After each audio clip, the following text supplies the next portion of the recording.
Hey, yo. How we doing, boys? Good morning. Oh, man. Time for a chill little day today, I reckon. Yup. Get some Wi-Fi going.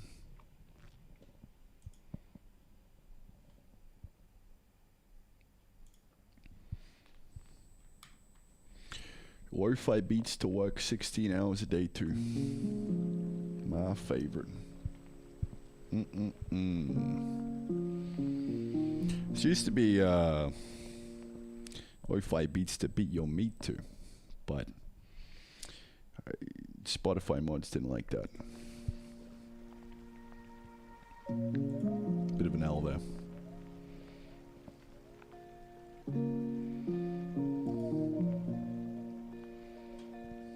What's up, boys? How we doing? G'day, g'day, g'day. The fuck going on, baby? Let's turn that down a little bit. How are the levels on that bad boy? We chilling? Too quiet? Too loud? Just right? Goldilocks? Goldilocks? Goldie rocks?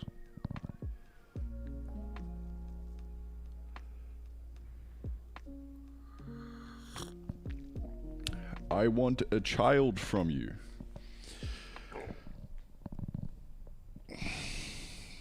Fucking squeeze me, mate. Fucking squeeze me.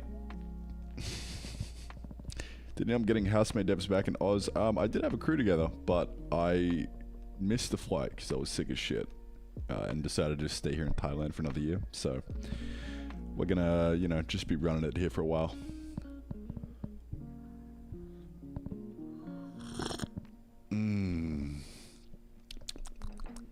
Feeling a little bit over caffeinated today, so I've decided to take it easy.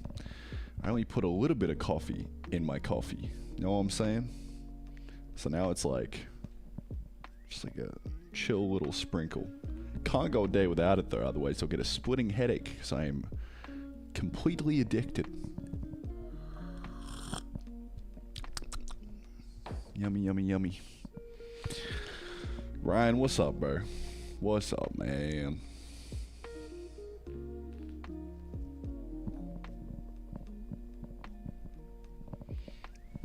I've been like, okay, so the OG lo-fi playlist, this one of course, Lo-Fi Girl, right? What I'll do is I'll listen to this on shuffle, and every time like I just feel a song just kind of hit me, I'm like, ooh, that one's nice. I'll add it to this playlist. So this playlist is like a curated version of this one, of all the fucking bangers that I've just been collecting over the years. Look at that. Goddamn. But the thing about lo-fi is, if you actually make a lo-fi playlist and it's the same playlist, you'll kind of get bored of it because you just listen to the same songs. You kind of need that variety. So most of the time I'm actually listening to this playlist. Just because, you know, monkey brain doesn't want to hear the same lo-fi song for the 7th time. Am I crazy? Is that just a me thing or what?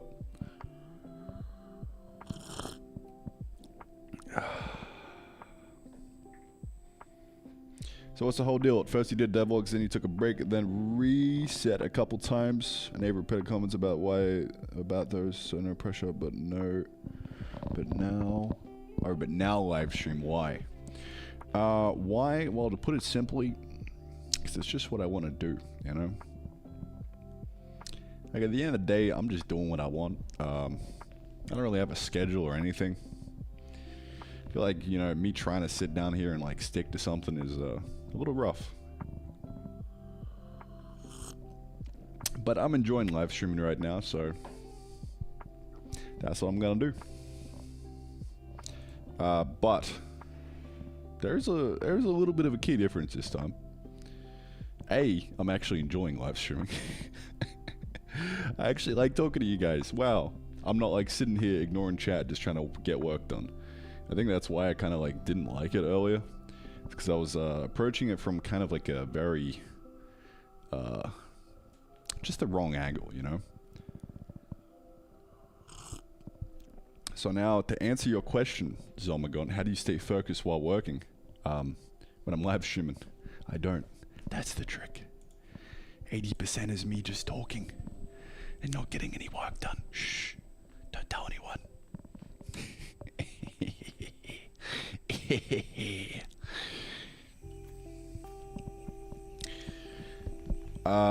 Yeah, but we're gonna be taking these vids and turning them into main vids. That makes sense. I've got a new editor that I've been working with for a while. He did the last video, and it was really fun. So we're just gonna keep running it. So we should have a video on the teleportation system that we did a couple days back coming out, and I'd like to say like Saturday, Sunday-ish, something like that. And then we're gonna try for weekly for these next 4 weeks and see how it goes. So basically weekly devlogs, next 4 weeks. See what the vibes are like. Take it from there.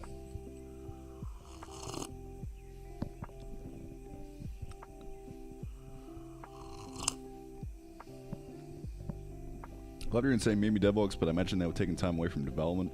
Yeah, I mean, like, that's what I thought at first as well. It's like, that's kind of why I stopped doing them. But now I'm kind of like taking a bit of a 180 on that. And I think of this content as actually part of development, because it's kind of part of marketing the game, right? And it's also kind of fun, so, you know, pick your poison.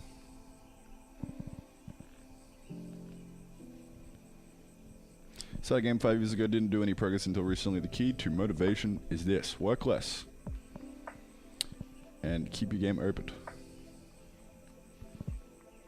Do it if you don't feel like it.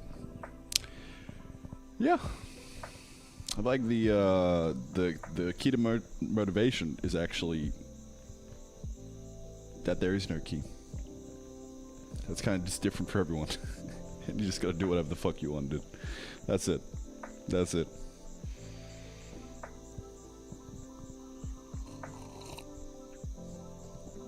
Oh. So today we're gonna be doing a little bit of a chill stream, right?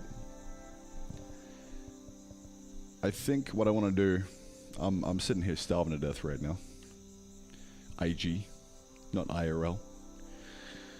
I think what we're gonna do is just do a little bit of polish, eh? A little bit of polish. That's kind of what I'm feeling today. Nothing too hard. We'll go for a couple hours. Chill out. So let's figure out the polish items for the day. What are we gonna be doing?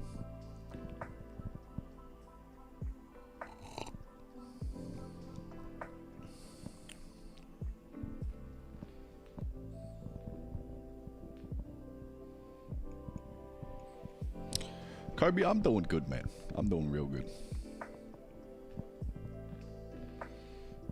Reindeer, I think I've seen your game around somewhere. Correct me if I'm wrong. But do it be having views? Because if it does, I think the thing in my brain is you. I don't know though. Send me a link.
It's like the sun is shining, there's birds chirping in the background.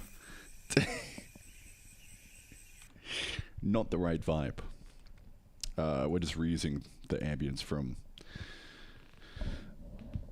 the... I mean, we only have one type of ambience, right?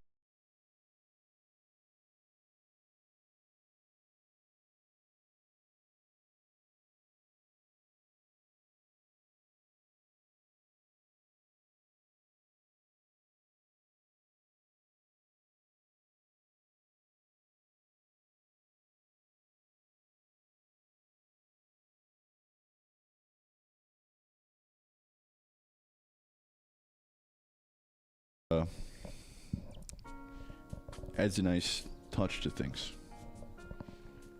Why get it right when you can just get it?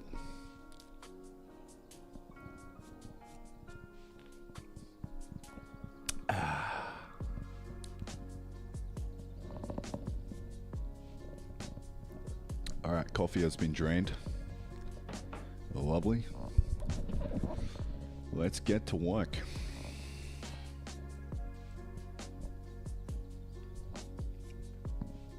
And look what I have queued up here as well.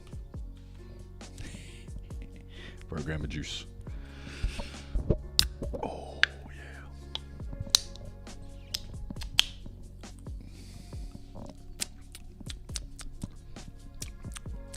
Yummy.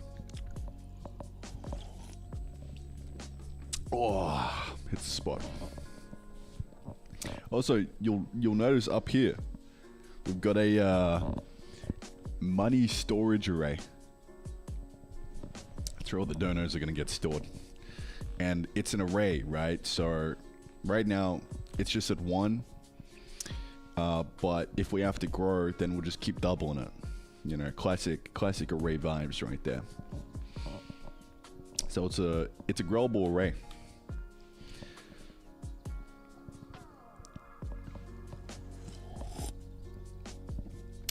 And I'm curious if the YouTube, like, whatever the fuck it's called nowadays, like super chat, super thanks. I'm curious if this actually works with this, because this is like a Streamlabs widget, right? And I think it's only going to count the Streamlabs donors, which are through the tip link in the description. So I don't really know what the go is there. I hope it works for YouTube, otherwise that's kind of fucking annoying.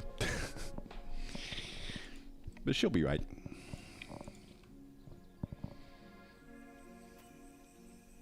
Okay, yeah, so I mean, today all I really want to do is just get this mining the rocks feeling a bit better.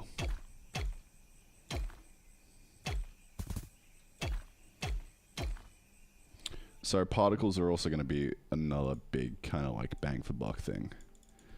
So better hit particles. Those are the few things I kind of want to touch on.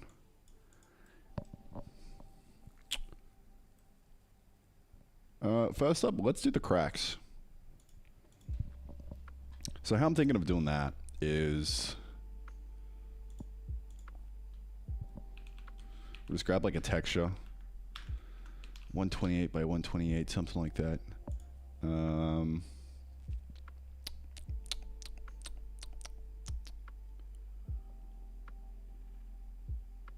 Where am I going here? Rocky rough. Okay, cool. So how big is this? This is like, we could go 64 by 64 actually. Easy.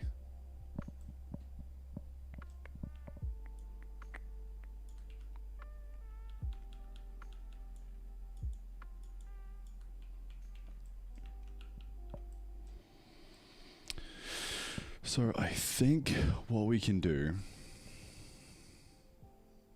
is just like this shit. Like just get some cracks going.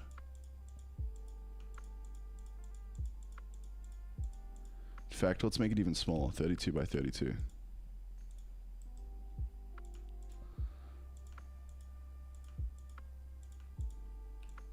Oops.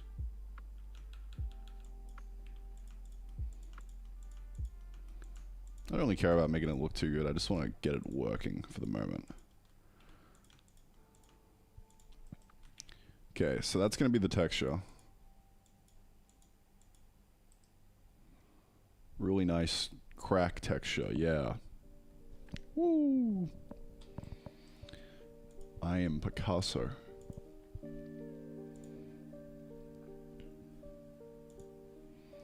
So we will export that.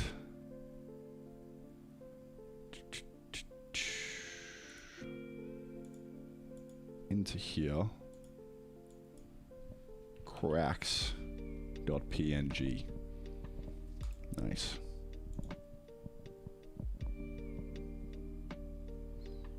Join stream and Randy is scribbling nonsense. Off to a great start.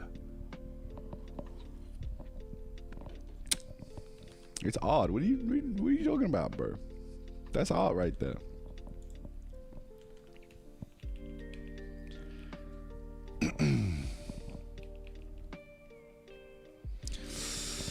So now we're gonna work on the shader.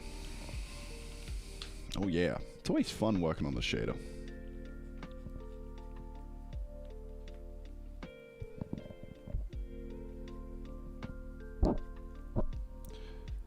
Like my big fat scuffed shader. Cracks. So we're gonna chuck this in a new texture register.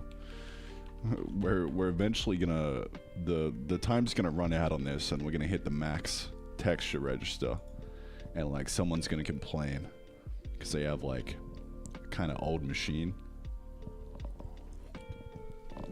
So I think like the max we can go up to is 64 or 128 or something like that. I don't know, or it might even be 8. We might be there right now.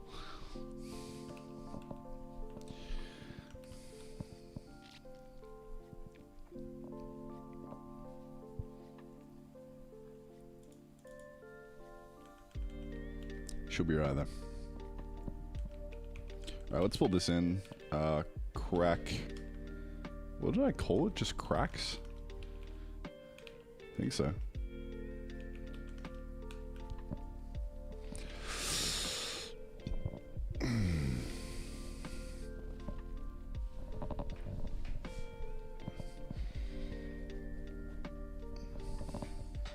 Shaders and fun don't go together, you are mad.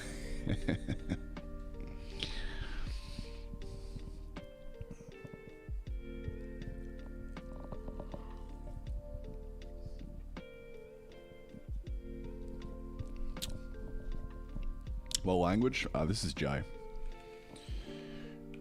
J-A-I. If you Google Jai programming language, you'll find some info on it.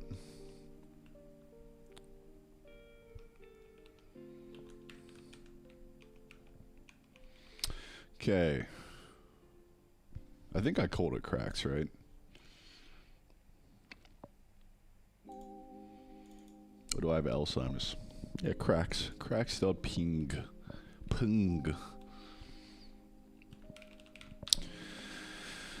Okay. So let's add this in. Can't really remember where. It's in here somewhere.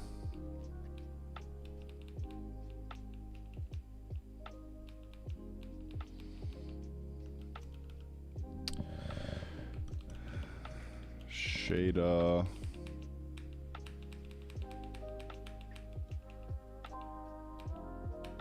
Come on, buddy. I know you're here somewhere. Here we are.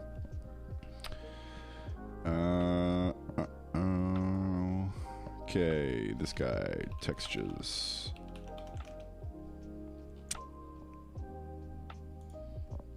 I'll just call this shader so I can find it later on. Okay, so we're just gonna set a new one, 7.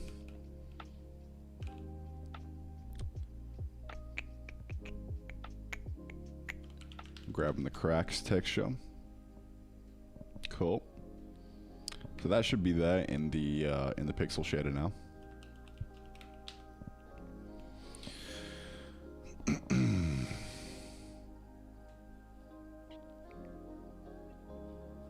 So another thing I want to do is we'll add in a new flag to actually render them on top. We'll call it flag cracks.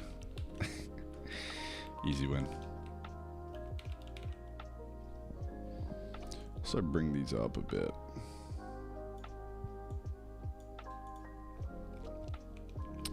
Okay.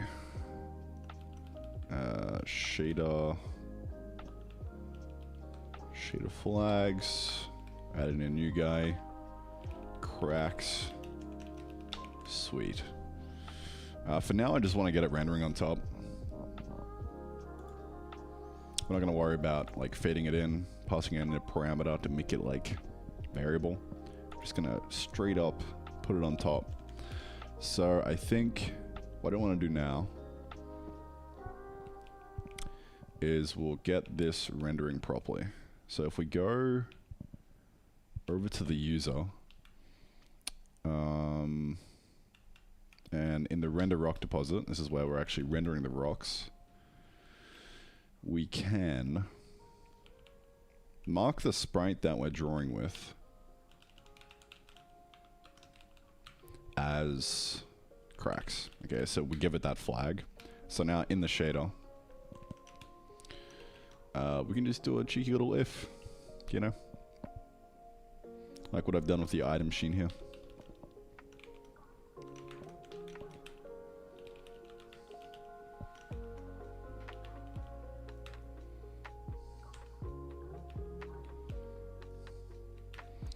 And not give a fuck about the performance.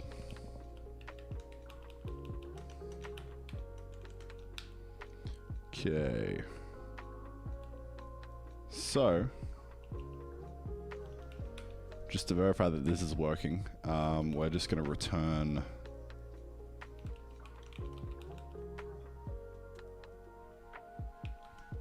like red.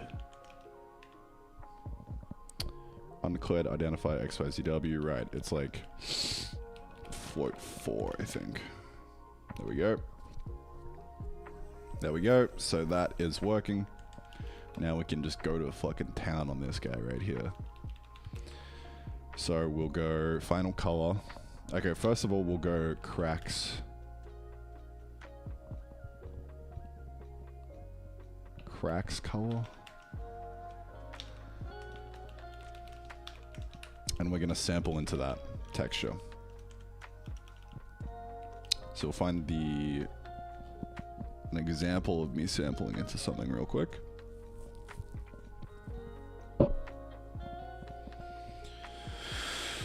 Here.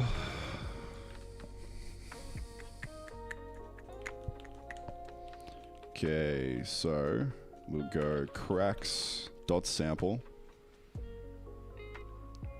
I think we can just use the input.uv. That should work, I think. They should just wrap around. We might need a different sampler that mirrors it, 'cause this might clamp it at the edges, but we should be good. What about if statements? Make them so costly in terms of performance. Yeah, so the trick here is not to care. And if it does actually impact performance, that's when you figure something out. But until then, don't care.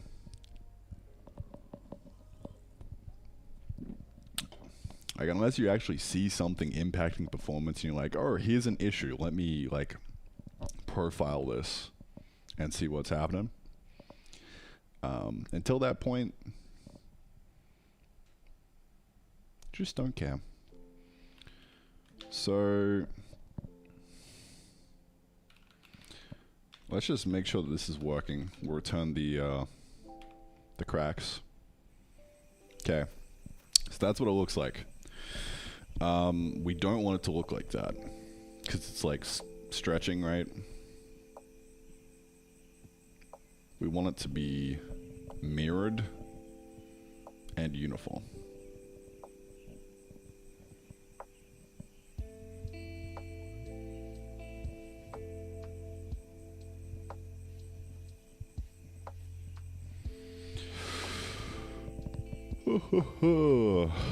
I'm doing good, Traps. I'm doing good.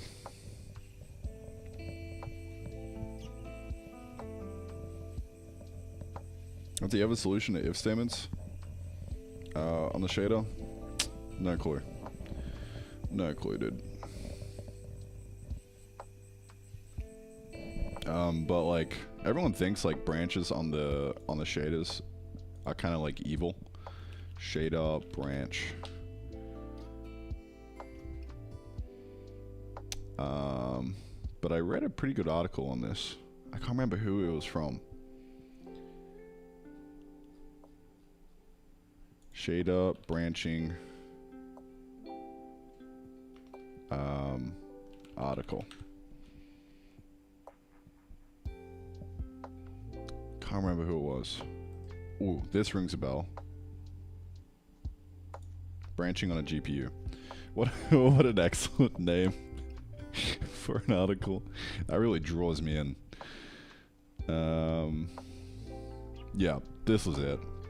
The TLDR is like, do not fear branching on a GPU. In many cases, it's completely fine. Know what you're branching on and are branching around. You know, there's some cool stuff in there. So there you go.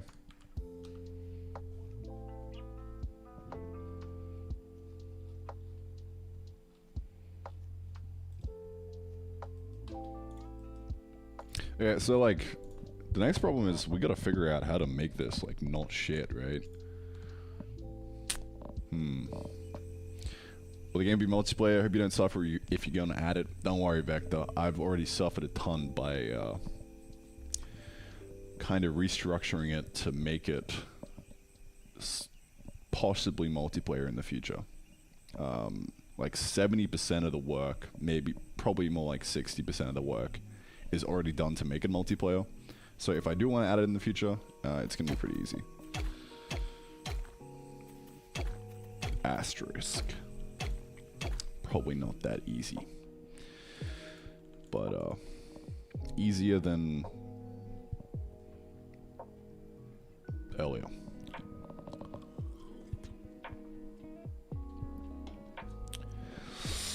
Oh, where my back? I need to stop having gamer posture.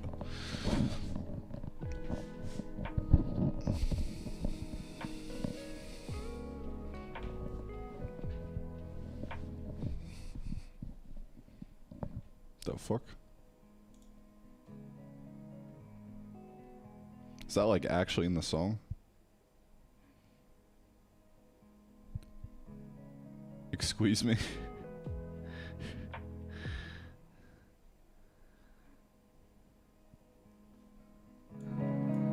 What?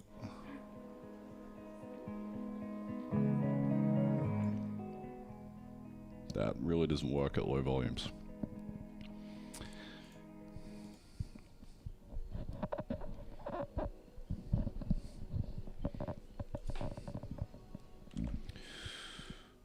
Okay.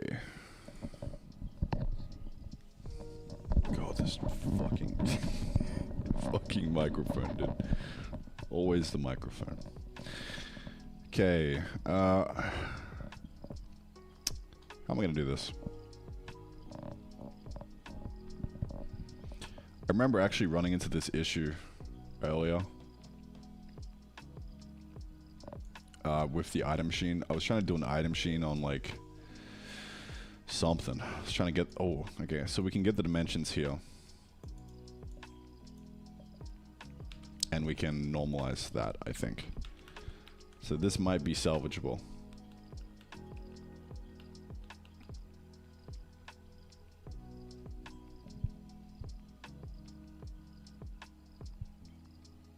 Maybe.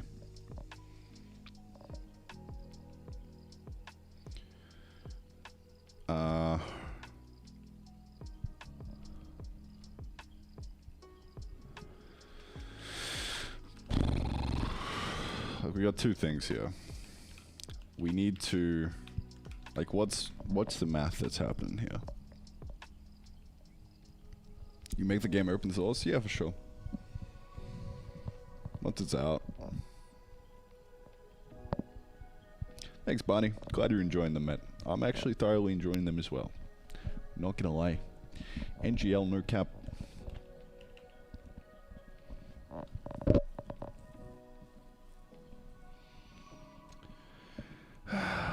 what is the math for this?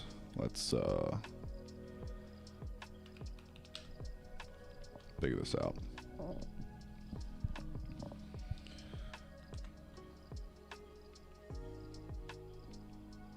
Actually, we can just fucking type this out. Okay, so the input.uv, what is that gonna look like? It might be worth booting up RenderDoc at this point. RenderDoc, where are you? RenderDoc to the rescue. Da -da -da -da -da.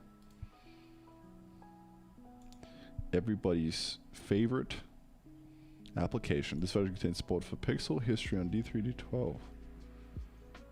Yeah, me no care. Thank you though.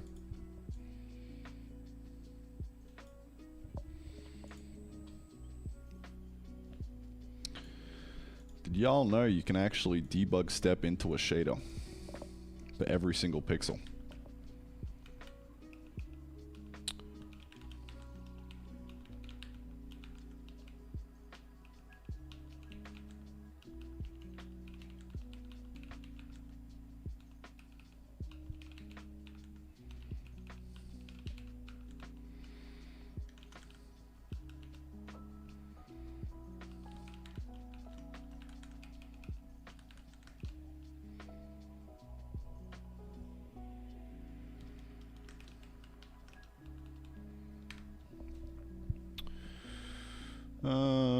What do we got here? Sample state object does not have methods. What the fuck does that mean?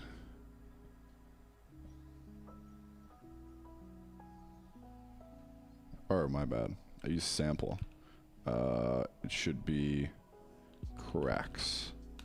There we go. Cool.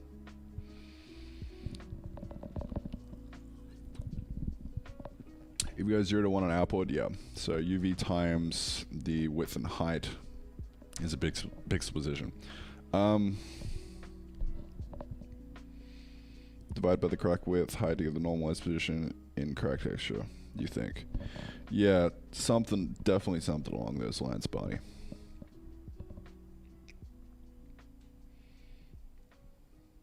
I'm just trying to figure out the math on this so I can actually like see this, because I know that if I just guess, like, it might work.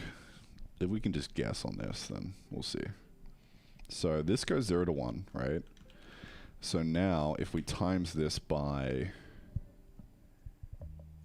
What are we trying to do? We're trying to sample into the cracks, okay? So...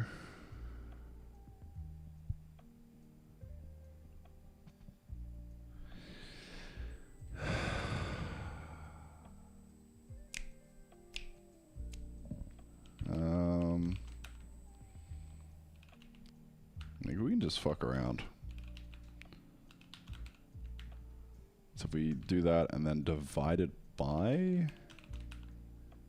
the cracks width and cracks height, maybe, perhaps, who knows? Yeah, I think that's it. Look at that. Just locked into it on the first go. We're good, boys. We're good. Thanks, Barney.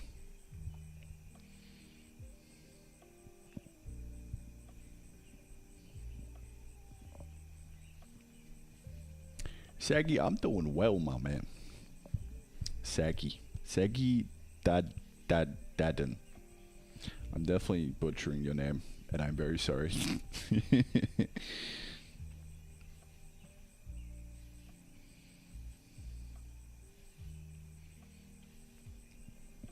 Yeah, so now we just gotta wrap this, like wrap around and keep sampling. And to do that, we just use a different sampler. So we've got...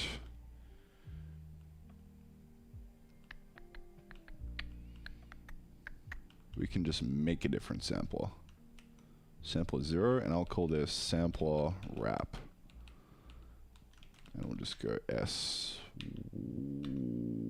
S2, actually.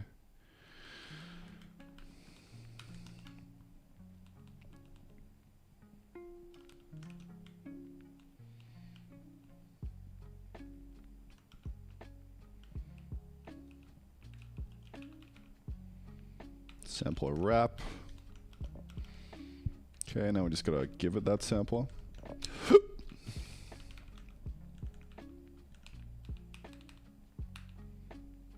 Okay, let's create this guy.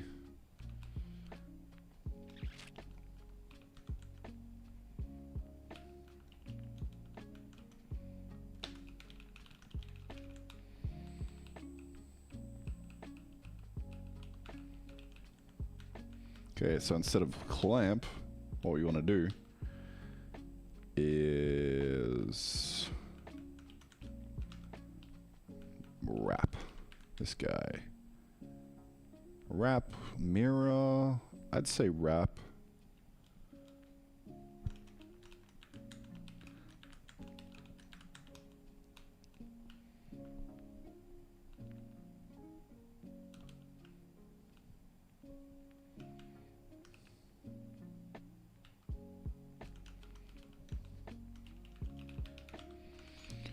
Sampler wrap.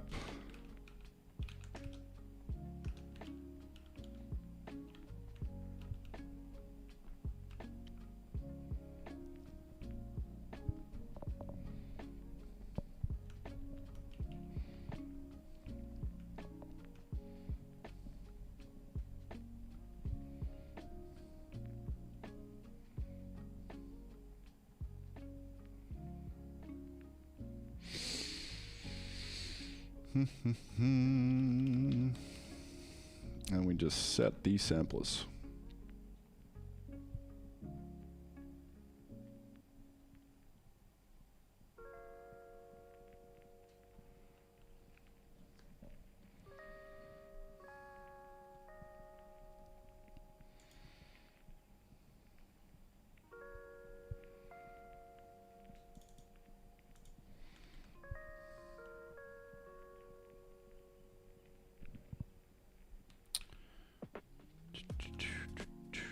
I think it's this guy who we need to set.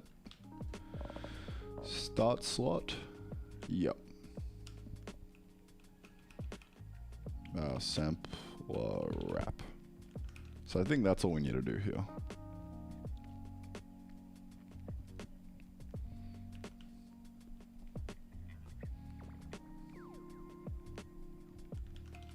I don't know what the go is here. Like, I have a comment from a while ago with some funky bug stuff.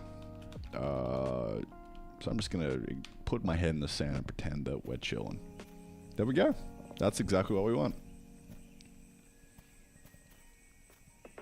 So now that'll just work for like any size. Kind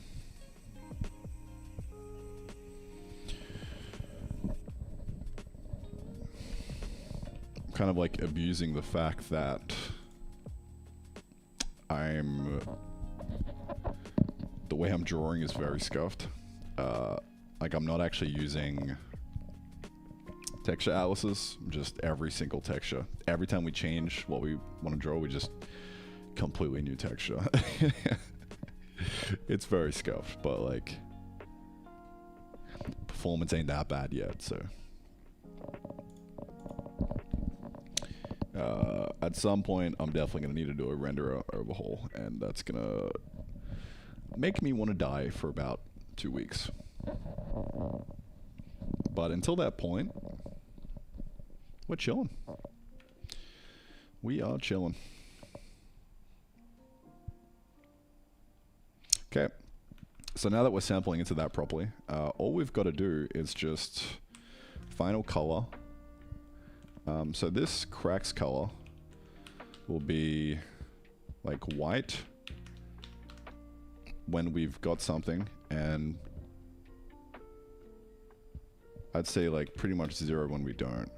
So we should be able to be like final color.rgb times equals cracks color. I want to get a float here. Crack mask, like a single float.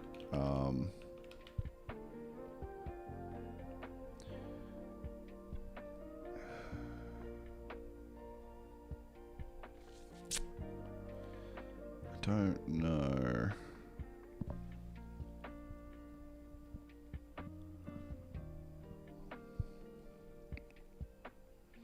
Like, this is assuming that in a sprite, these blank guys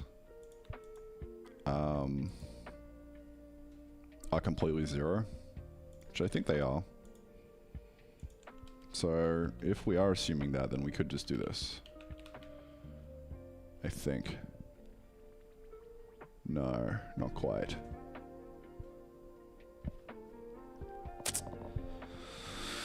I love shaders. I love shaders. What are we trying to do? Basically trying to override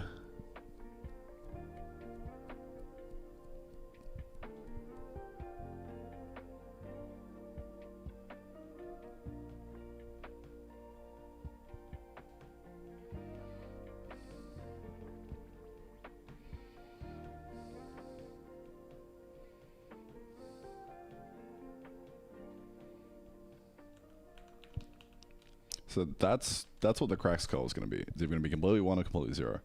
What do you guys think? When the normal videos come back? This weekend. You just read the alpha of the crack texture, and then 1 minus crack alpha. That's just such a funny sentence. 1 minus crack alpha gives you value you can multiply the original color by.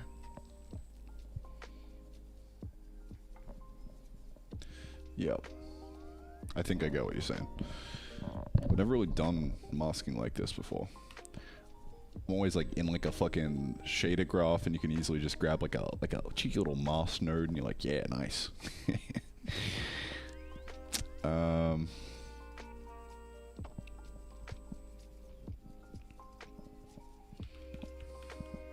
Right, yeah, so crack's color dot a will just give us 1 or 0, right?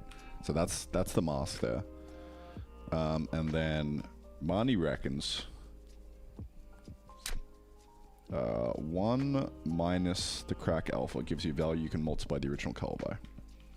Okay, so if we say this is the mask, the 1 minus crack alpha, we should be able to do something with that. Really?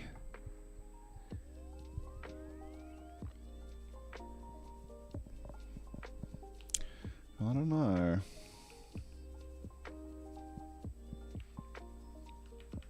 Like the entire thing. Don't know if that's there is gonna be what we're after, but could be wrong. Yeah, not quite. Maybe just the RGB component.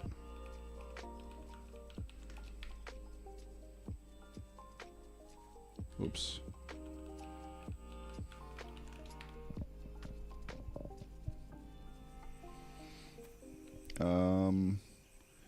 Yeah. I don't know if we need the 1 minus if that's the case. So we want it to be white, right? Okay, we do need the 1 minus. But then we want it to be the actual color of what the cracks are.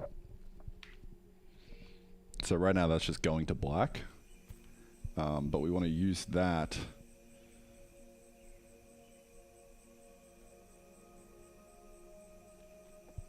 like we want this to be white or like whatever this guy is, right? So I think we'd go cracks dot RGB or something like that. I don't know. Are you using much data-oriented design in the project? If so, broad strokes. Depends what you mean by data-oriented design. Like if you're referring to the book, data-oriented design, then not really. But if you're referring to the general principle of it not being an object-oriented piece of shit, then yes. For my entities, I just have one big fat entity megastruct. Like, that's it. If I need anything to be performant, that's when I would make it data oriented and like actually split it out into a, what is it? A structure, an array of structures? No, a structure of arrays. Whichever one is right. That's when I would do that. But yeah. DoD. Okay, so DoD is just func data, that's it. I mean, again, like, if that's your definition of DoD, sure. But like, best we gotta get clear on like what we're actually talking about. If we're talking about just like operating on data, then yeah, sure. Everything is data oriented. Awesome. Multiply by texture color and add some black / white. Multiply by texture color. Oh, in that case, you can do like mix. Oh, yeah, that's right. The mix, of course. So we're like mixing two things together, right? Which is basically just a lerp. So we're mixing the final color.rgb and the cracks color.rgb with the mask.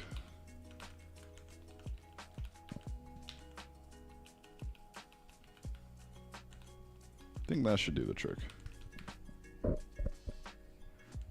Mix, it's called something else in D3D. Lerp. We just lerp it. That'll do the trick. Or step, maybe? I don't know. Not sure. Okay, not quite. Other way around. Or we could just not 1 minus it, I think. There we go, look at that. So final color is 0, cracks is 1, and then we sample it using the cracks color alpha. Okay.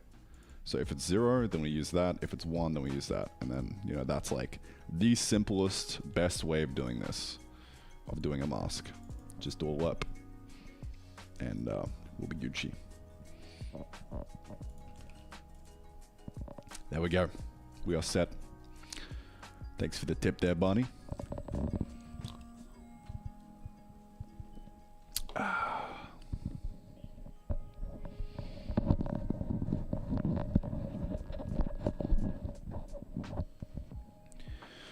Okay, well that's that. And the irony here is, of course, that we don't actually want it to be white.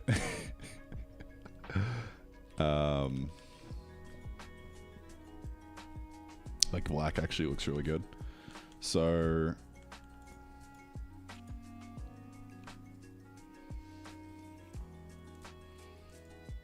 instead of doing this, we just go RGB 0, 0, 0. Sorry, float 3. Okay, and then what we do to kind of like soften this basically is we'll go float alpha, and that's the variable that we're gonna have. And I think we could just times that here, I think. And that'll be less, right? Cool.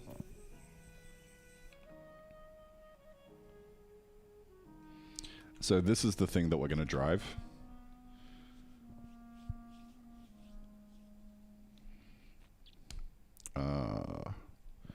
So to make it less confusing, we'll call it progress.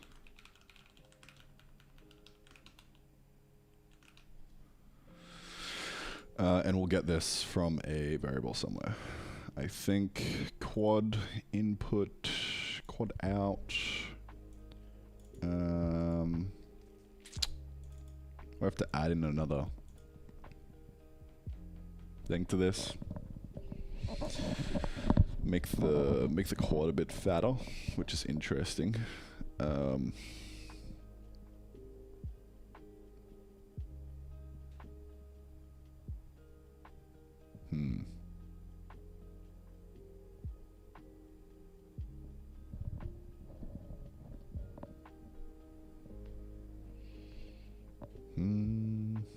think that fades the whole rock. No, it shouldn't, because it's like just mixing the alphas together, right? Unless I'm fucking dumb.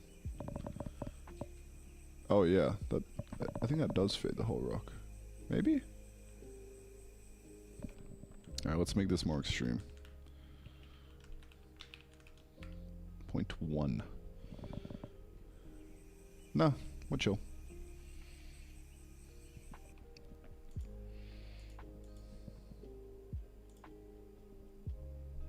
Because we're just masking it here. Like, that's the mask, right? So if that's 0, then it's just always going to be the final color.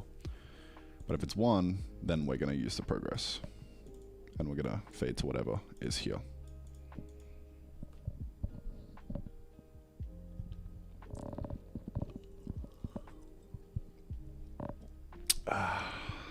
X87, what's up, my man? Welcome in. Okay.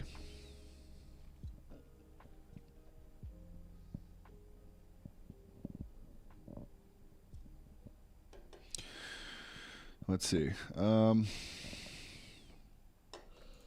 So the next thing we need to do is drive this in with a variable, right? So like at this point, somehow we feed in the alpha of how far away it is from being yeeted.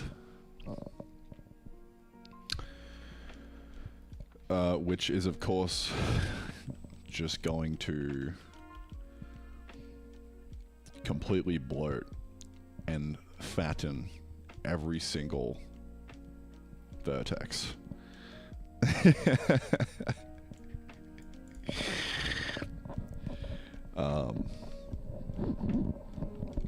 So like we could do it, man. We could do it. Slamming fish, what's going on, bro? How's it going? Welcome to the stream. Welcome to me sitting here, trying to decide whether we should fatten the shit out of this quad.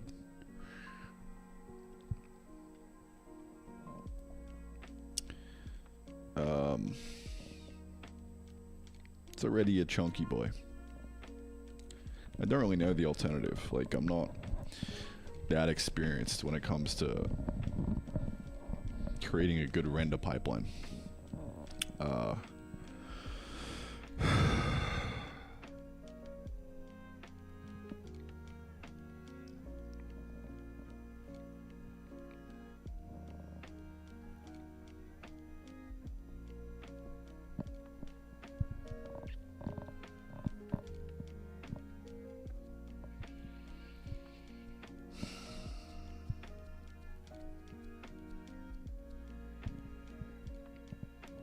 Like, I say we chunk it.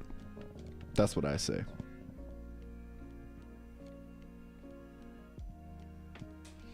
I say we chunk it out and do the not give a fuck kind of vibe, you know?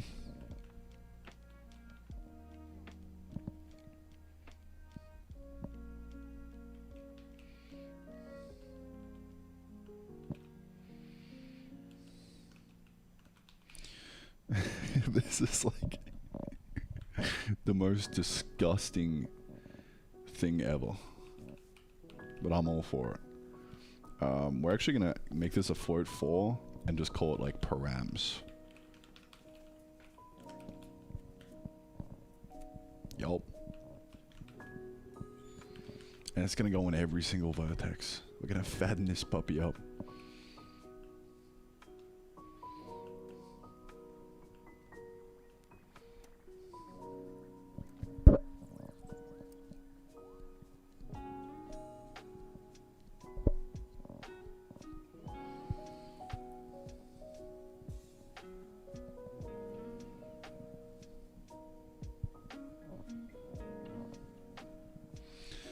some of your tips on improving Windows development environment.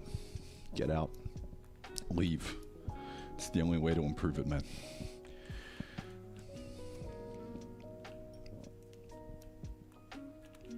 I mean, I don't know, dude. I just use VS Code and Visual Studio for debugging. Like, that's it. Like, can't really get around it. Believe me, I've tried. If you're in C++, actually, nah, I don't know. Like,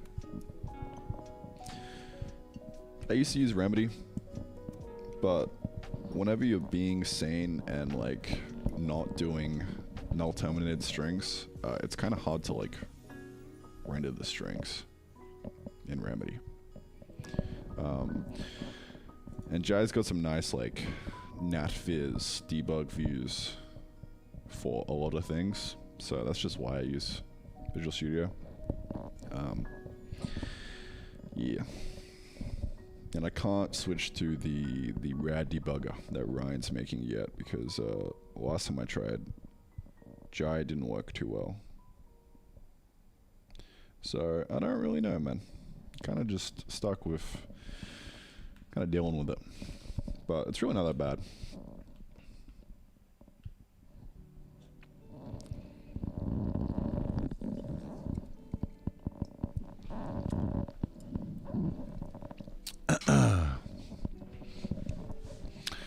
Okay, yeah, I think we're just gonna run it like this, honestly. Let's run it.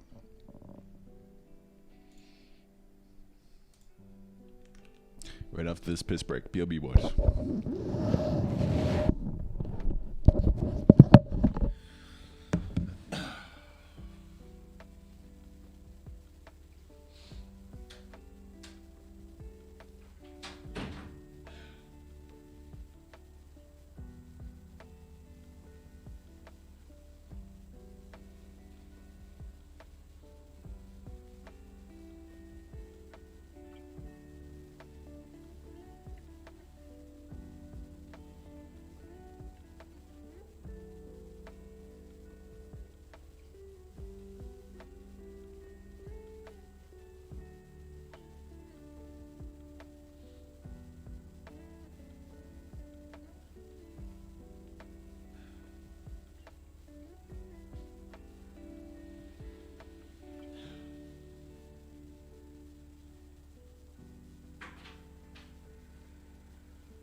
Okay.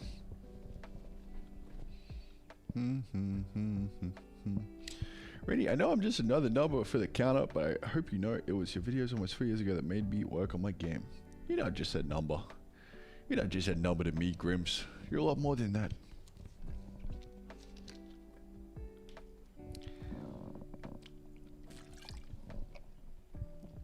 I was trying to think of something funny to say there, but I just couldn't. So we're gonna let that bit die. But glad you got something out of it, Grimms. If you're a number, I'm just fucking pixels on a screen. How about that?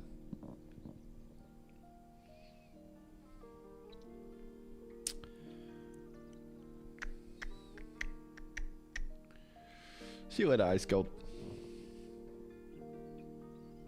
Damn, were you frying chicken in there? I don't know. I don't know, dude. Maybe.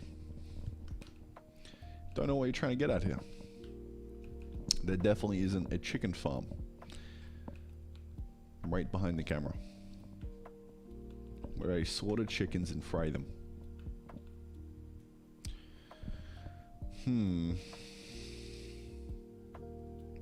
Yeah, so this is a little deceiving. This says quad in and quad out, but it's like, these are vertices, bro. These are...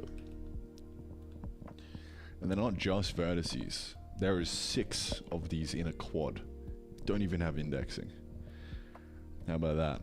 Hey?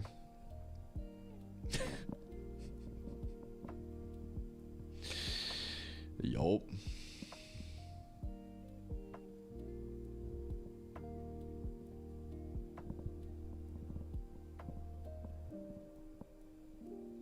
Love waking up at 7 AM and watching your streams while I edge to you. That's really something. That is really something.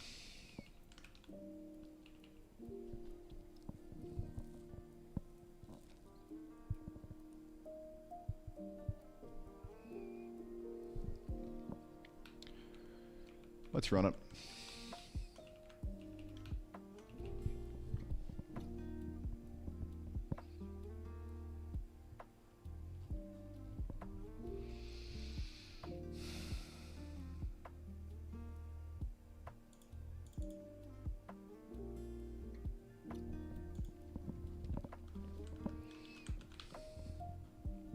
So I'll just be adding to this guy here, which is called params. Like I would love to have just this be per quad, and then we just push up the quads and then we figure out the vertices with some kind of like geometry shader maybe, I don't know. But like, again, who fucking cares? I'm just gonna do it. I don't have a better option for this. If there is a rendering chat watching this stream right now, or watching the VOD of this stream, I'd love to hear how you would tackle not writing a shitty renderer.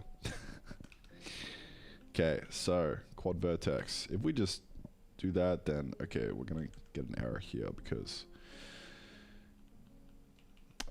whoever wrote this did do their defaults.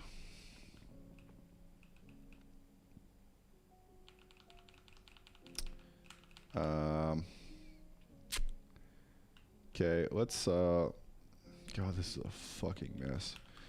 I hate this so much. Params. Just gonna fucking pass it down. Just keep passing it down. Yep.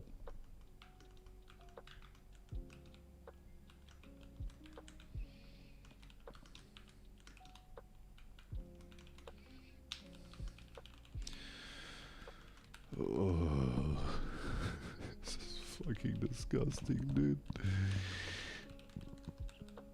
Sometimes you just gotta get the job done. Am I right? See, this is what I mean by we got 6 votes. Just copy a couple of them. Easy win.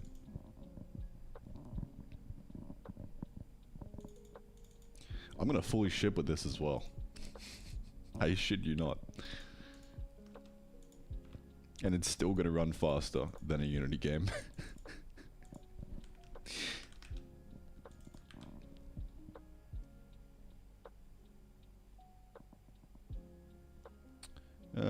Okay. I think that's good. We're passing the params in.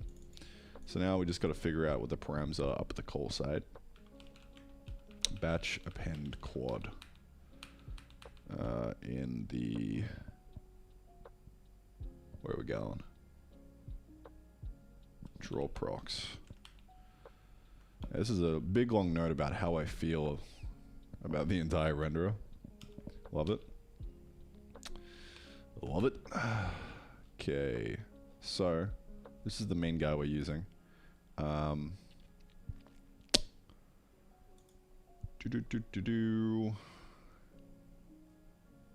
gonna say... Just call this shader params.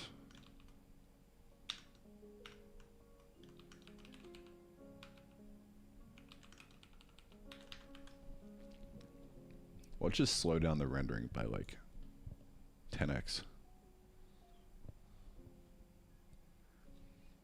That'd be kind of funny.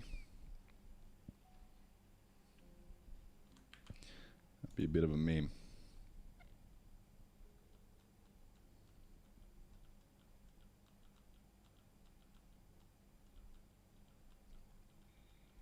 I'll watch this and not even matter. How about that? Okay, so we're adding the params to this guy. Params equal shader params. Cool. Deferred draw append, hey? So now we've got another one that we need to... Oh my god, dude. I hate this so much.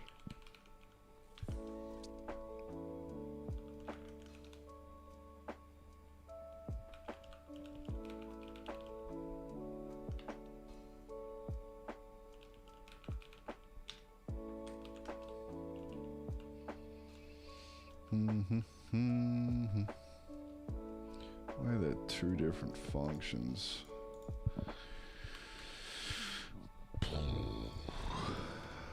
Just keep swimming, just keep swimming, just keep swimming. Just keep swimming, just keep swimming.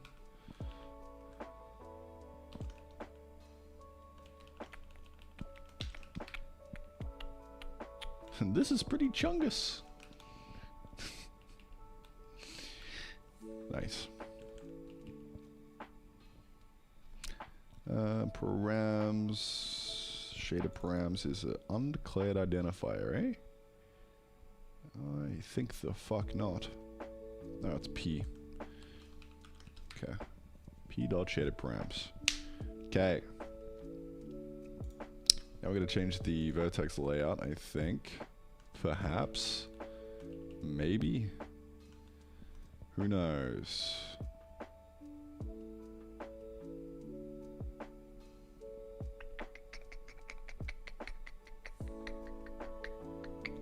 Should we spend the next 2 weeks rewriting the renderer, boys? What do you think?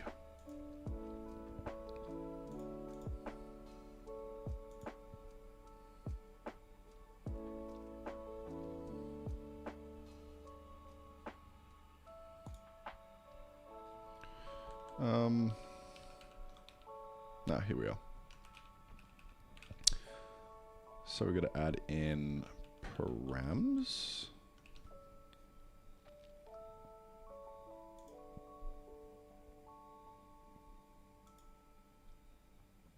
Okay, this has got to be called params because, you know, DirectX and shit. RGBA32 should do the trick. Params. What if we do gobbledygook here? Is that gonna error us? Yeah, okay, cool. I think that's all we need.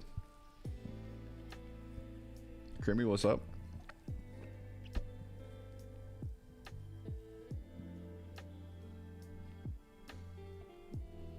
I haven't tried Odin, but yeah.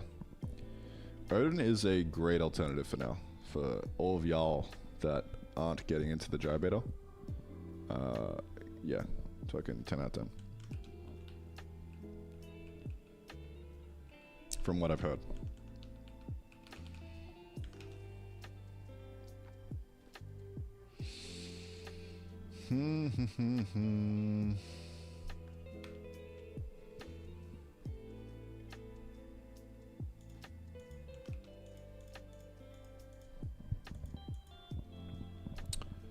It's times like these where I wish I was just using an engine, baby. Okay, I think if we just run this, we should be good. Okay, we're not dying. Always excellent. Now, if we want to pass down like a sine breathe alpha, rate 1, stopwatch. It's gonna be a float, so seconds since a net.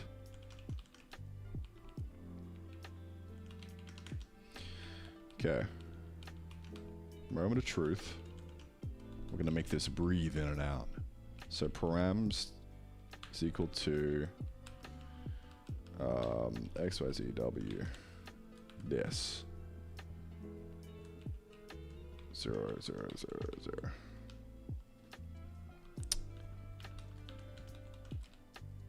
Call this guy progress.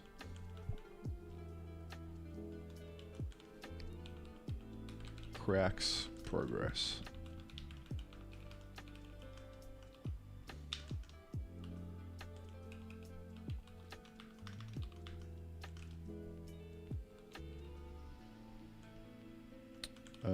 Shader params.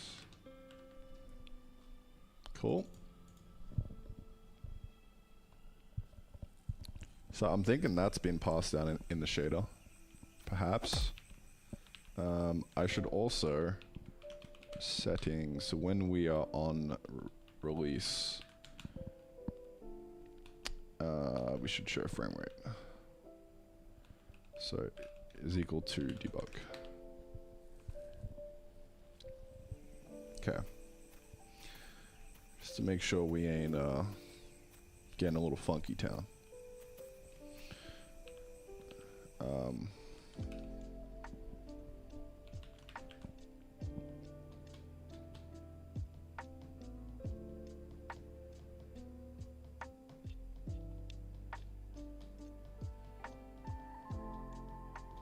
I'd kind of like to be able to uncap it as well. Just do like a gut check for the frames. We're still fucking maxing it out at 400, so you know we're chilling, boys. We're chilling. Before and after would be nice though, but I don't have the time or the energy to do that. Okay, I do have the time to do that. I just don't have the energy. Okay, so now that we got the cracks progress being passed down as a shader parameter, we can come in here and we can say the progress is equal to, wait for it boys, wait for it, input.params.x is the slot we're using. Treat them like registers. Okay, now we are fucked, aren't we? What do we got here? Stages are incompatible with each other. Smack float is always read by the downstream shader, but never written by the ups. Of course, of course. Thank you for that very helpful error message. Output.params is equal to input.params. I think is what it's yelling at me for. Okay, now it's doing nothing. Me likey. Nice. Okay, input params.x. Yeah, I think we're using the right slot and everything, so we should be good. Let's make sure that this is actually doing its thing and not shitting the bed.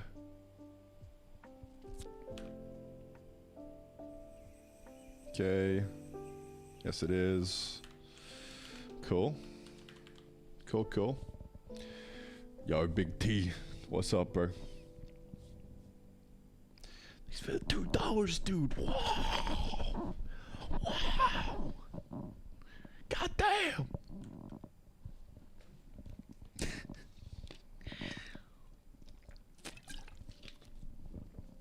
Okay.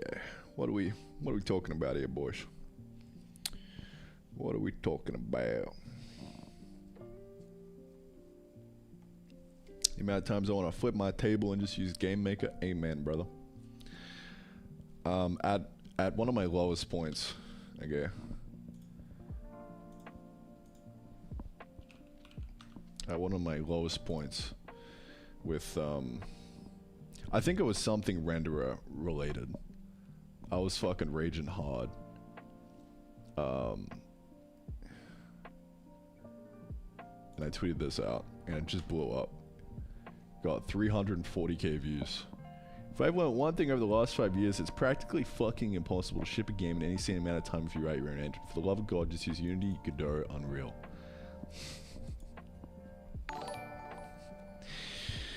Yup. I was angry.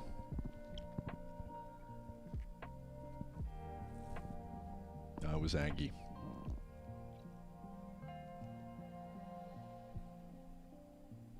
Why didn't that TTS fire? That's weird. Okay, so it looks like the money storage array isn't going up, boys, by the YouTube super chat. Bit of an L. Streamlabs don't have their shit together. Don't spend it all in one place. I don't know, bro. I don't know. I might just have to. Didn't you disable words? I did for subs, not for donors. Otherwise, that would be silly.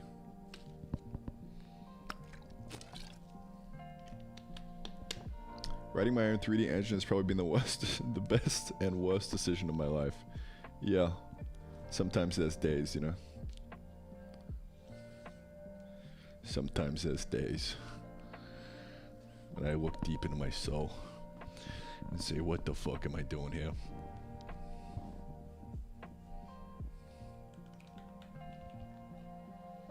But then there's other days where, you know, things just work and we're chilling and like full steam ahead. You know, 500 millisecond compile times, easy iteration. Fucking boom, you know.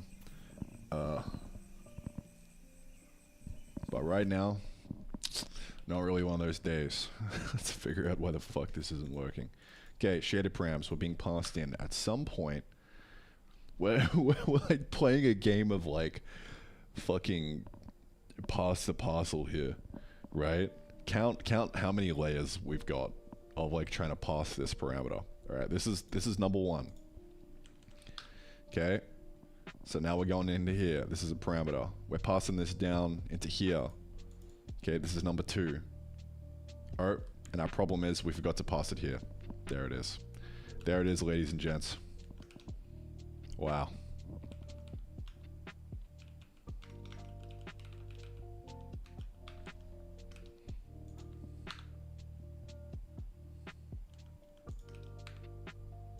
Okay, so that's two.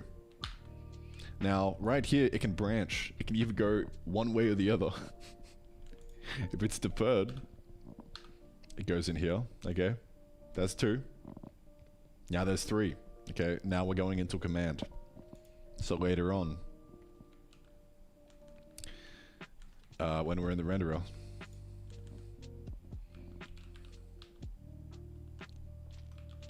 and we flush it, actually no. I don't even know why this is happening, dude. Renderer end frame. Don't even know. Don't even know. It's way too complicated.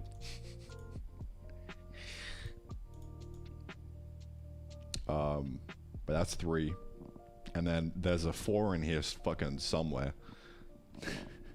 Okay. And now we're finally in the shader. Okay. And at this point, we've got the input. But now we gotta pass it down to the pixel shader. That's five. And now we're finally here. And we can do what we want with it. 5 fucking layers of pass the parcel. And it's still not working.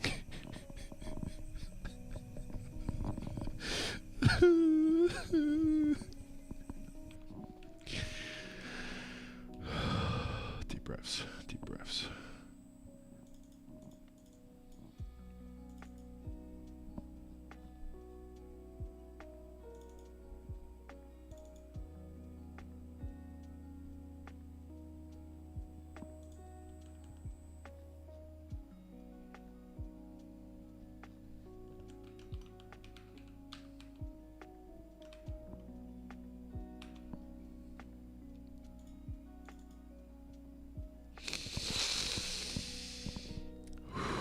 Deep breaths.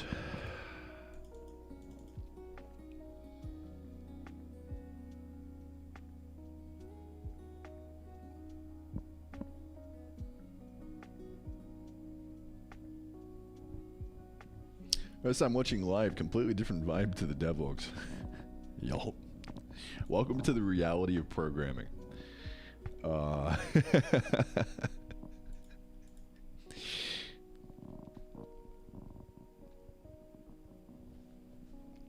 That's like, yeah, that's real right there.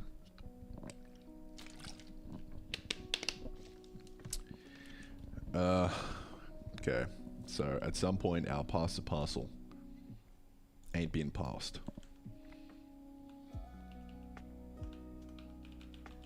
Or there's a deeper issue. Okay, batch append quad params. This guy's getting passed down. Oh wait, sorry. It's probably more like 6 instead of 5. This is another step I missed. Params getting passed down. Cool. Say it did. So now it's going into the vert. Nice. After all these years. Now what? What are we doing? Alright, let's just see if params.x log.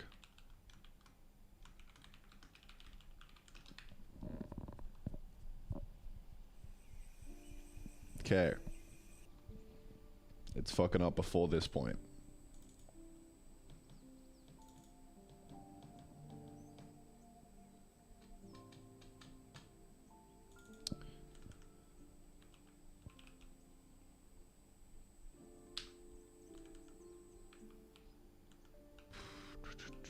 Shaded params. Oh, you know how I said I couldn't find that spot earlier where it's actually being done? This might be the reason. We missed a link. So technically there's 7. Or actually I think I counted it 6. Right? Now where is that 6 happening? Ding ding ding, right fucking here. Holy shit. Oh my god. This is so stupid. So fucking stupid.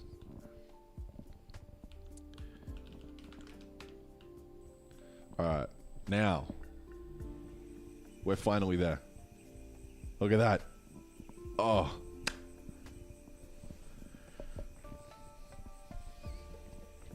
When you want to modify the renderer, you gotta make sure to hit those 6 different spots.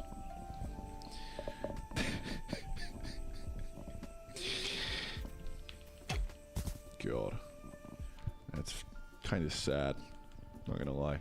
We could also make this a compiler error by stopping these from being defaults. I think that's probably a sane thing to do.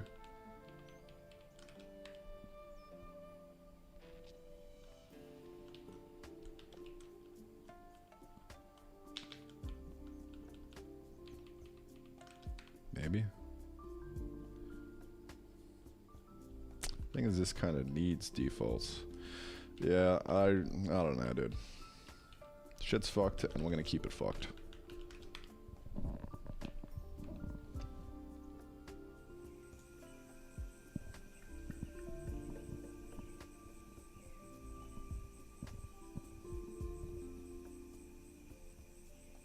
As someone who's been doing this for a long time, any tips?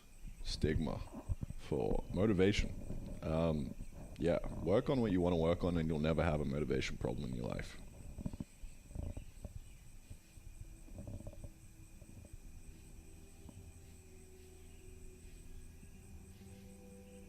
What happened to the other game you were making like 3 years ago? Do you remember what it was about? Because I don't. Okay, so now that we've actually got that, we can use it. Crazy. Crazy. Let's go. Just to show you guys that something is actually happening here. Let's increase the rate. Look at that. Parameters are working. At what cost? I don't know. I don't know. The game about freezing? Oh, don't cold. Yeah, I like shipped that. And it's out on Edge. It's shit, but it's there.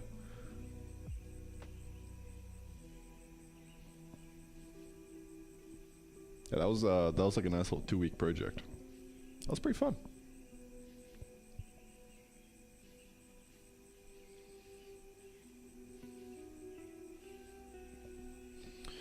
Okay, so now what I'm thinking is we say like the progress is around like 8 or something. So this next part after that it'll break. So we're trying to get from 0 to 8 right after this piss break.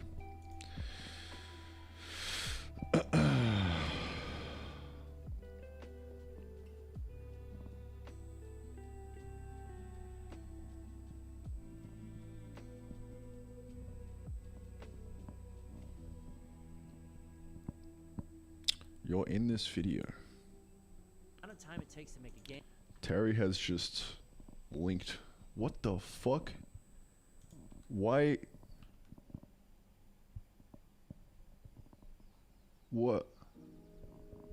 What? Is this like a new YouTube layout or something? What? Are they trying to fucking split test me right now? Amount of time it takes. They're trying to split test me, aren't they? Yes? Alright, boys. I'm trying to fucking skirt around my blocker. Get out of here. Suck my dick. Fucking recommendations. Eat my ass. Alright, so Terry just sent me this link and apparently I'm in it. Probably in a bad way. Let's see. Skills to do it. You think more developers would take what Oh, they look, it's learned me. and try again, but they don't, because the majority of developers lose the passion for what they are creating. Sadly, What's like the context on this whole thing? Drives them forward. Has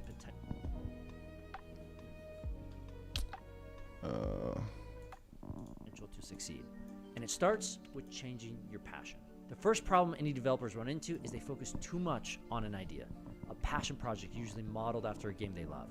These developers start strong, and their dream game drives them forward. But then they hit a few bumps in the road. These developers realize coding is hard, or they realize they aren't that artistic, or their music isn't great. Whatever it is, the feeling of inadequacy kicks in, and these once passionate developers struggle with imposter syndrome, feeling like they can't do it or that game development isn't for them. Even the developers that do finish their games often put their passion in the wrong place, because when their game hits the store and it doesn't sell, they give up, believing they are a failure. This mentality is the reason why 75% of developers on Steam... Referencing the, what's it called? How to market a game. Nice. It's got some Chris wisdom in here. Have only released one game. For the amount of time it takes to make a game and learn the skills to do it, you think more developers would take what they learned and try again, but they don't, because the majority of developers lose the passion for what they are creating. Sadly, He was just using me as B-roll. Heart and soul into something that will never see the light of day. But this feeling, this failure, stems from having your priorities in the wrong place.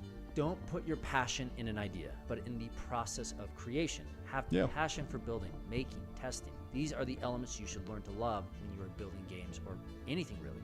My favorite example of this mentality was John Romero and it. Amen, brother. At the end of the day, like, if you just keep iterating and you don't give up, you're gonna go somewhere. You know, it's taken me like 8 years to get to this point, but you know, we're inching closer and closer day by day to the Steam page, to the Steam store.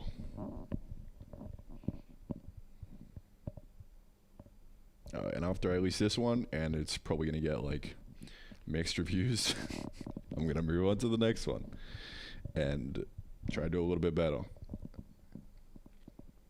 But like honestly, the timeline for this, we've got like, so there's a festival coming up in about like 50-ish days.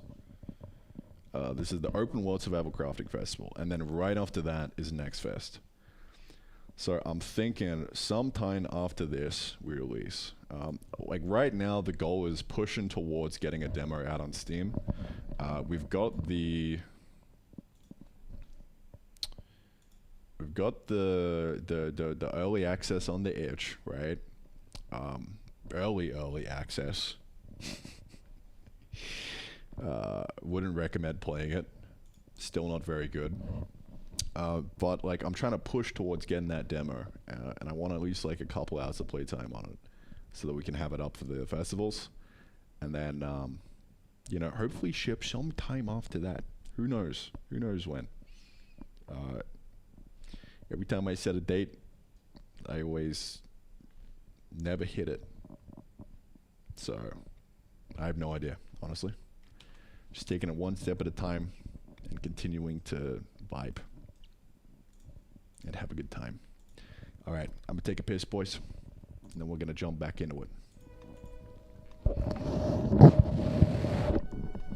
At least you're trying to hit it. Yeah, we'll put a pin in it and come back to that. I think, yeah.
What's your opinion on Sons of Valhalla?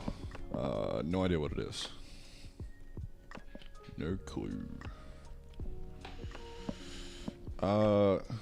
Yeah, so going back to that, I think like my main goal right now is just pushing hard, full steam ahead towards the Steam demo in the next 40 days. So we're just gonna do that. Add a bunch of content in. And not spend the next 2 weeks doing a renderer rework.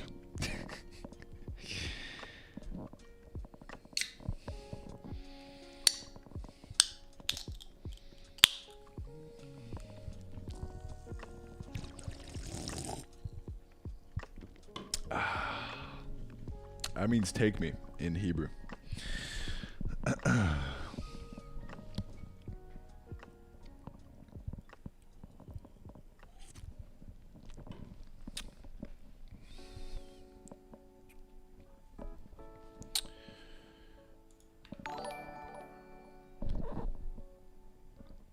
Don't make me lose my edging streak, please smile. Bro. Chill with the edging. I ain't responsible for making anyone lose their edging streak, alright? I can neither confirm nor deny.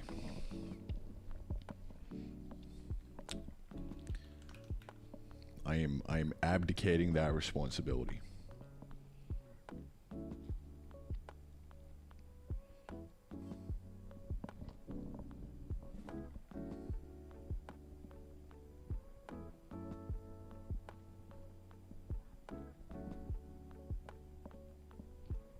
Those deli vids used to pump out a while back. Just out of curiosity, why'd you stop?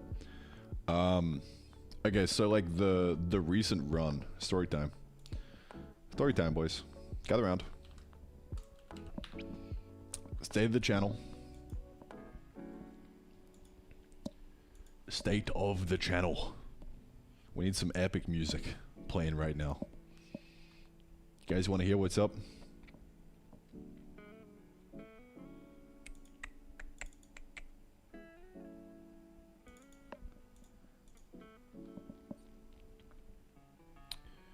Do. Okay.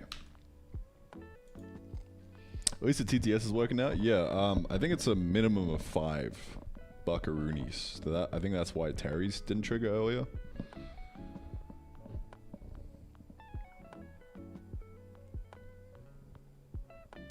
Randy needs money. Yes, he does.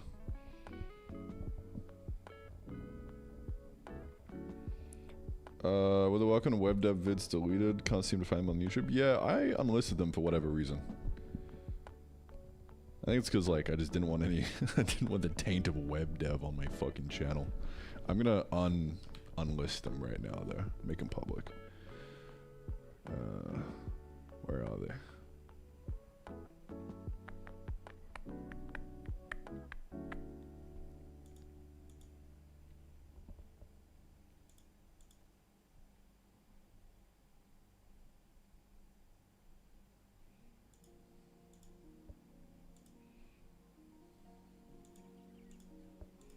Okay, they are public again.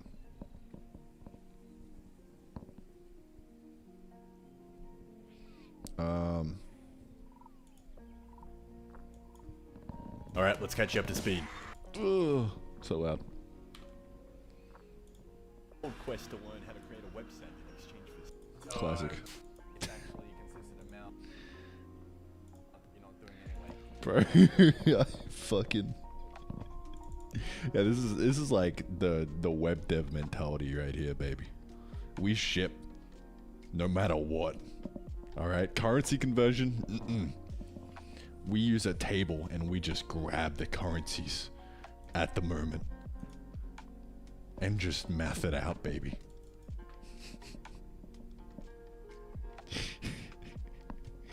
Yeah, fun times. Okay, state of the channel. So, the last quality video that I made, that I put a little bit of effort into, was this guy. Okay.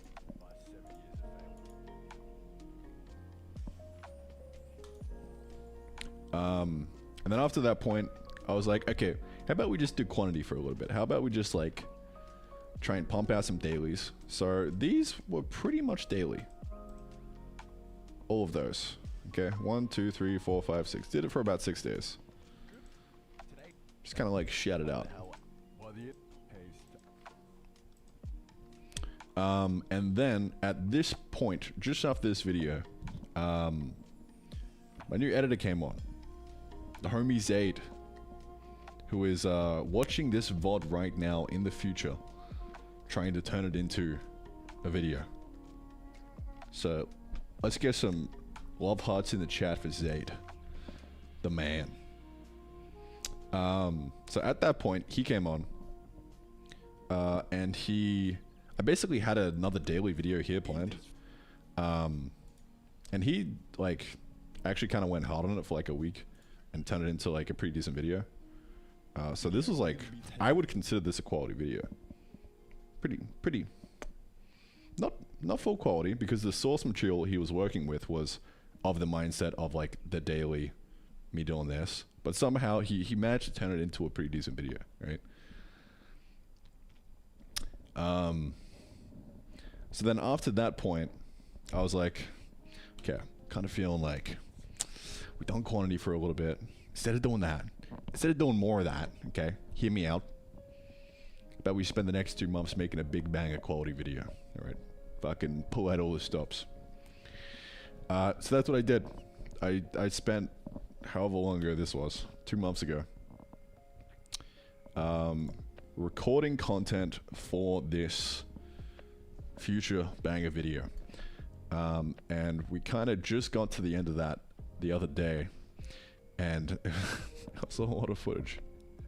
That was a absolute fuckload, and I went through it and I'm like, my like mentality was, okay, the more footage we have, the longer that we do, the more time in the oven it has to cook, and the better it's gonna be. But turns out I kind of like just spent way too long on it, and it was kind of overcooked in a way. I kind of left it in the oven a little bit too long. So I was like, okay, this is me thinking 3 days ago. There's got to be a nice like middle ground we can do here. So then I came up with, okay, let's just do the streaming and go back to the fucking like daily videos and maybe make them a little bit more quantity. Not daily videos, but like daily streams. And then we're turning these streams into videos that have a story arc. So if you'll look at the title of the stream right now, we're on part 2 of creating a new rocky biome. Before that, it was Portal System. We did 2 streams of that.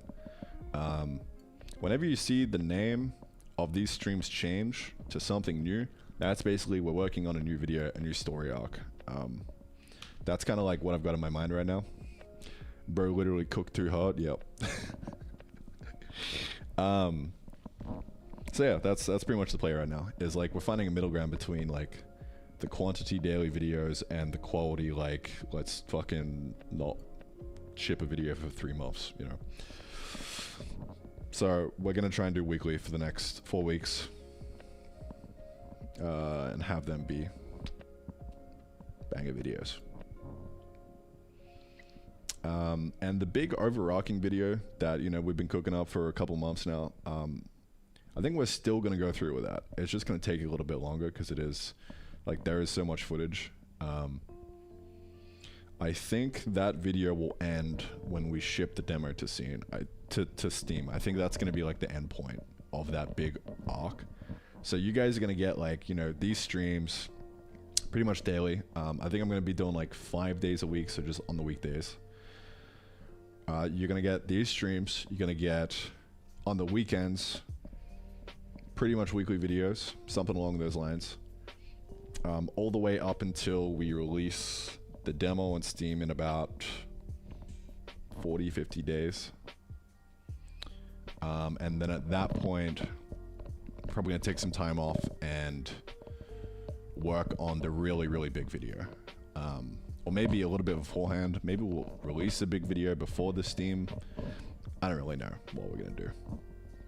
Probably do it after, so we can have like the content of like all the fucking festival shit in the video as well. Yeah, that's the plan at the moment. Thanks for coming to my TED Talk. So yeah, we're trying to do quantity and quality, basically. Quality, quantity. At first I was like, full quantity? Yeah, probably not. Full quality? I overcooked a bit in the oven and we haven't been shipping for 2 months and it's kind of weird. So now we're trying to hit that sweet spot, you know? Alright, let's get back to it.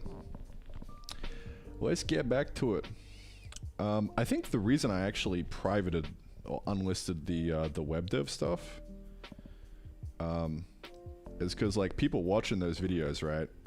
They'll be like, oh, this is really cool. He's like made a lot of progress on the website. Let me see what the website looks like today. I bet it's really cool.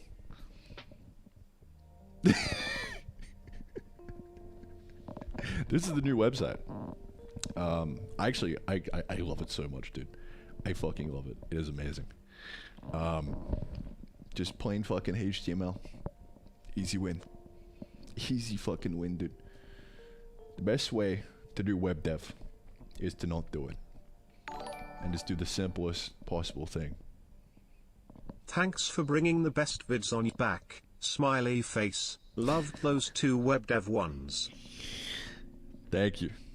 Javier or Xavier? 1 or 2. Or maybe it's option 3. Butchered both pronunciations. Thanks, bro. Appreciate it. Glad you enjoyed the videos. I know Prime is a big fan of the web dev videos, so we are bringing them back. Page at the moment. So let's just fix this real quick and do like a How the fuck do I edit this? Bro, this new YouTube shit, come on man, like why is YouTube got a split test on me now, man?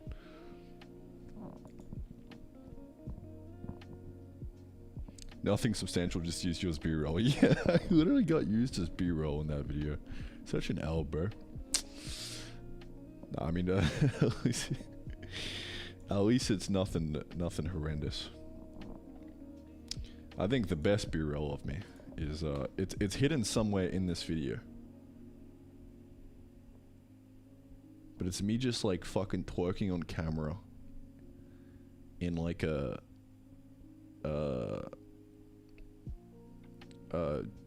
budgie smugglers. I have no idea where it is, dude, but it's hidden in here somewhere.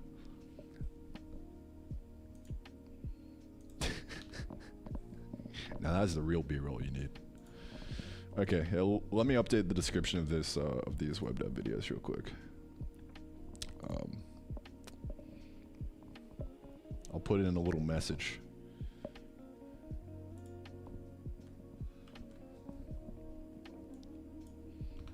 Hi, future Randy here.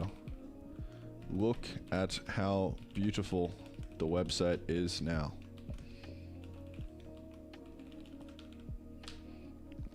TLDR, don't waste your time on things that don't matter, kiddos.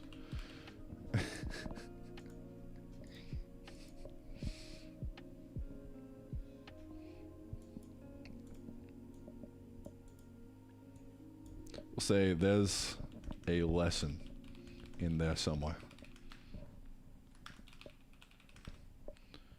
I think.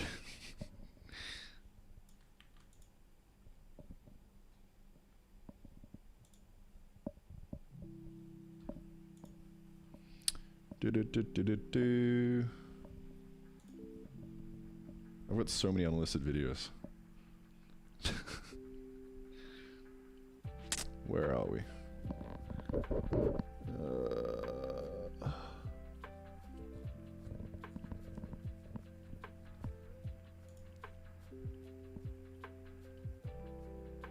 I don't even know where it is, dude. Oh. Oh, well.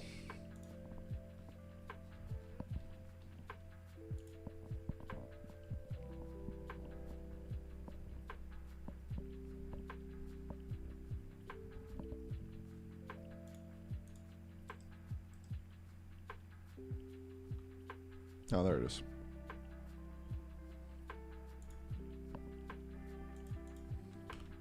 Paste that in there as well. Done. Yes, sir.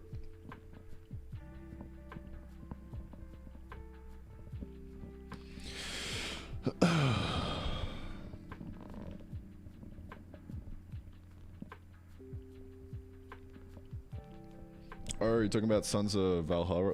Sons of Valhalla again, Mike. Okay. Sons of Valhalla. Oh, yeah, I remember coming across this. It looks pretty shit. My name is Thorol. If I'm gonna be real. I am looking for my wife, Freya. Their trail led me to you.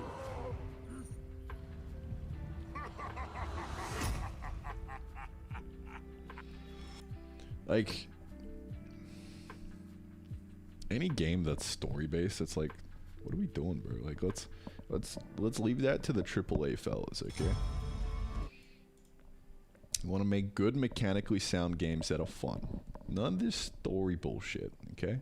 None of this linear story that we have to like keep designing new things for. Are we Nintendo? No.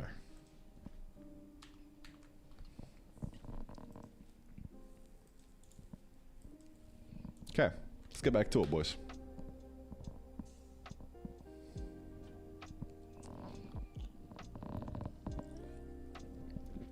So this was a web dev stream. You, don't blame me for thinking that.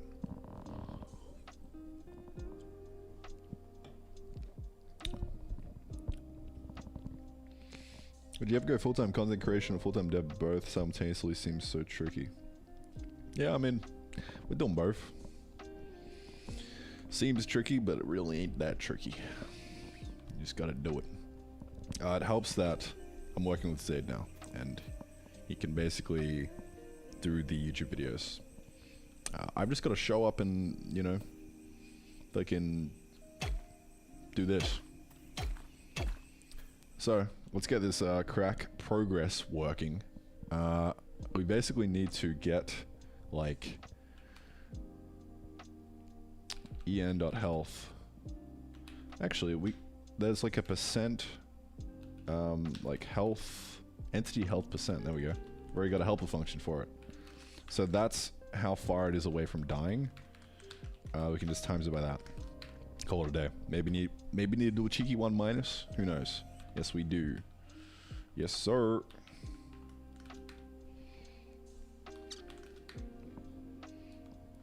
Switcheroo.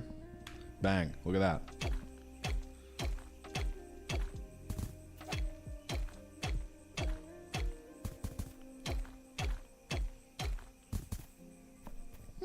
Not too bad. What's happening here? Okay, so the white override isn't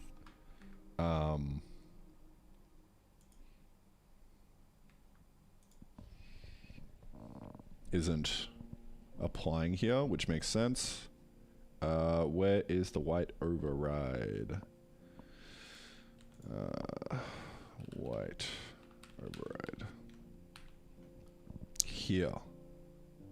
So it's happening at the beginning, but we need to make it happen at the end, I think.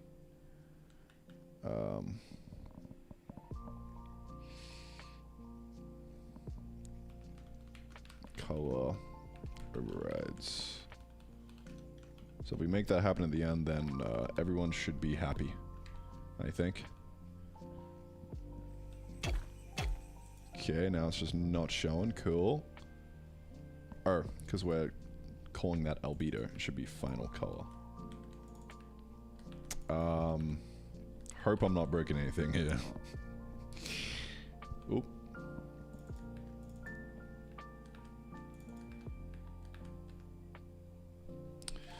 Final color, input. Ooh, okay. Final color, input, color override, RGB. Yes, yes. I think that's fine.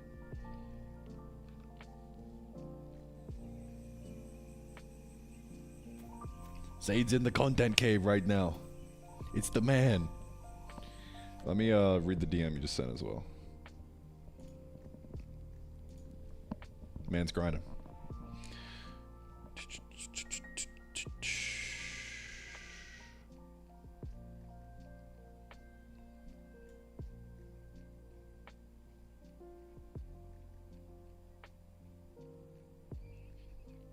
Altogether, it's 1.5 hours of cut down footage. Nice. Awesome.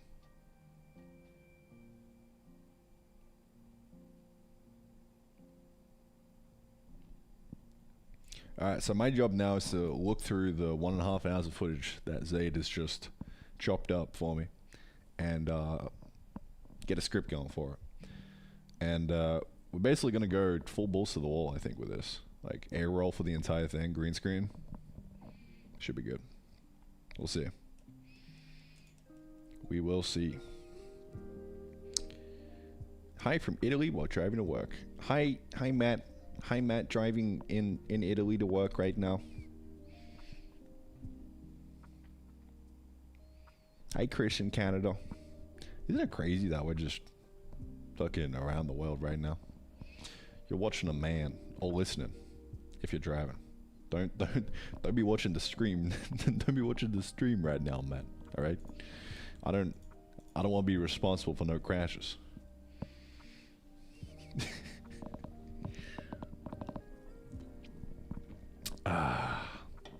Will the Randyverse be making a return? I don't know if we'll go this deep for this video. I don't think we're gonna go Randyverse deep, but we are gonna go one step back from that. Randyverse might make a return for the Big Chungus video once the festivals are up there. We'll see. Not gonna excuse myself. Do you ever things about Jai ever see for game dev? I ought to make like a video. But off rip did. Couldn't tell you. No idea. Honestly. For game dev specifically, that's an easy one. It's just because John's got so many fucking modules in here that are oriented towards shipping games, and he has shipped games before in the past, so it's a great environment for getting shit done.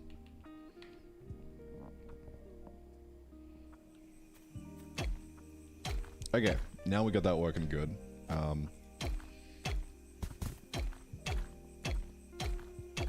So you can kind of visually see your progress on it.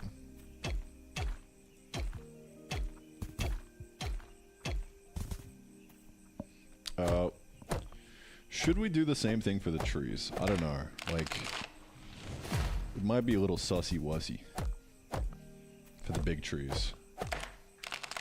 Like, we almost need to do a cut mark instead, right? Instead of the cracks.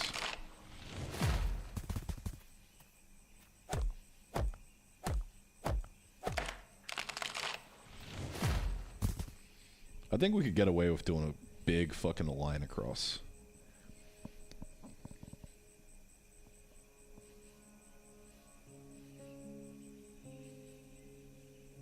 I don't know.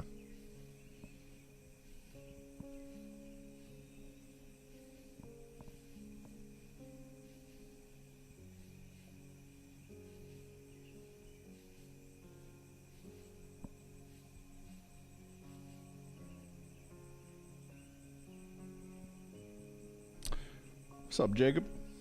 Happy cake day, my man.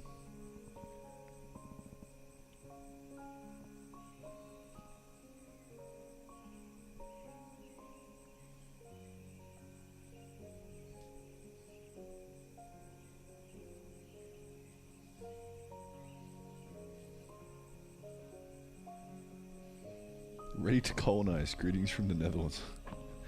What are you colonizing over there, you? What are we doing? we invading some countries?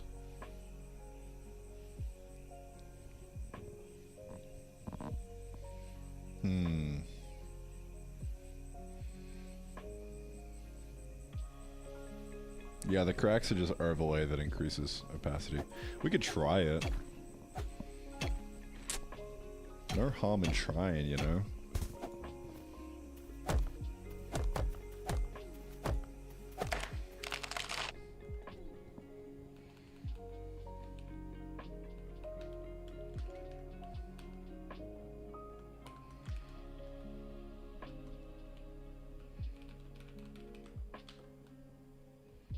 No harm in trying. Maybe it looks good, you know? Maybe it looks good. Who knows, man?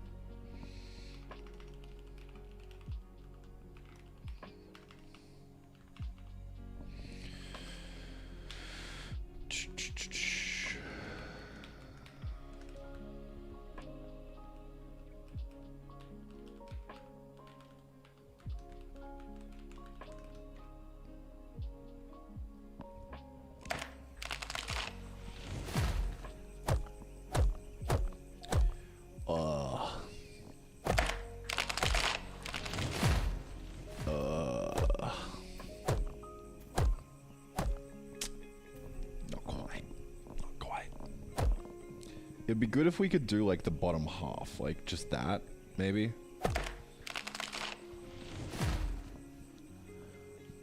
I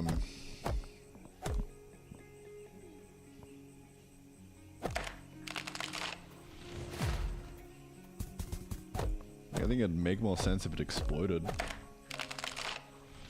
instead of fell over.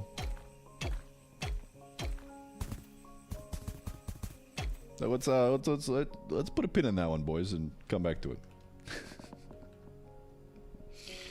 Let's put a pin in that one.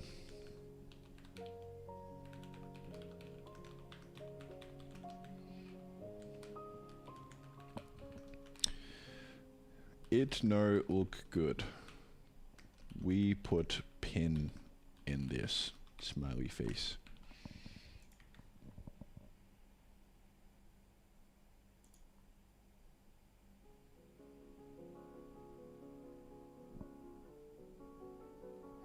That idea does sound nice, Chris. But then it's like, well, what are we cutting? You know?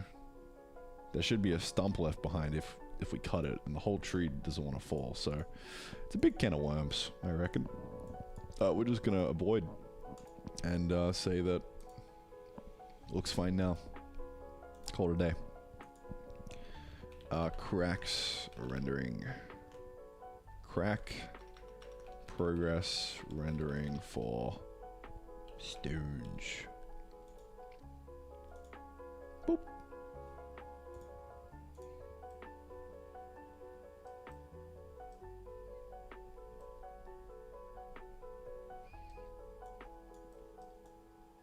Nice. Let's move on. Next thing I want to do is the hit particles. I think that's going to add a lot. Add a lot.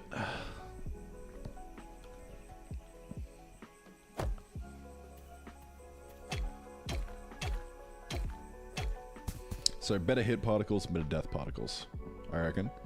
To do that, we're going to need to pull a yonky sploinky. Yonky splonky, mate. We're gonna yell at Terry.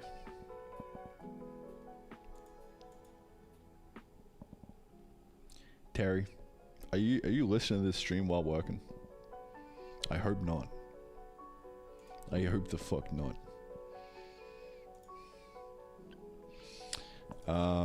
Because in Gun Run, rest in peace, he had great death particles.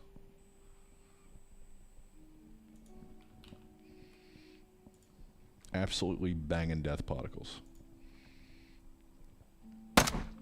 God, it's so fucking loud and he doesn't have a volume. Oh my god. Terry, no, come on, man. Oh, fuck. Oh, my earballs. Oh, okay. That's all we need. Someone clip that and send me the clip.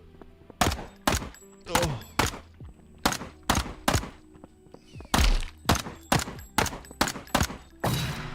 Oh, fuck. Let's get out of that. Any clippers? We need to frame by frame that shit.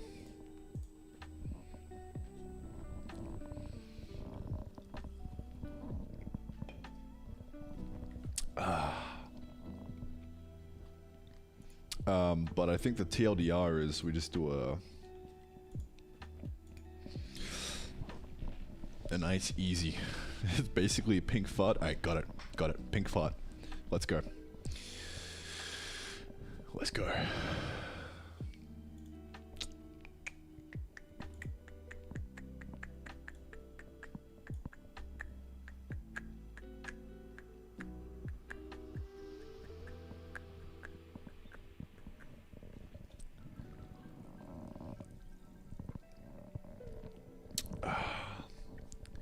Already pre-ordered your game.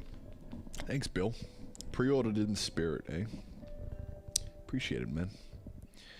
Can't actually pre-order it, but wish list is good enough, you know?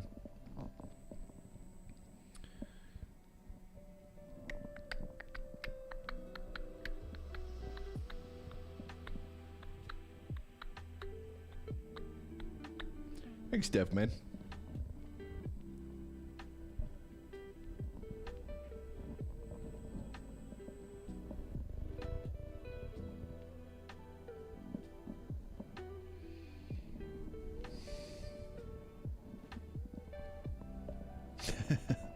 Thanks, Bill.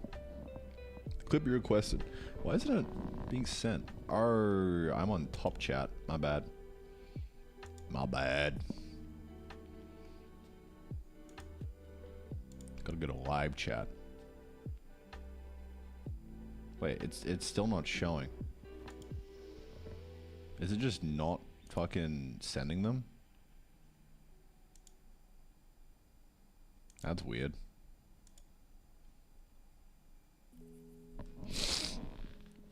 The links are blocked. Okay, thanks, Crimmy. Weird. How do I unblock links? That's kind of cringe.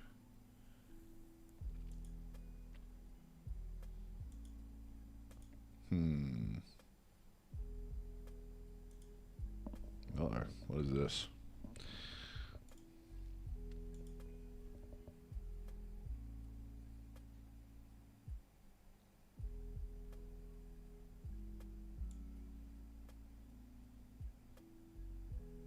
URLs sent in a live chat are already blocked. If you select this option, your comments be held for review. I don't want them to be blocked.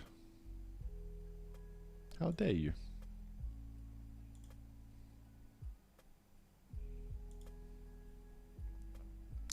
Ah well. Sometimes you win some, sometimes you lose some. Alright. Grammy's just sent the link on the Discord. And it's not a Rickroll. We love that. Thanks for sending it as well, Chris. Appreciate it. Okay.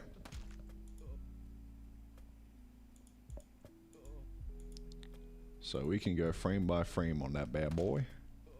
Nice.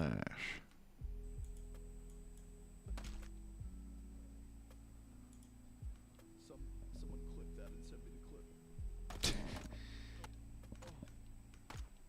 Okay, that's a good one right there. Sweet. So, the key here is, alright, step 1, turn him into a big blob. Step 2, particle effects that shit, alright? Velocity outwards. And then fade. Now, I don't exactly know how Terry's done this. It looks like there's a bunch of different particles. And because he's done his rendering sanely, you can like these might actually even just be rectangles that he's drawing. Who knows, right? And then they're just getting aliased down into pixel art because they look like they're rotating nicely. So I think I'm just gonna like by hand try and do this. We'll make like a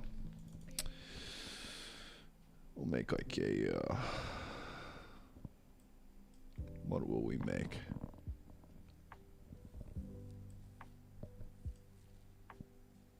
It's probably a good idea to have a better texture for this as well.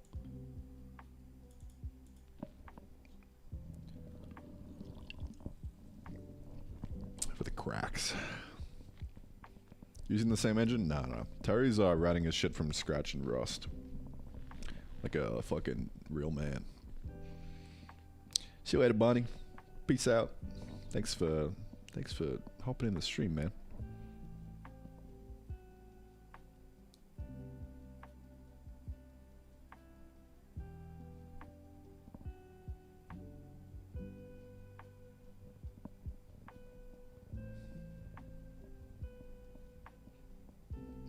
Curious about your take on the Steam's interface process of getting a store page up and managing it. My take is get something shitty up so it's wishlistable. Like if you look at my Steam page right now, it is dog shit, dude. Dog shit. I really ought to have like a link over to that as well in the stream, considering that's like the most important thing.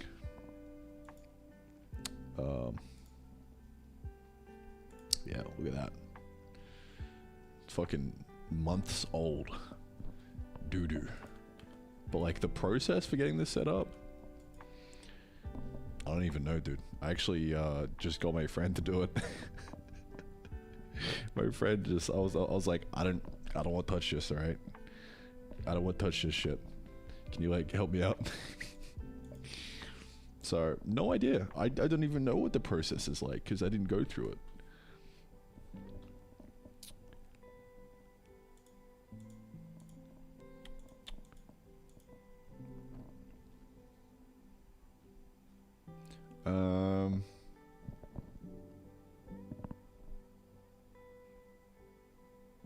Where do we want this link? I don't know. I can paste it in chat, but like... Oh, I can probably pin it, right? Yeah. Yeah. Nice. And there's also like a thing you can do to like shorten the link, right?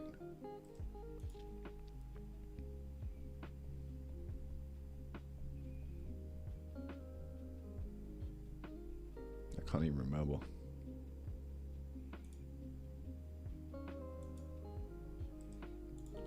Probably on a video somewhere.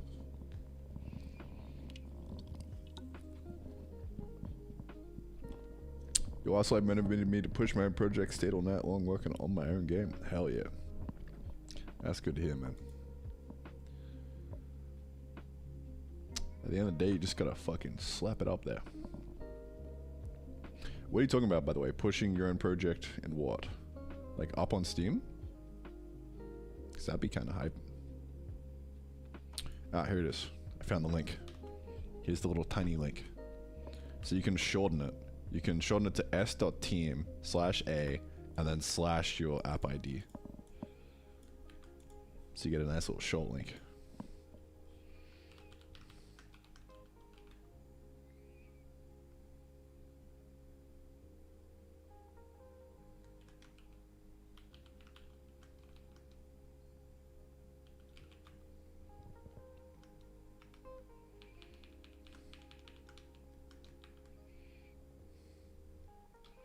There we go.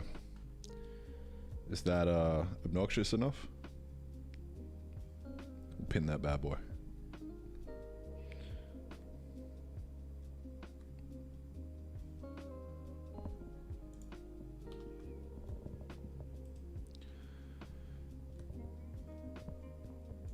Bro, this fucking YouTube chat is making me want to die.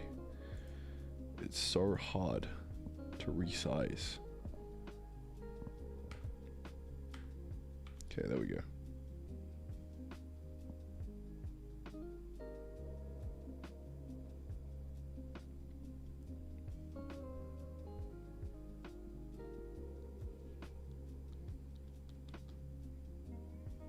Oh, working on a puzzle game? Nice. Remember?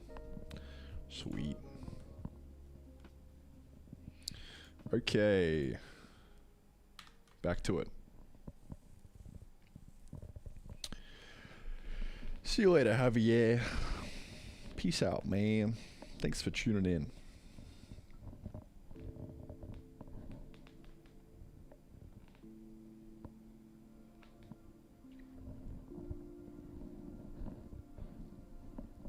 Okay, let's do this.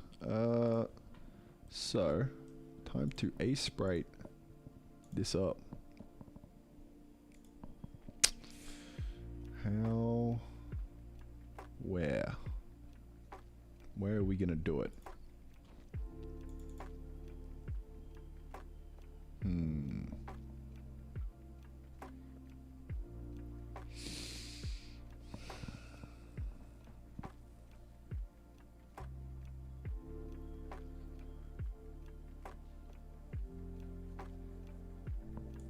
Like I've got a like a VFX thing here. Could just do it in here. Perhaps.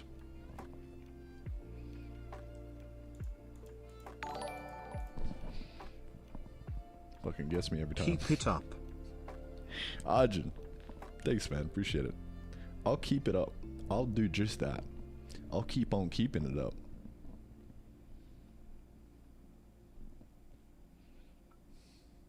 Rafa, good luck with the programming, bro.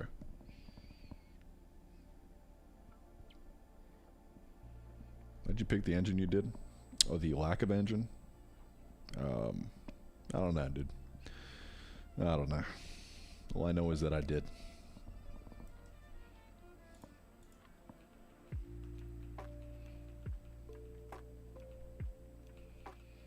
So this is kind of what I'm using to just add VFX to. So I can't be bothered making a new thing. So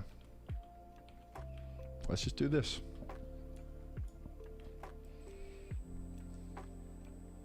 Okay, big blob, step 1, okay? Step 1 blob. Step 2, we're gonna like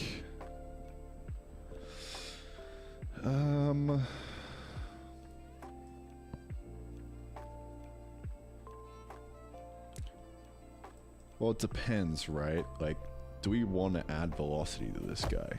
Probably do, right?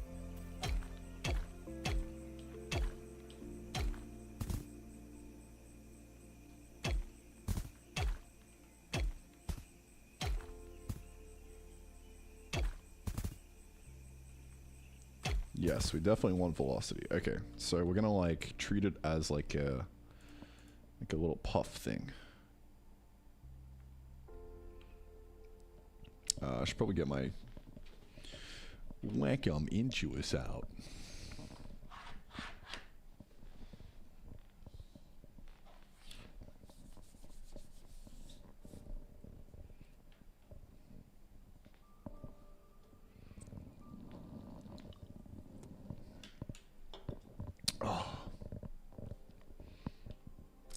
By the way, I'm kind of a little bit annoyed that the money storage rate isn't ticking up, because we would be at a few resizes right now.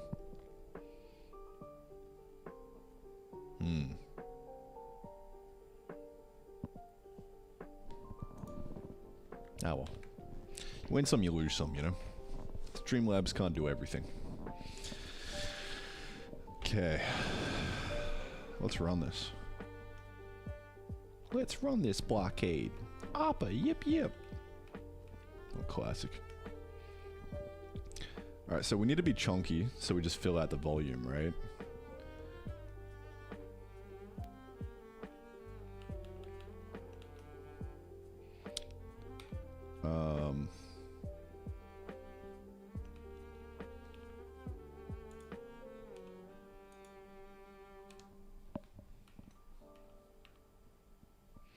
And then we just want to like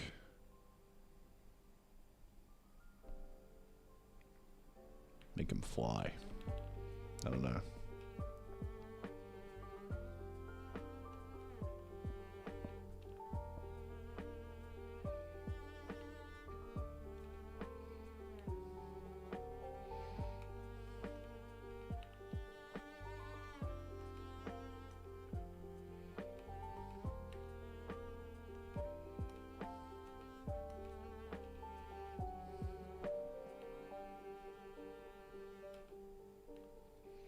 I don't really know what I'm doing here. I'm just kind of winging it.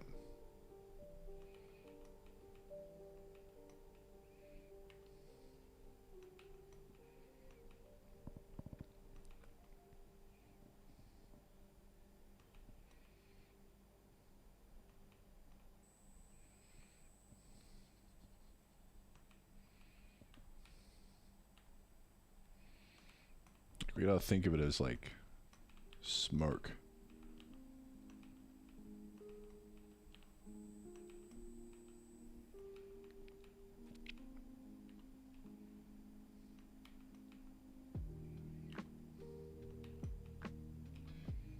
It's kind of like circling in on itself.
You can hear my concentration.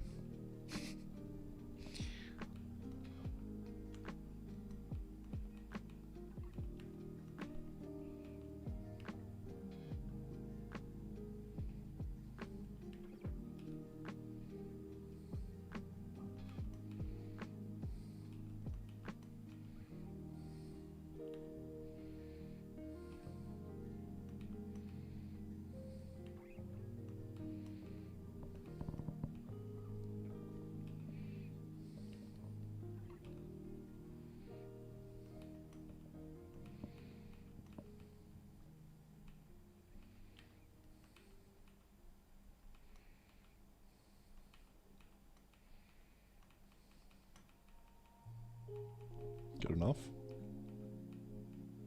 If anyone wants to have a crack at that and try for a better, something better, then be my guest.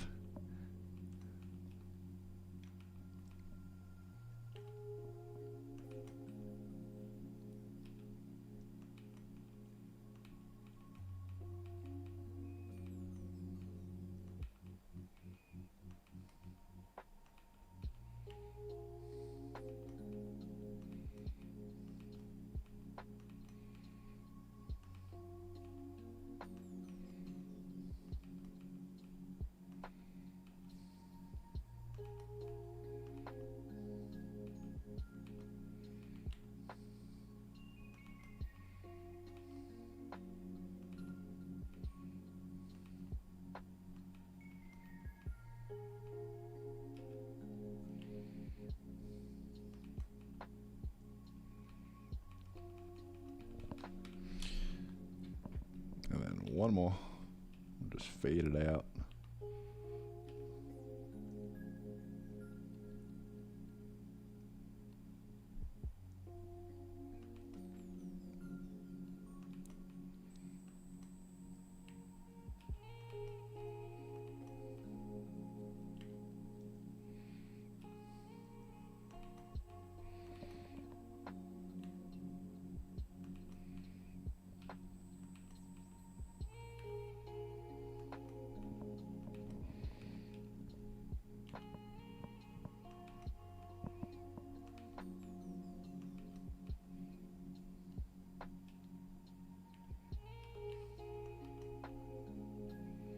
Good enough.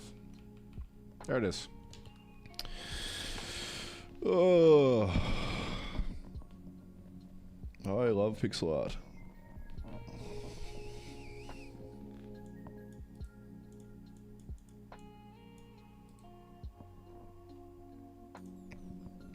We'll call this proof.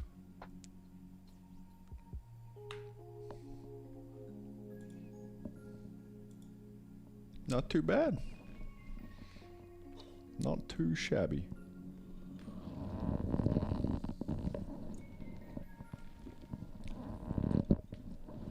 Could be better.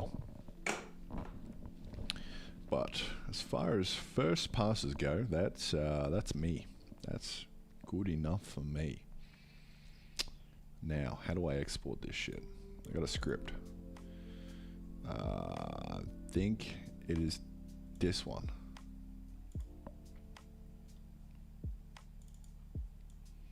Yeah, VFX proof. You got it. We got it, boys. It's going pretty good, Melik. Sorry for butchering your name.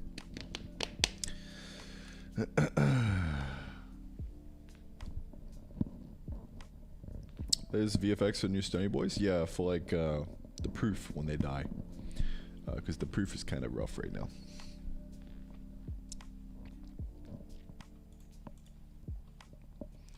So let's put the tablet away and get into it. I wish I had a better workflow for... Like, I wish I could always have the tablet out, you know? Just not very comfortable. Okay, let's get this in. And then...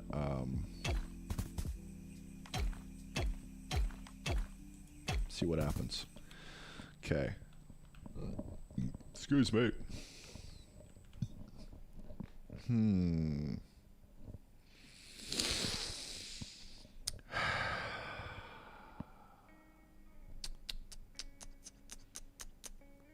You work as a software engineer? No. I work as a man streaming on YouTube.com. That's what I do.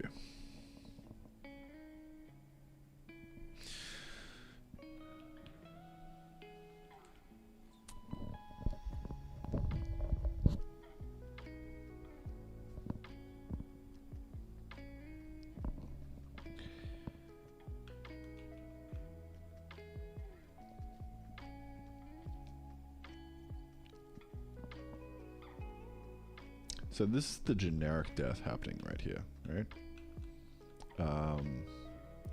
And this is the particle. Attack death. So I want to try for a new particle. Create emitter.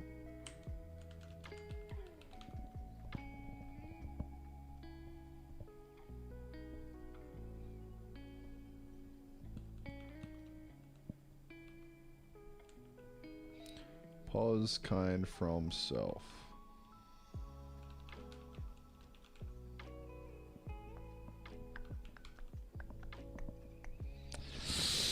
Actually, how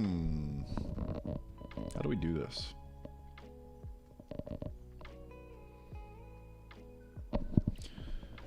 Do we have access to the attack like angle here? No, I don't think we do.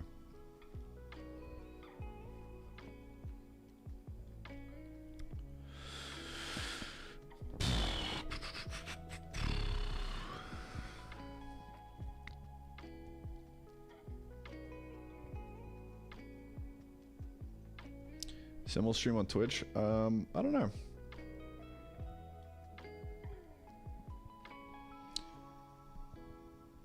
Not too sure. Probably could. Probably could. It's actually probably not a bad idea, honestly.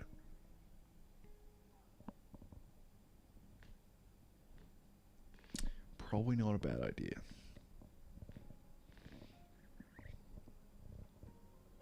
Maybe I'll look into that for the next stream.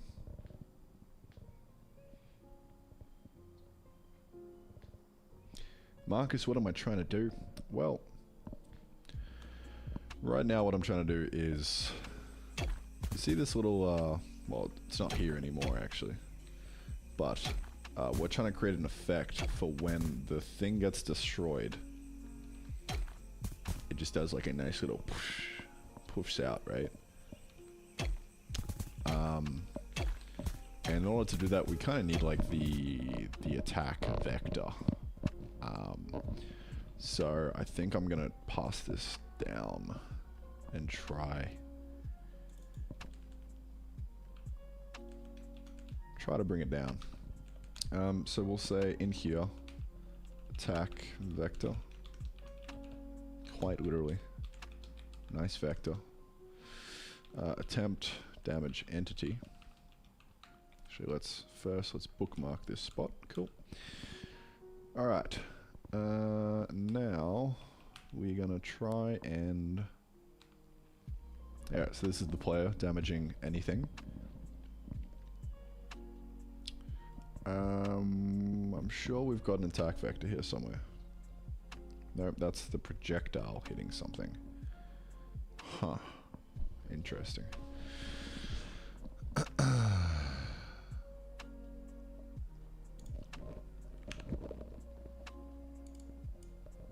So we got it in the player.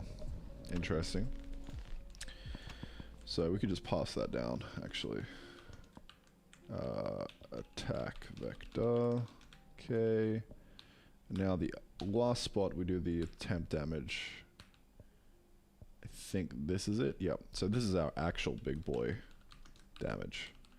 So if we go attack vector, then we should have the attack vector now. So from this point,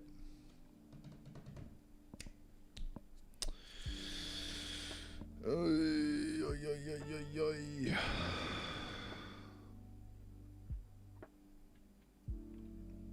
think you can too now with new Twitch rules. It's not like people weren't doing it before, you know what I'm saying?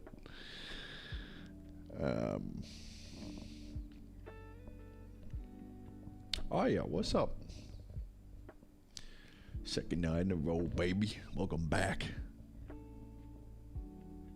Jai is fucking way better than Rust for game dev, for sure.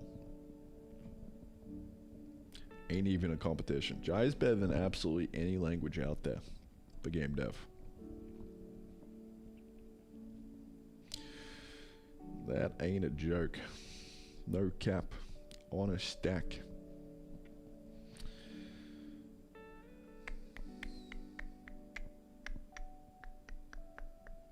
Spent 10 years in Burrow Checker Land.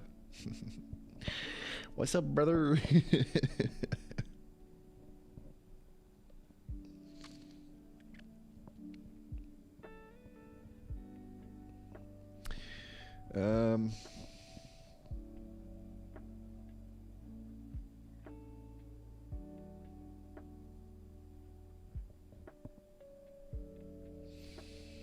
Okay, so the problem I'm having here now is like, well, we've got the attack vector, right? It's right here.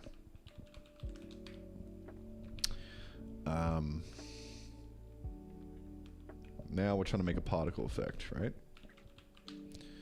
So how the flippity heckin' and fuck do we pass the attack vector?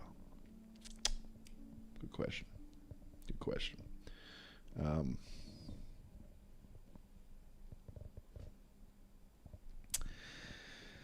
I don't know.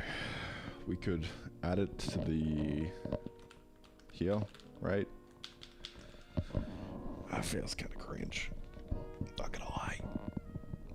Not gonna lie, boys. Feels kind of cringe.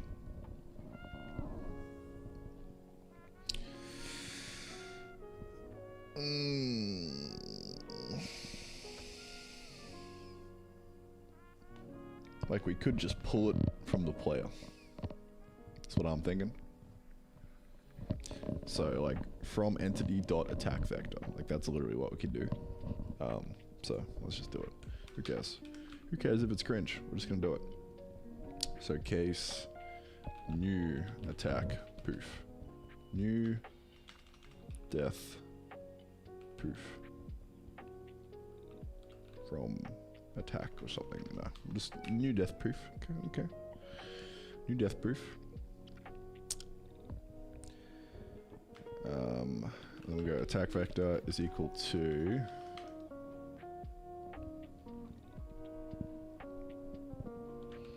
the from entity dot attack vector. So that'll just be 0 if we don't have any. So we'll be fine. We'll be fine now.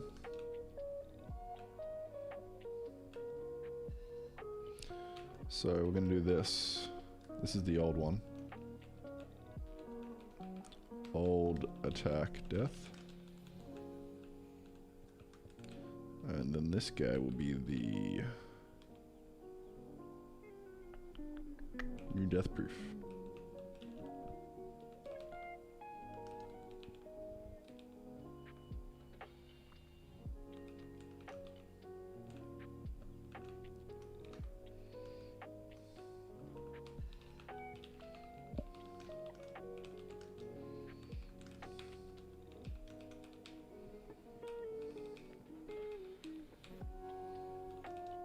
Okay. So we can do our thing in here. Alright. Right back, boys.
how's it 1:40 p.m. already? Holy shit.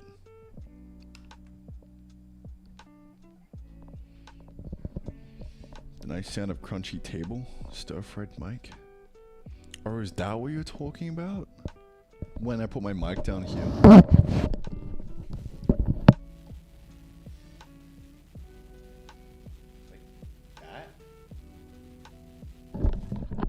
Or when I'm putting it on my head.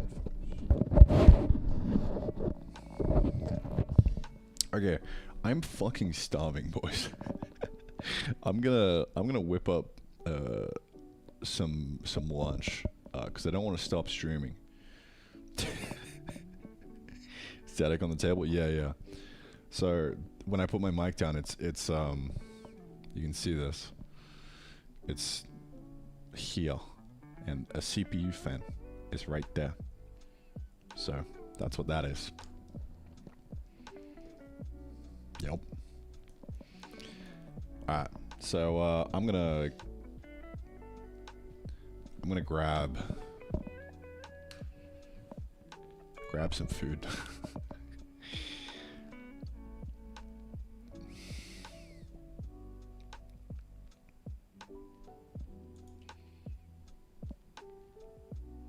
And we can watch a video. We can watch like the full video that that Terry sent. Actually, I don't really care. It's just a game on the title is why 96% of indie games fail. And then like the thumbnail is like sell your game. I actually do kind of want to watch this. Let's watch it. All right. Come on. All right, let me get food. I'll be back in like fucking 2 minutes, all right? Nice and quick. Then I'm gonna sit here and munch on that food while we watch this video. Sound like a plan, boys? Sounds like a plan. All right, let's go.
back, boys. I got myself a nice bowl of whatever the fuck this is.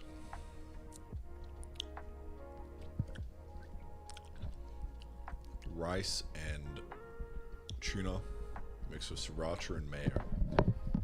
And some salt and pepper to top it off. Delicious. Alright, let's watch this video while I sit here and eat. How does that sound? This is the streamer life right here. Why did this game fail? Or this one? Or this one? It feels like a toss-up if you make an indie title. You have no idea where the dice will fall. And it only gets worse when you realize only 4% of games will turn a profit. Talk about some bad odds. But some succeed, right? So why can't I? That's the age-old question. There has to be some method to the madness, some secret sauce that gets games to fly off the shelf. As Benjamin Anderson puts it, if you are looking for an indie dev game guru with a secret ingredient, silver bullet, or some simple trick to becoming a successful game developer, then you're in the wrong place. However, there are tried and true business processes that when followed can drastically decrease the likelihood of failure. Basic steps to make sure any indie game has potential to succeed. And it starts with changing your passion. The first problem indie developers run into is they focus too much on an idea, a passion project usually modeled after a game they love. These developers start strong and their dream game drives them forward, but then they hit a few bumps in the road. These developers realize coding is hard, or they realize they aren't that artistic or their music isn't great. Whatever it is, the feeling of inadequacy kicks in and these once passionate developers struggle with imposter syndrome, feeling like they can't do it or that game development isn't for them. Even the developers that do finish their games often put their passion in the wrong place because when their game hits the store and it doesn't sell, they give up, believing they are a failure. This mentality is the reason why 75% of developers on Steam have only released one game. For the amount of time it takes to make a game and learn the skills to do it, you think more developers would take what they...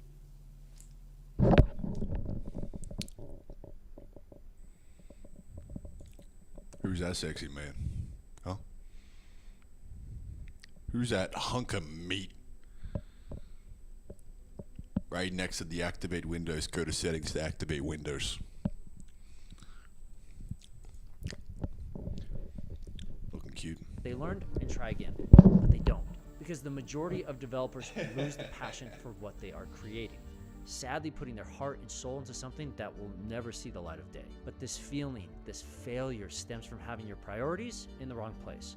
Don't put your passion in an idea, but in the process of creation. Have passion for building, making, testing. These are the elements you should learn to love when you are building games or anything really.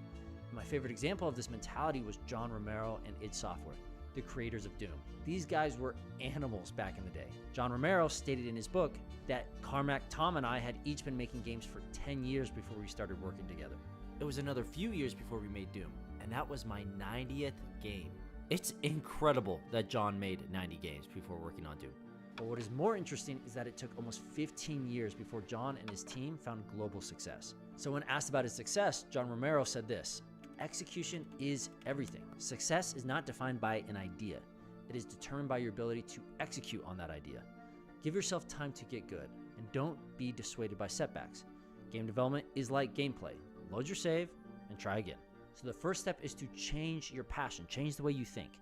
Be excited about the game you are making, for sure, but be more excited about the process of making games. To quote The Way of Kings, one of my favorite books of all time, journey before destination. But like every journey, you need to know where you are going. And in the context of indie development, excited. To quote The Way of Kings,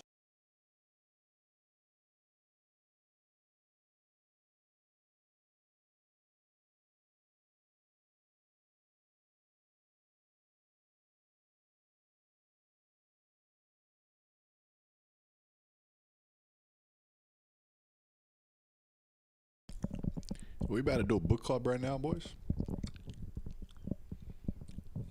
This looks like a good read. 4.7 on Goodreads. That's how you know it's a good read. Know what I'm saying?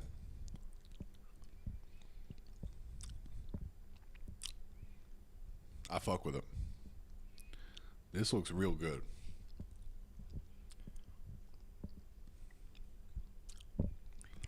We should do a book club. Let's all read this book and come back at a later date. And then pull up and be like, that was a good book.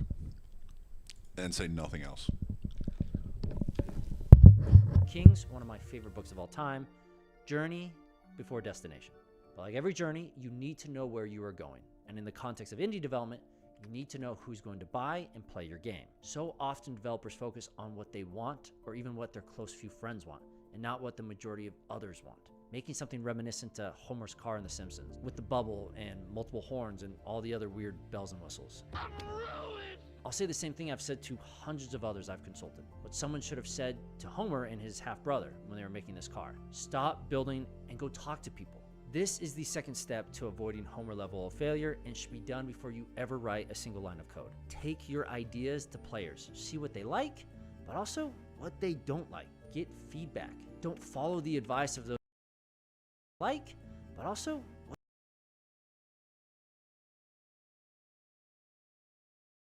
what they don't like. Get feedback. Don't follow the advice of those that say, if Ford had asked people what they wanted, they would have asked for a faster horse, not a car. I hate that quote. I can promise you Ford talked to people. And when he heard them say they wanted a faster horse, he was smart enough to read between the lines and understand that they wanted to travel faster. Do the same. Listen to what people have to say, not just the words, but the feelings. This will give you so many ideas and help you create something you never thought possible. Don't assume that you know better than others. I made this mistake with my first company I started, an edtech company called SpeechCloud. I made all sorts of assumptions about my market, and because I didn't validate these assumptions, I ended up crashing and burning and having to pivot. I was too hot-headed, thinking I knew best, and I was too lazy to get out of the house and talk to people. The BattleBit team also made this mistake. They were so focused on creating a squad-like game, not realizing their community didn't want what they were making. And because they didn't validate and listen to players, it cost them years of development. The legacy version of BattleBit was completely hardcore, and it somewhat failed back then because there was no audience for an extreme hardcore blocky game. And then we made it more casual. Realize you don't know what people want and just ask. Don't take everything to heart, but learn as much as you can. This will help you avoid the huge pitfalls when you're in the middle of development, thinking you have something cool, and then you launch your game and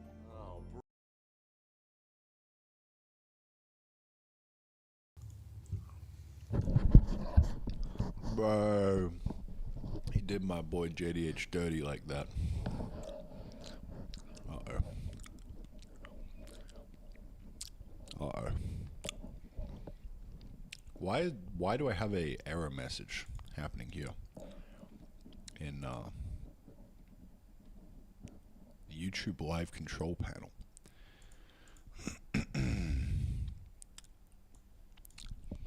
Hello?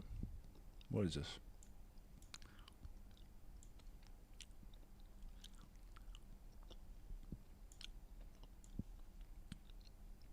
Never mind. It's nothing. Back to it. This guy stinks! But even then, how do you know this dude yelling in the back is actually someone you should be listening to? How do you know you are talking to the right people? Oftentimes, we solicit feedback from individuals that will never play our game. Talking to the guy that hates JRPGs about our JRPG. Listen, we just have to do 27 more potato side quests so that my guy can swim 3% faster. To find the right player base, you need to research your market. Specifically, research the genre you are entering. This information will be your foundation to help you determine how to build your game and is the third step to avoiding failure. Know your market. Now, this may sound too businessy for some people, thinking, I'm just a game developer. I don't need to know about the market. I just need to focus on making a great game. And if that is your mentality, well, I hope I can change your mind, because you aren't just a developer. You are an entrepreneur. You're starting a business that requires you to be a lot more than just a coder or an artist. You need to wear every hat, from development to marketing, or at least a few hats if you have a team. And you or someone needs to know your market. Now, some people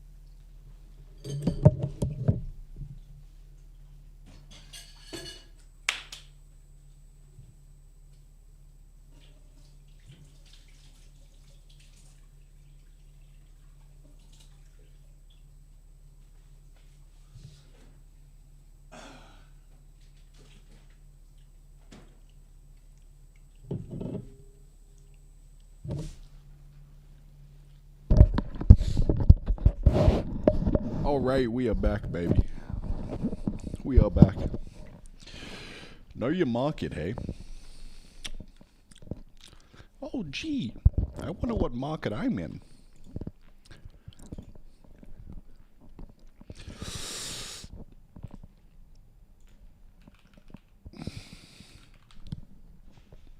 Ugh.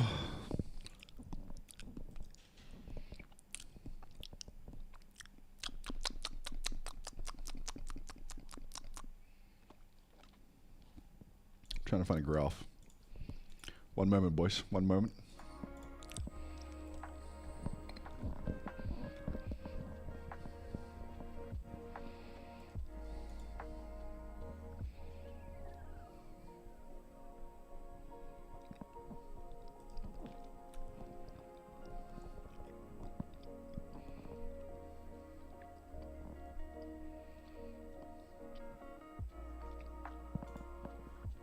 I can't find the graph that I was about to reference, but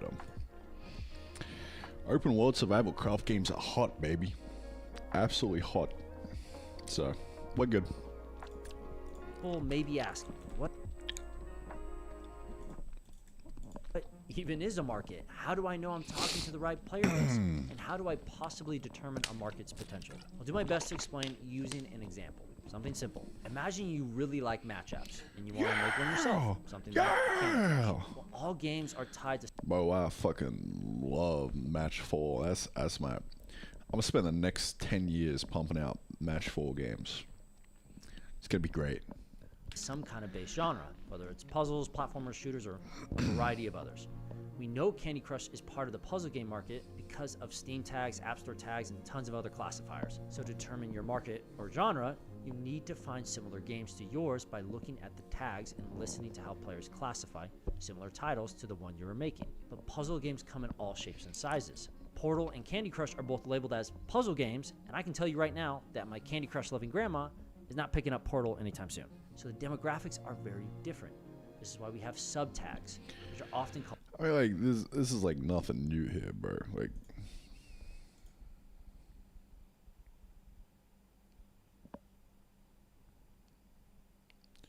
walking sim. You'll need to dig a little more. But what about my market's potential? How do I determine making this game is worth my time? Well, let's imagine if no other puzzle games existed and every person in the puzzle market bought your Candy Crush game. You would make $15 billion, according to the most recent puzzle market revenue. Sounds great, right? But that, of course, is unrealistic. As I explained, the puzzle market has all sorts of variance in its player base. So it doesn't matter how amazing your puzzle game is, you're not making $15 billion because not every puzzle player has the same taste.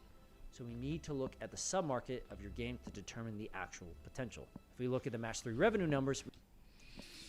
He's just saying words at this point. TLDR, I think you can get a lot of value from it's howtomarketagame.com. That's all you need, right? And step one of making a game is just picking the right genre. Like, that's 99% of marketing is just pick the right genre. Is it a game that people want to play? Then you call it a day, you know? Go make it. Step two, go make it, right? Stance just said, as someone who makes one, 2D survival sandbox games are really rare, so easy to market. Yeah, they're rare because they're fucking hard. like really fucking hard. I would say, like, the only thing harder than an open world like survival crafting game is a multiplayer open world survival crafting game, you know? Like, it's probably the hardest genre to make just because there's so many disparate systems that have to come together and work in an interesting way.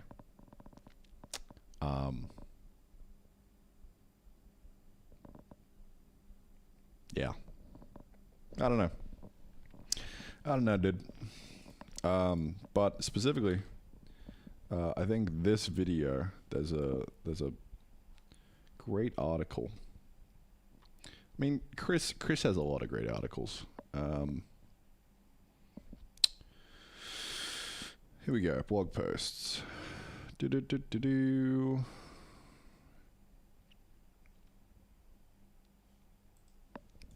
Oh, this is the article. This is the graph I was trying to find. I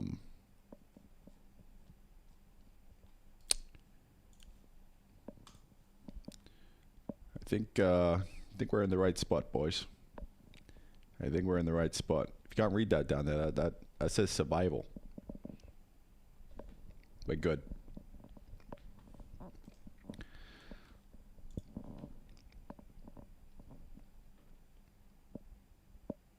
Survival games are white hot right now. Open world survival games, we must go out in the wilderness, collect resources, farm, build weapons, and usually defeat some big enemy. This is the part I'm missing. Okay, defeat some big enemy. That's like the next step, because there's no like big long-term kind of goal that you're working towards. No big chunky dude. But we're gonna work on that tomorrow. Today's kind of like a chill stream of us just figuring out some polished stuff. But yeah. Damn, mine is puzzle. Yeah, like, I think, I don't know. Puzzle's second on here, right? But it's kind of like a bit of a misnomer because the puzzle games are like the quintessential example of a absolutely flooded market.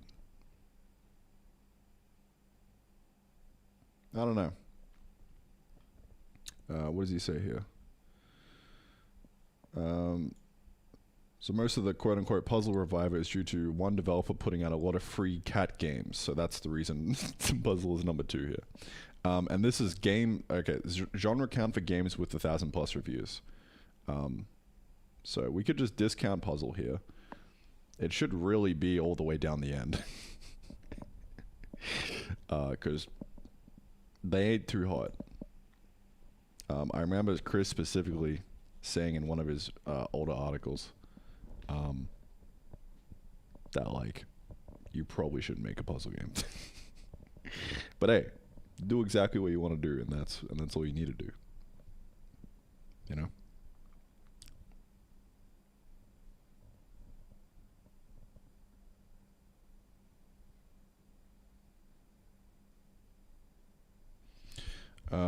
Yeah.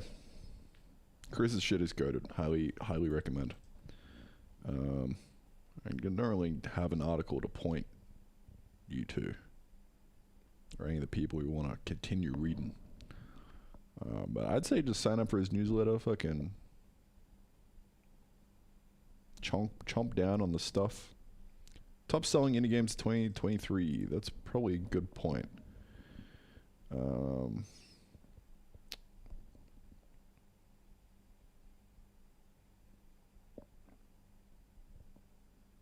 Yeah, this is another one. It's another graph. This is 2023.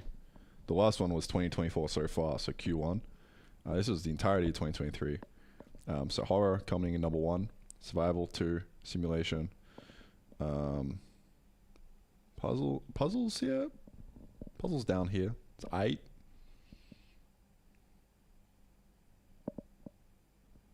It's not all the way at the end, you know.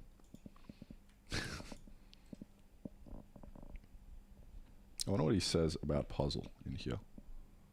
He doesn't say anything. Uh-oh.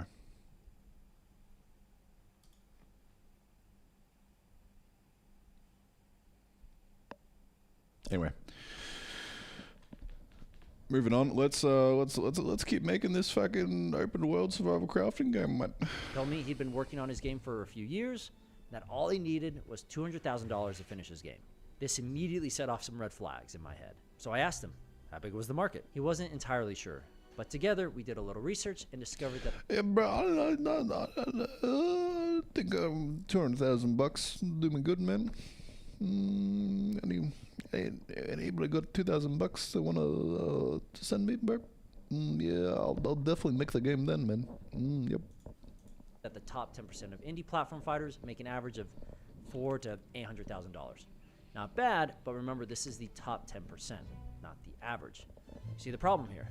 The developer was spending years making this platform fighter, trying to get hundreds of thousands of Bro, dollars what's in this investment, banging music? only for his game to maybe make a little more than what would be invested.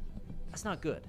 And no legitimate publisher or investor is going to give that kind of money with such a low return on investment.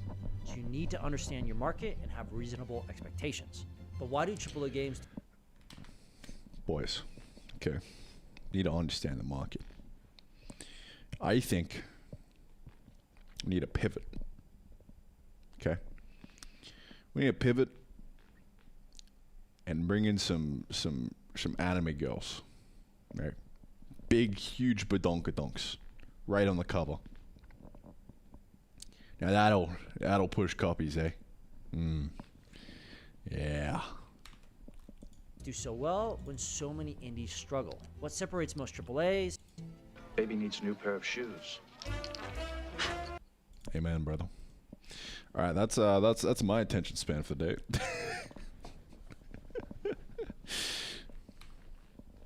Okay, yeah. Now what Chris didn't put in that graph was the adult category. Now that's number one right there. Actually, I think he did talk about this at some point. Kind of funny.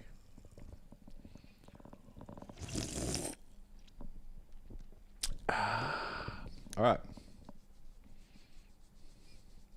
About anime girls, you got my attention. Yup.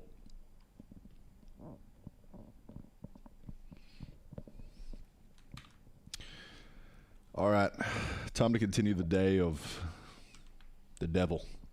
The devil being in the details. We're just working on polish. We're not doing anything special today. We're just making things feel good. So we've got this kind of like poofy particle effect, right? That I want to fire off. So if we do, I'll just do one of these, right? Do a cheeky little for loop. Let's also make sure we got our lo-fi cranking. Otherwise, how else is it going to be a good vibe, you know?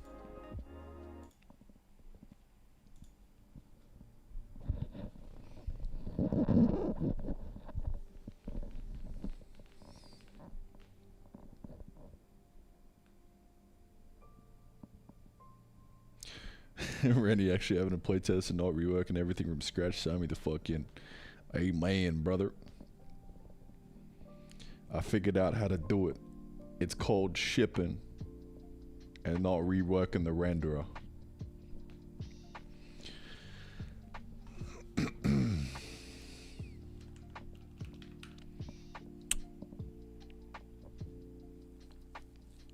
Only took me 5 years to learn that lesson.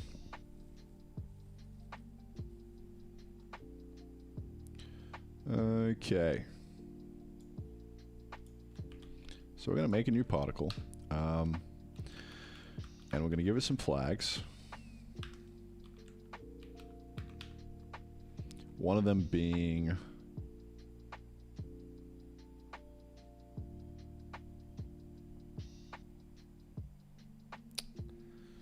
Well, this is the attack death, right? So we could pretty much just copy this guy and get away with it.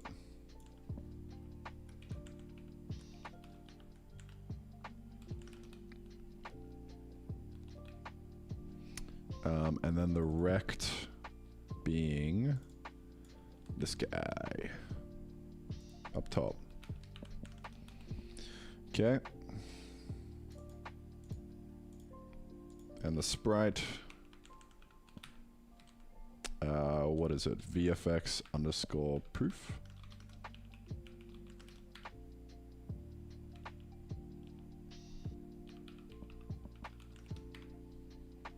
Sweet.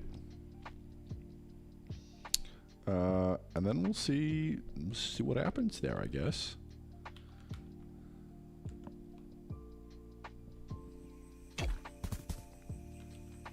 Okay, that didn't work.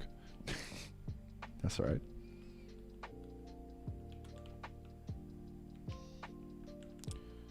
What I need to do now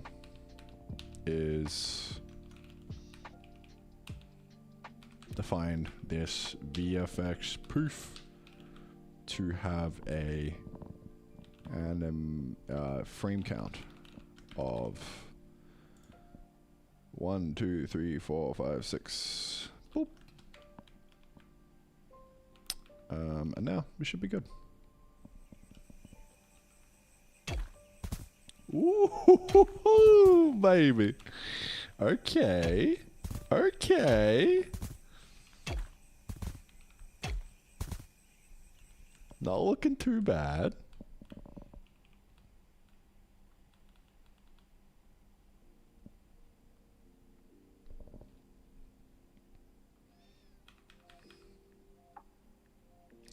So I think the thing we need to do now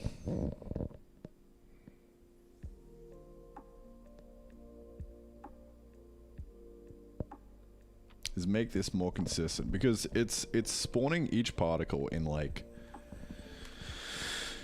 if we slow-mo this shit.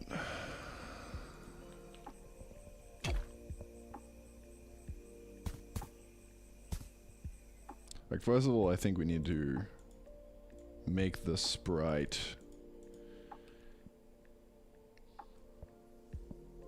I don't know. Don't know. So it's kind of like going off to the right like that, right?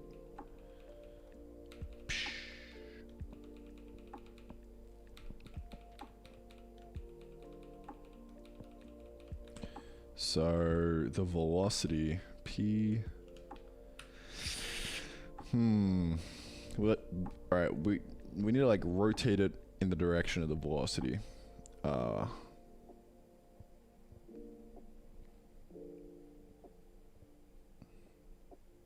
And then I don't know what else. I don't know. Maybe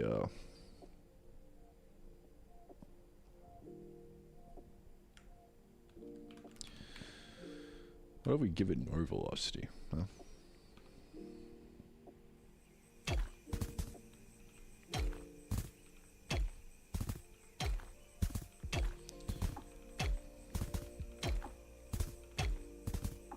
Problem is, like, it's randomly kind of just... It's picking where it is randomly within the hitbox of the thing, right? This guy. It's picking random spots.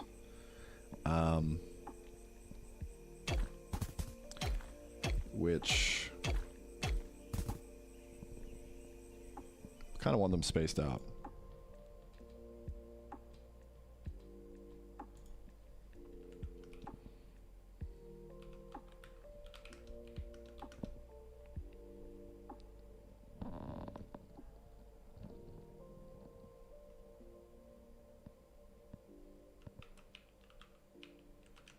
I wonder if we can do something like this.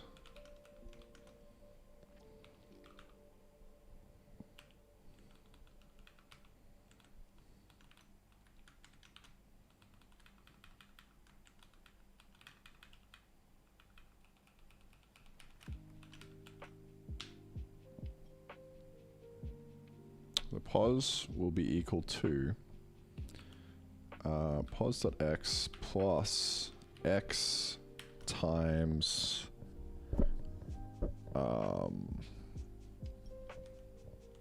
whatever the fuck this is. We'll say like, what is that?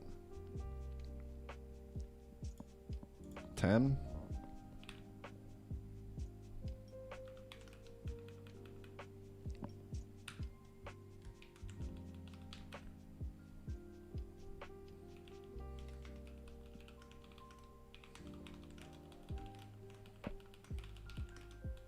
Do the same for the y. Pos.y plus y times width. So that'll spawn like a bunch of them over there, which not exactly what we want. Not quite, Chief. Not quite. They're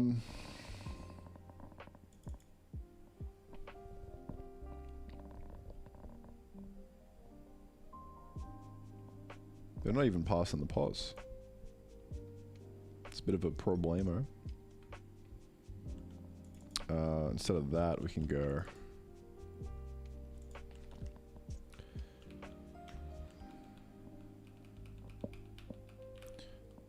from, no, self and pos, I think that'll work.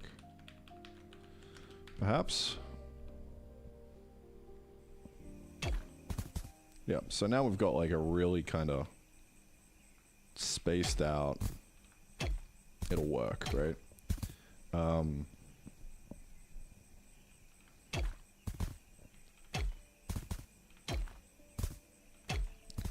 So now we just gotta figure out how to automate that across different sizes. So we'll say,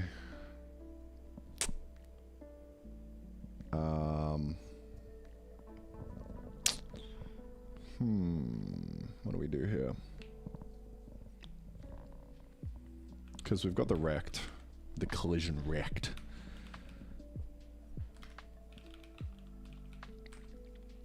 And we can get like a size from that.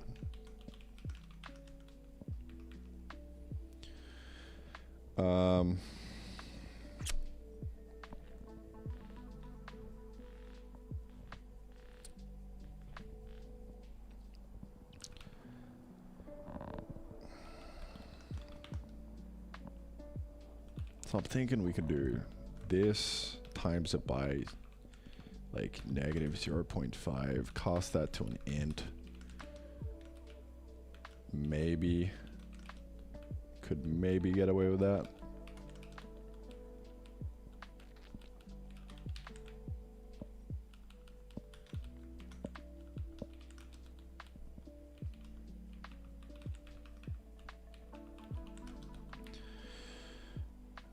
Let's see. Not quite, not quite. Almost. Heart's in the right place. So it's size.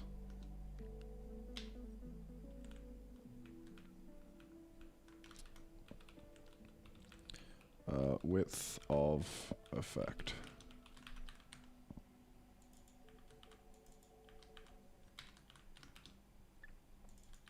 I think we ship it, boys, eh? So the size dot x divided by the width of the effect, I think.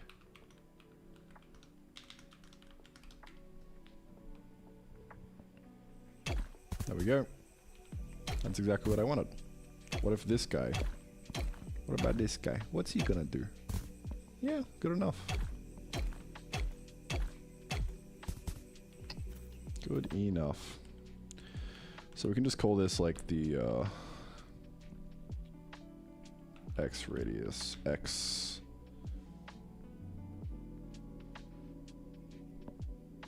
radius count, something like that.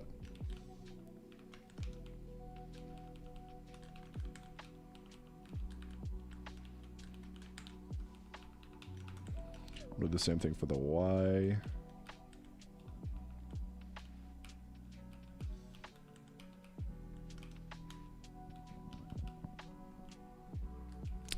Okay, for this we don't want to divide. We don't want to halve it. X.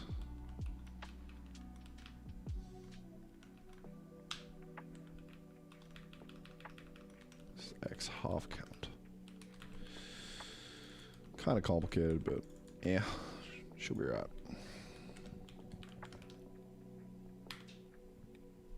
Okay, that should do it. Yep.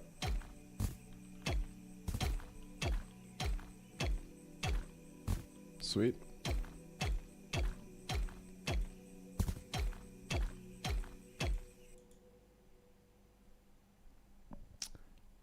Interesting.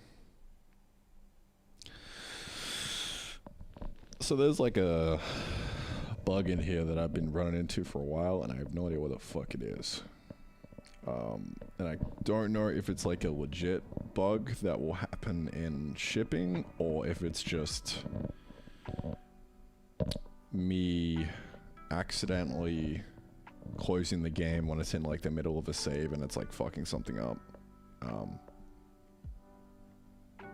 Because I'm like force quitting it because it's debug. So I don't know. I genuinely have no idea. I kind of want to wait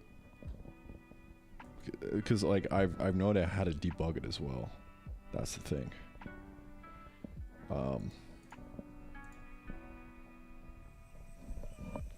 Like I guess we might have a reproducible thing here. We do. So it's basically like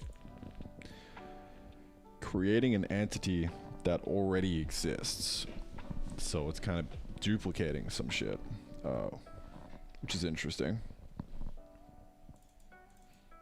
Now let's see, what do we got in here?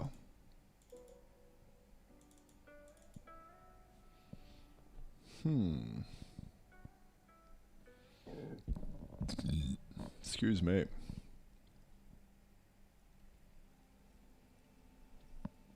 Don't you just love those bugs?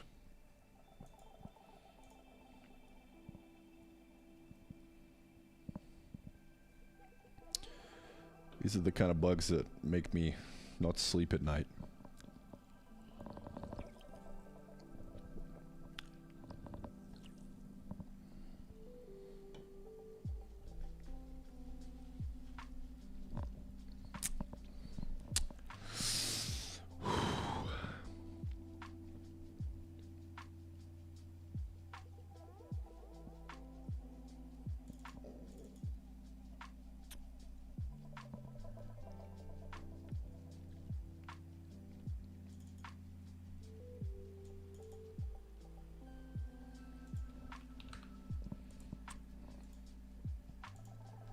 Let me see if I can figure this out.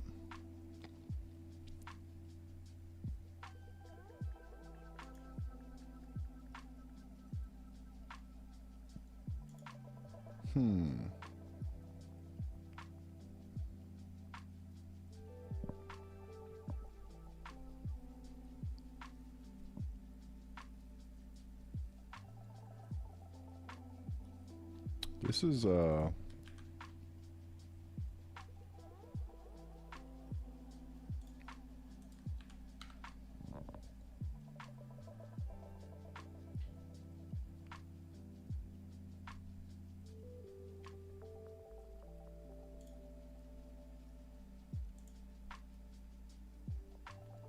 this is interesting.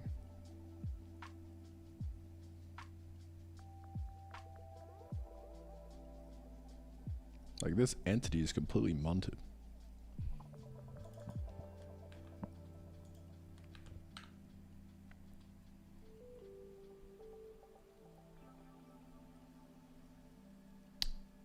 I don't mind at all, Manarox.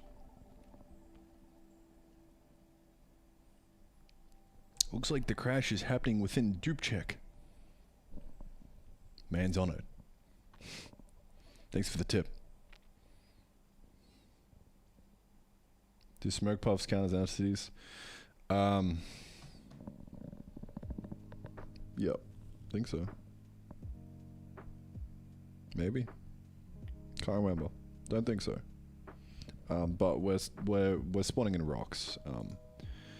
Basically.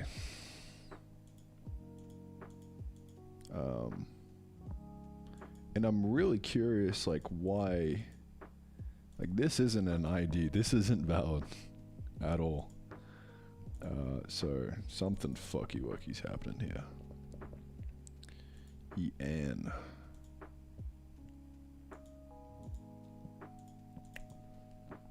Dupe.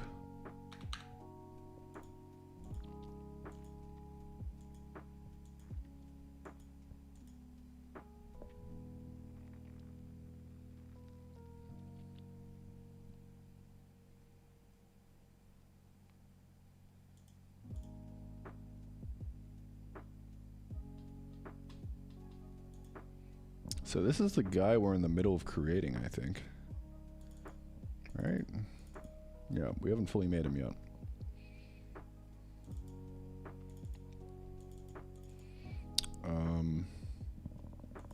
So the idea is 46, right? But there's already a 46, and it's the rock deposit. Is it the rock deposit that we are destroying right now? Because that might be the issue.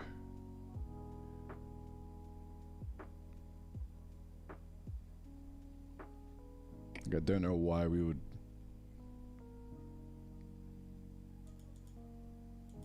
Like, it makes sense that that would be the issue, but I don't know why. Okay, this isn't marked for destroy. Create world item, spawn.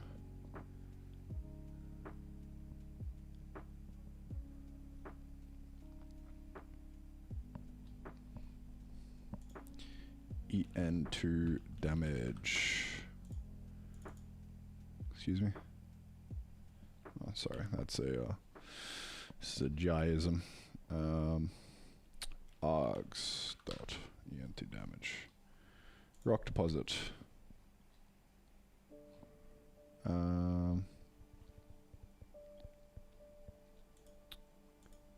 ID 7. Yeah, this isn't the same rock deposit. This is a completely different rock deposit.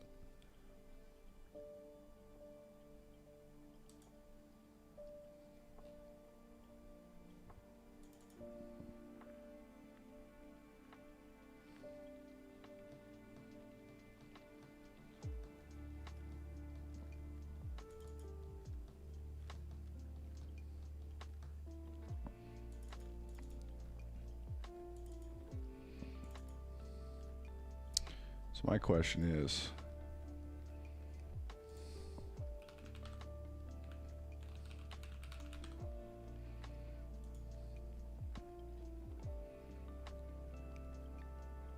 why are we duplicating? Oh, it's $1 million question. World entity ID gen.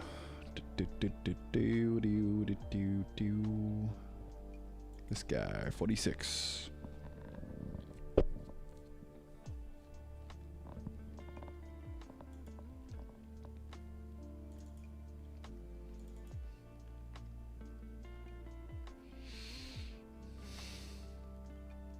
I have seen the red debugger, yeah. Doesn't work too well with Jai at the moment, though.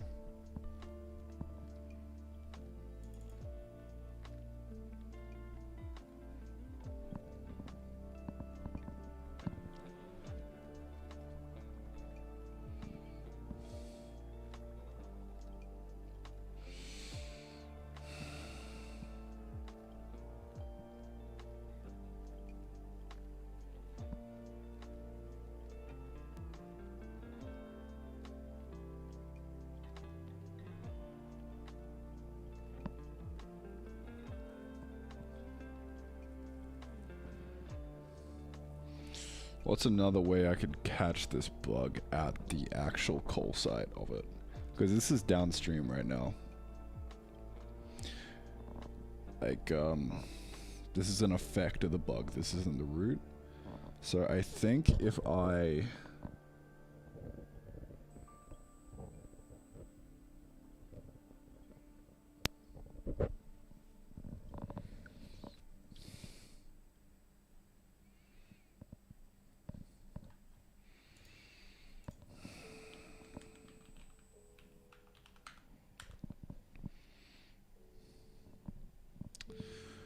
I think maybe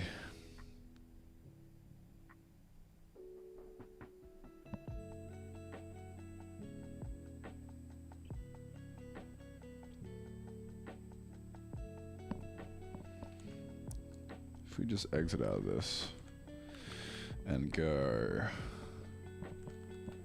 loop over the entities, right?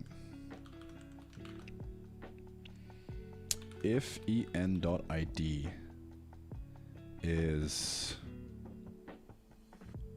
greater than or equal to the entity ID gen. So this is like a generational index thing, right? Every single entity, it gets assigned a unique ID, like a unique generation. And then, so whenever I create an entity, it gets assigned that and then it increments it. So it goes 1, 2, 3, right? So everyone has different IDs. The problem here is we're going to create an entity and do that generational indexing, but we're reusing an existing ID that's already there. Like that's already been loaded into the world. So I'm trying to like spot the point at which it gets pulled into the world. So I think this might do the trick.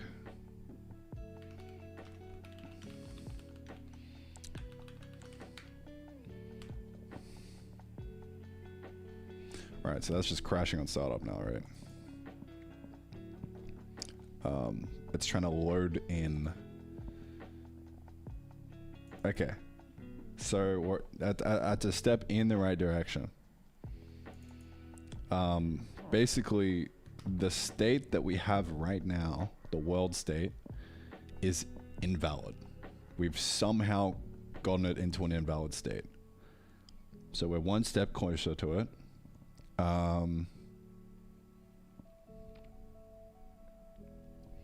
So from here, what's happening is it's trying to load up all the chunks, and now it's finding an entity in the chunk saying like it's trying to load it up, right?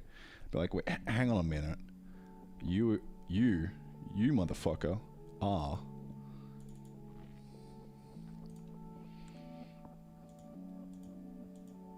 number 45. Our generational index right now is at 45. This ain't right. This ain't right, bro. What are you doing?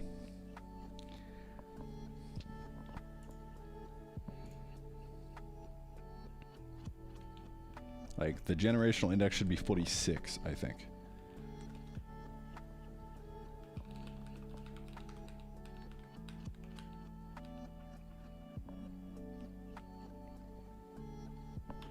Maybe? No, that should be right.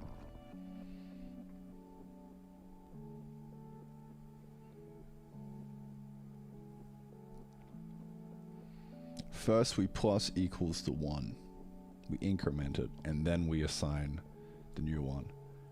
So it should be equal to it right now, right? So we will have one guy.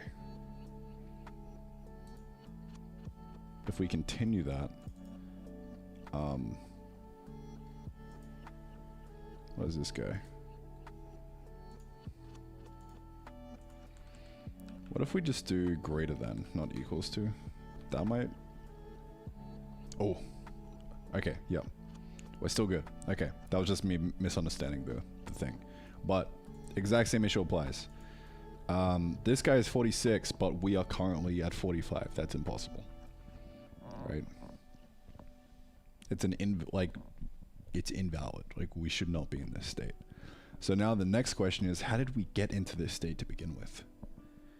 Like, what the fuck happened? You know?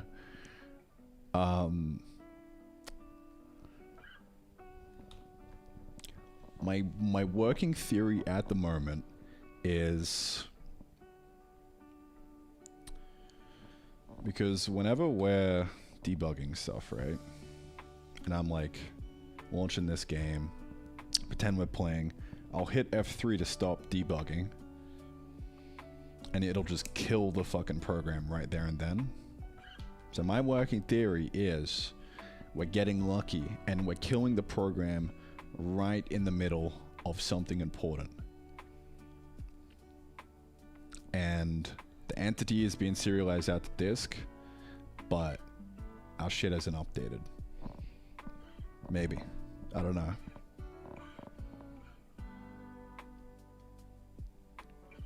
Like, what could happen?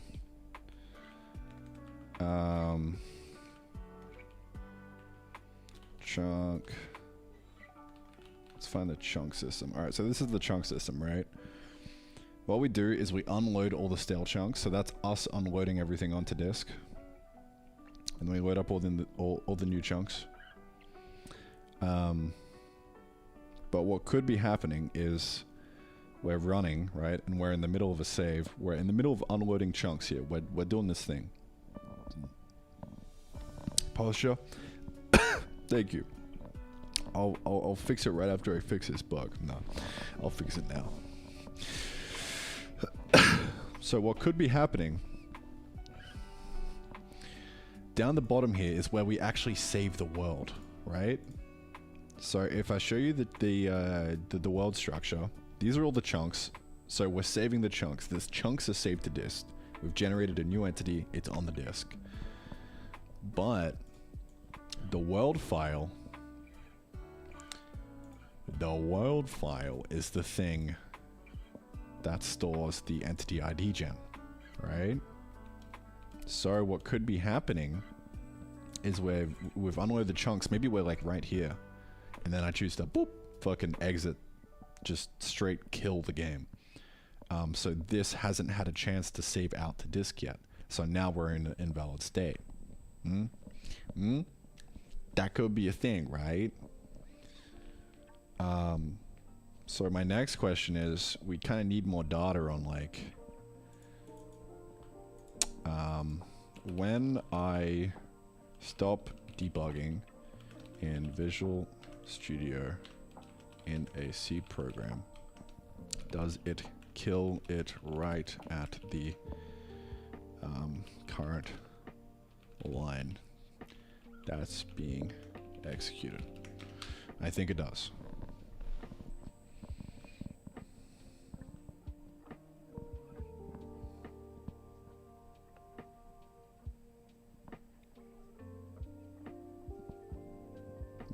Why is ChatGPT being so slow right now?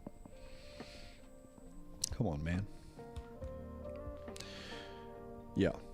So I think that's what's happening.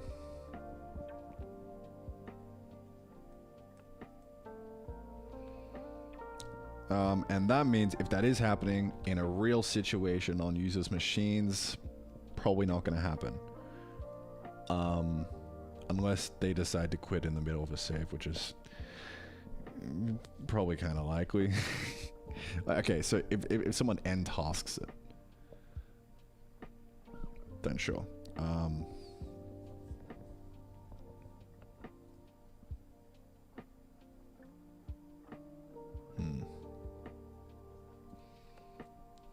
But like the odds of this happening on a user's machine are pretty slim, so we could just call it a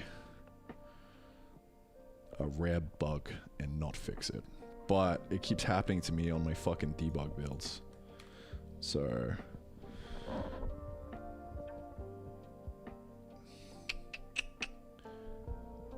fundamentally the problem here is we are quote-unquote crashing or exiting the game in the middle of a save. That's what's the problem. So we could come up with some kind of like, as soon as we start the save, we say like, hey, we're like doing a save here, right? We just basically have like good redundancies, but I don't really know how to do that.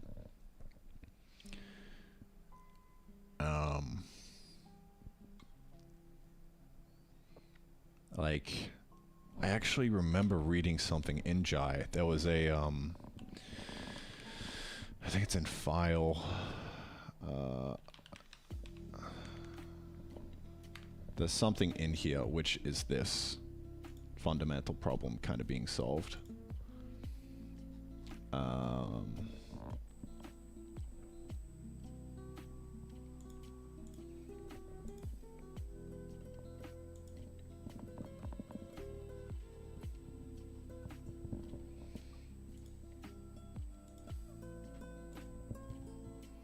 File utilities.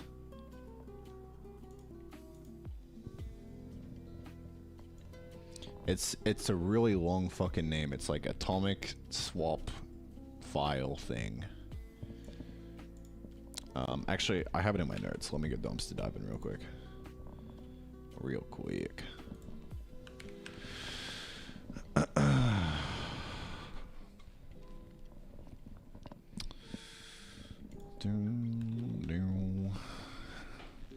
Okay, it is something. Okay, my notes aren't helpful. Something to do with that atomic swap file or fail-proof save writing ? Doesn't tell me fucking anywhere. Just doesn't tell me any other information. It's just like, yep, figure it out yourself, buddy. I think it's in here though. Atomic swap. No.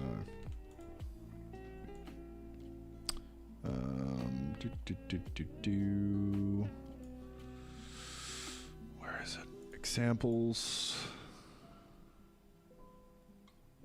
Where are you?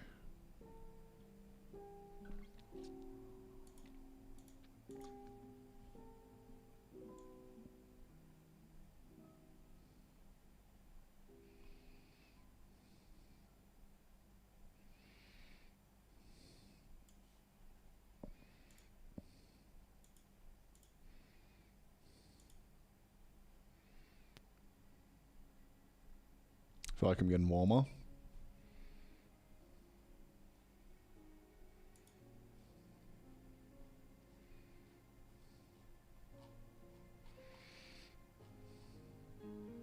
No, I can't remember where it was. What are we saying, boys? What are we saying?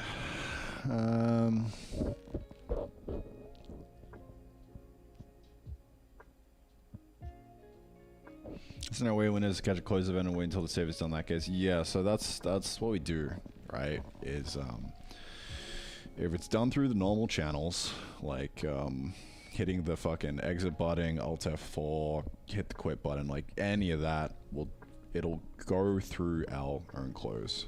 But if you end task it, that could happen anywhere, because you know it's end task. If your shit's fucking hung and you want to end task it, it's gonna end task right where it's hanged. Right where it's been done hanged. What else are we saying? Try to write proxy file. Try to write a proxy save file, then move the proxy to the destination. Yes, so I think that's like the play here, right? So we write to something and then swap it in at the end, which is the function I'm trying to find for that swap. I just can't fucking find it. So it's like an atomic swap as well. I don't really know how that works, but oh well. What else? Stream to a file looks slow. You could stream to a temp file. Then once that's complete, just rename the file. Yeah, right. Yeah, so I think that's the play here.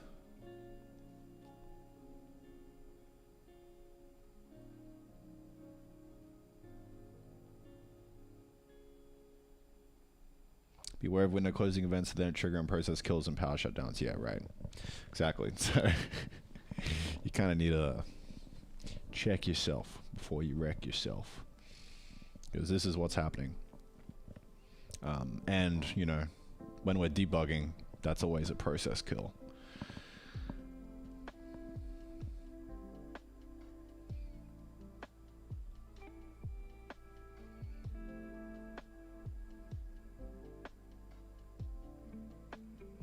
Why would you have an invalid ID in memory if you're just writing out to disk? Because it is a valid ID, right? But the last part that we're doing is writing to a save file. So the valid ID, like the valid entity, is in one of these chunks. But then right at the end of the save, we write into the world file. And that, like, gives us our latest shit. So yeah. And we're stopping in the middle of that, which I think is the issue. But, like y'all have said, that's probably the best way of doing it. We write it to like a, I don't know. Is there an easy way to rename a folder? Rename. I don't know.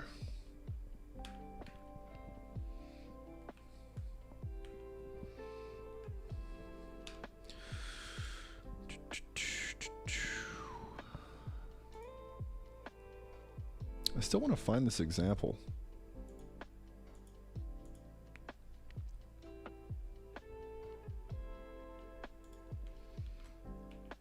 Power.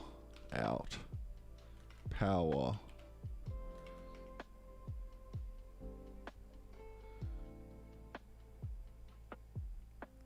Off.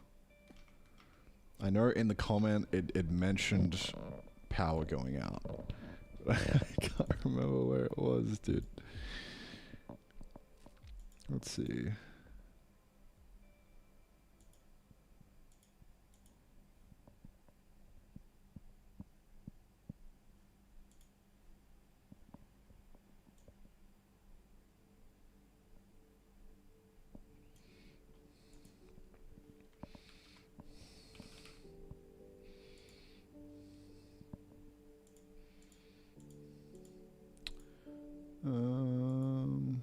We can just keep going down here until I find something.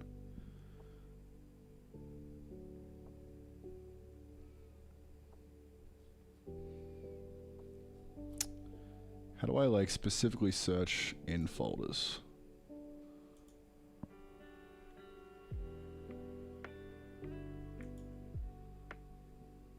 Something like that.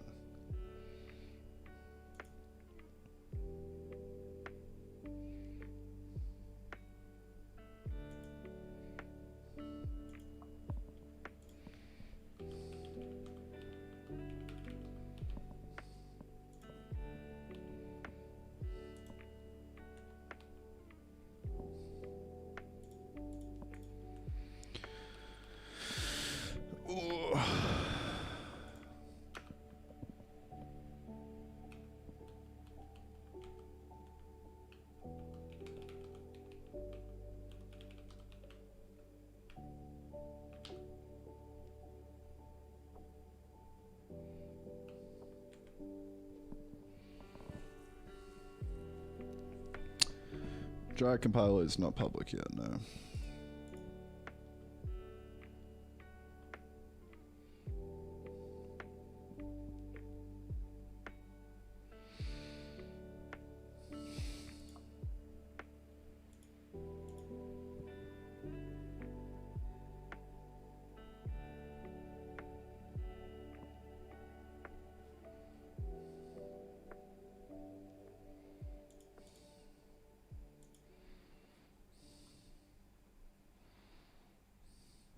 It's right here.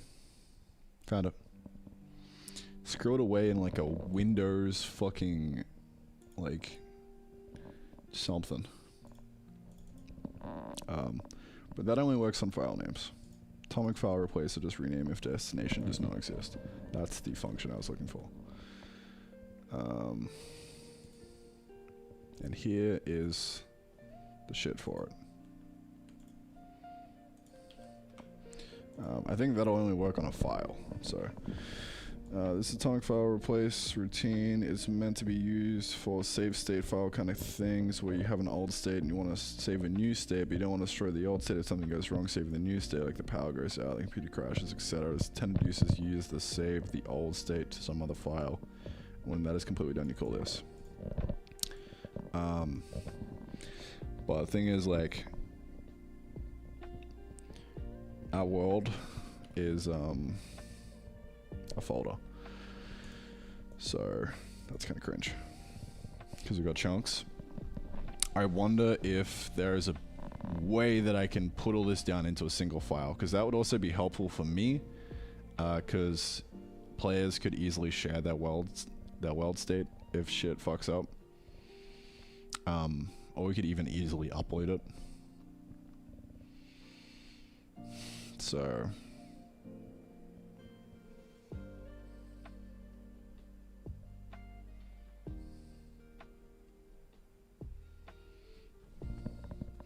just don't know how, like,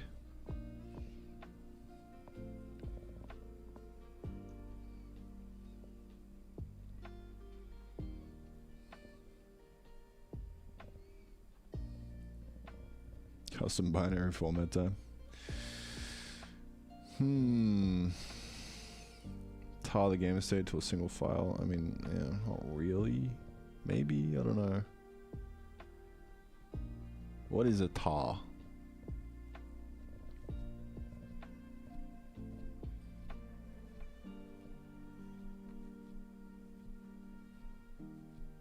What do a tar be?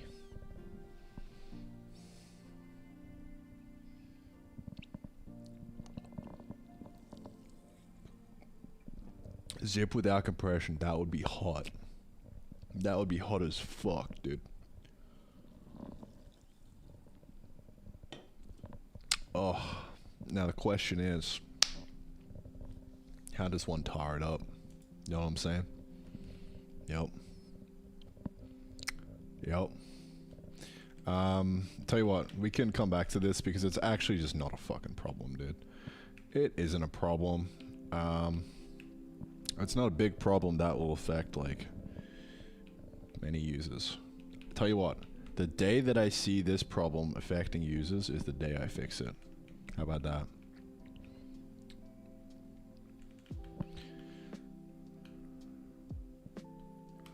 So this is a to-do up here that I've had for a while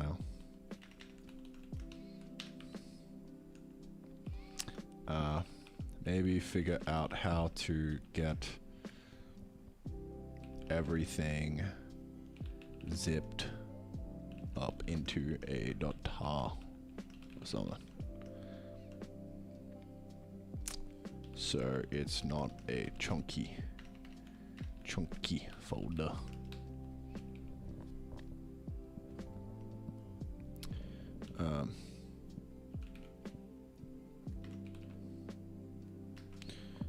Zip. What do we got? Zip file directory.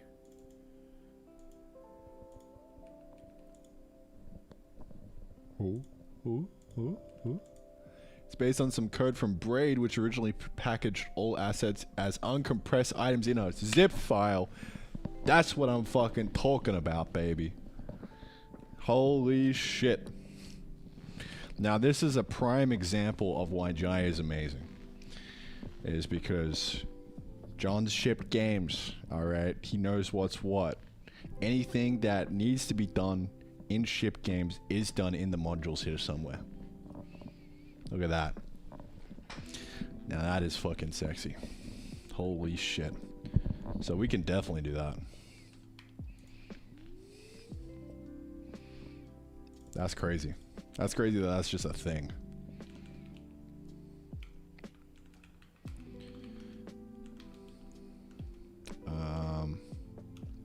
What is it called again? Zip file directory. Check out zip file directory. Cool. Alright, for now we're just gonna ignore it and pretend it's not a problem. But to make this shippable, at ship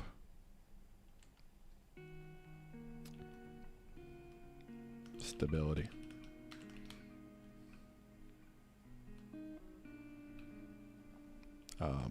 We probably want to be a good boy and do that. Because that way we can call this atomic file replace or just rename a file destination does not exist on a single file. And do our whole rename redundancy thing. Which would be pretty cool. Well, I've tried Jai out, but it being a closed beta is killing me. Well, you could get in the closed beta, and then it wouldn't be killing you, maybe. First step of getting in the closed beta is figuring out how to get in this closed beta.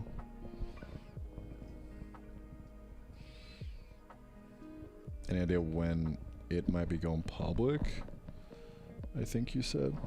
Yeah, John might be going public. No fucking clue, dude. No clue. I'm not John.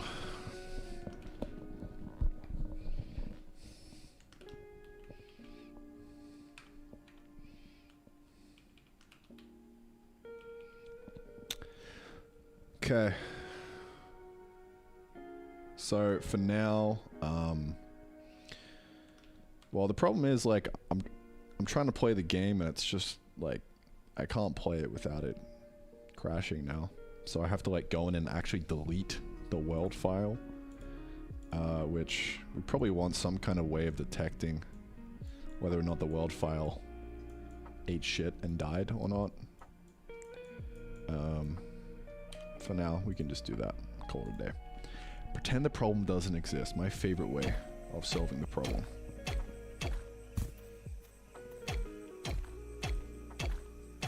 Okay.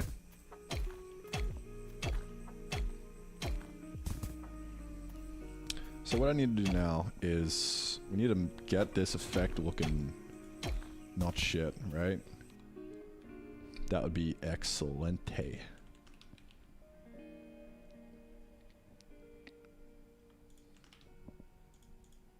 So let's figure this out. Are you winning, son? I don't know.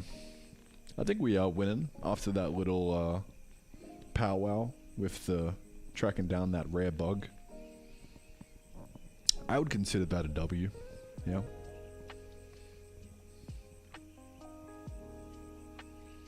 Gonna release a new video soon? Yeah, there should be one coming out this weekend-ish. Which, speaking of, I should really start working on the script for that. I want to finish this up real quick. So, let's do that.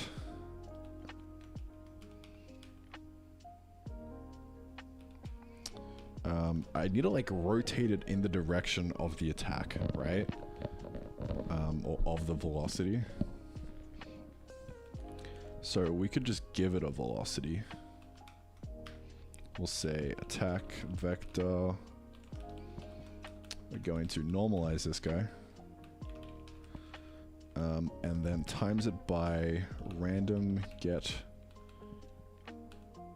within range.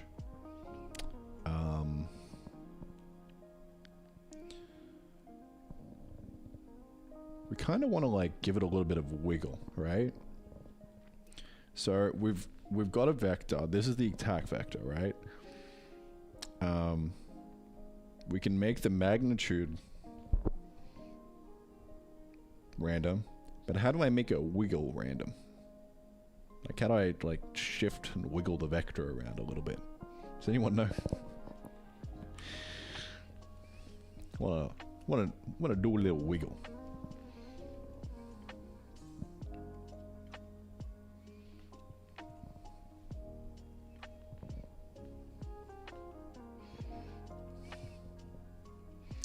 Want to do a little bit of a wiggle. Thank you, Maggie Apizid. Definitely not biased. Volume low for anyone else? Alright, that's a good question, man. Alright, let's ask ChatGPT. I've got a normalized vector. How, assuming I can get random numbers in a range, how do I make the vector have a bit of variation in the direction?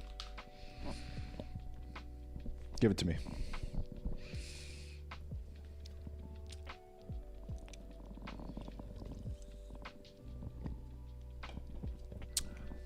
Perturbations, big words, big words.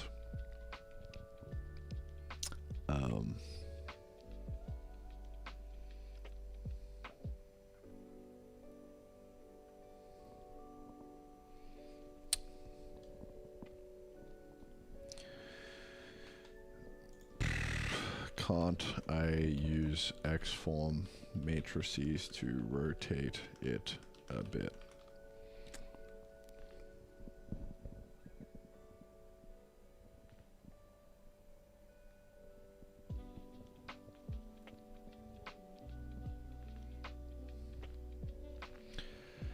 Yeah, I just fucking transformation matrix this shit.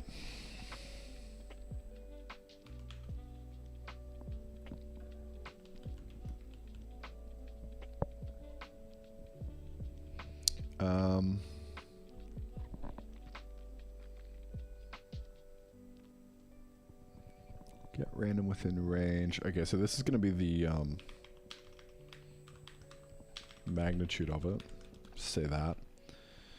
Call it there. Vec.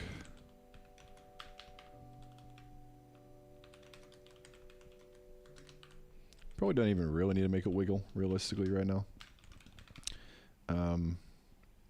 But I'm sure there's a function for like rotate rotate. Oh, look at that. Literally rotating a vector. Crazy. That works. V by theta. I'm guessing theta is in radians. Random get within range. So we're gonna say like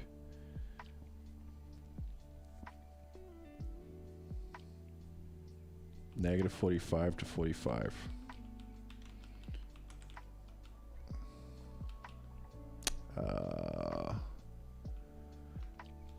Degrees to radians, baby. Alright, that should do the trick. That should do the trick, dude. Oh. Alright, let's try this out. Okay. Okay. We come from the other side. Nice. I need to make sure that this is like just straight up working. I don't really know how. I guess I can just trust it. I'm just gonna fucking trust it, dude. Who cares? We'll say 5 degrees for a total of 10. Should be good.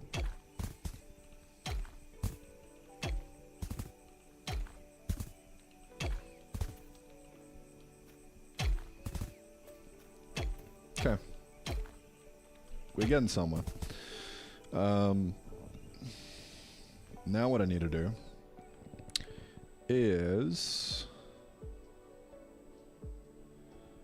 we're gonna physics the shit out of this, boys. So we're gonna add a flag. Give it some friction, I think. Friction should make it a bit more grounded. P dot friction equal to 5, maybe. Yeah, a bit better. Now, I guess we just increase the play rate, call it a day. Play rate 200 to 300, something like that. Nope, way smaller, other way around. 10 to 50.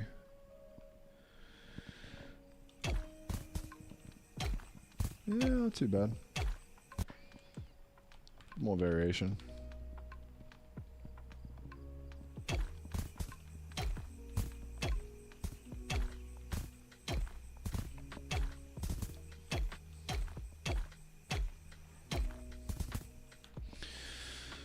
Way too much variation. What's next? We could also give the position a little bit of randomness. So p.pos plus equals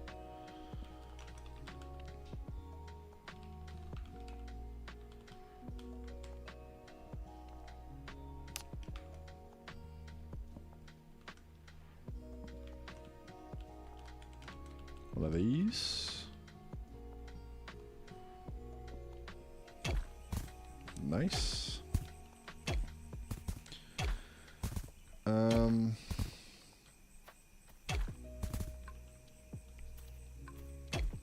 We also wanted to rotate in the direction of the velocity, I think. So we're coming down to the particle rendering in here somewhere. Okay.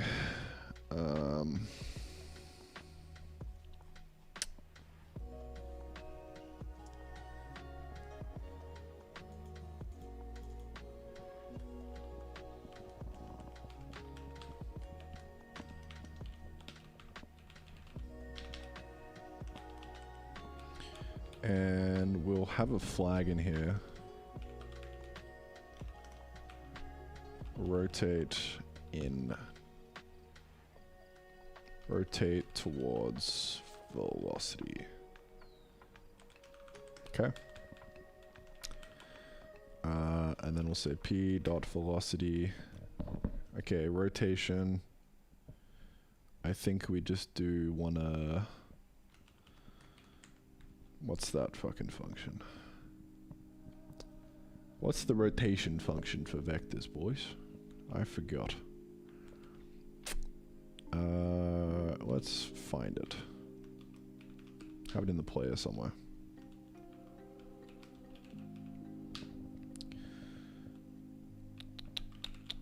Cursor rot. Cursor rotation. Okay, there it is. Angle from vector. I actually just have it already.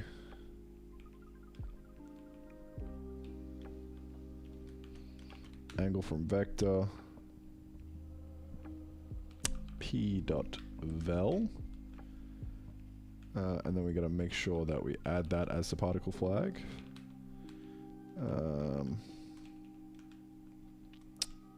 Flags should be up here.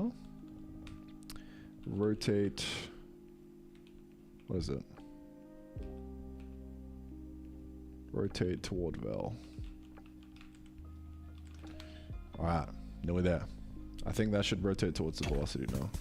If we go the other way. Oh, we also have to actually give it the flag to begin with. Rotate toward vel. See if that works. Yeah, that looks like it works to me. We slow it down. Yeah. Cool. There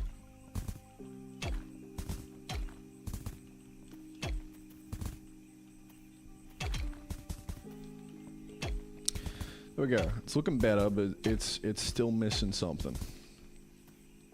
It's still missing something.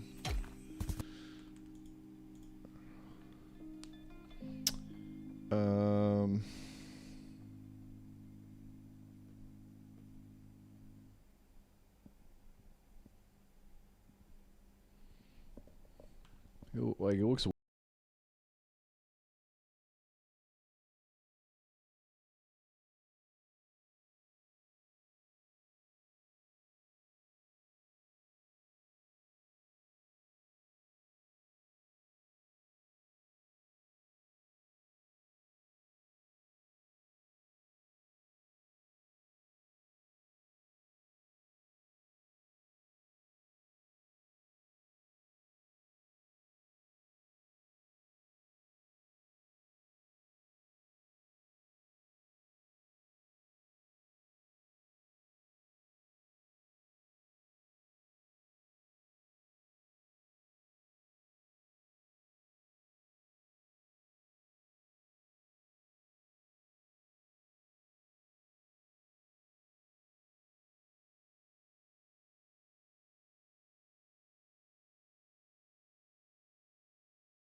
Just gonna delete these to restart it.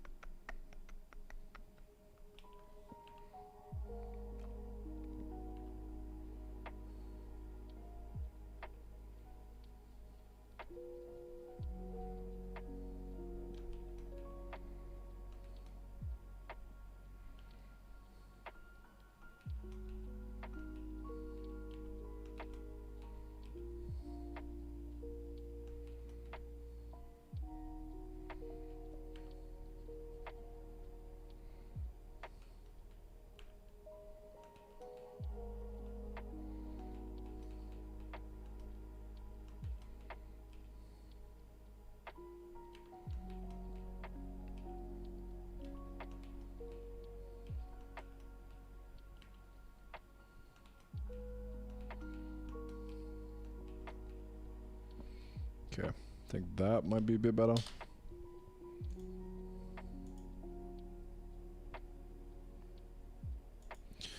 Get rid of these guys, too noisy.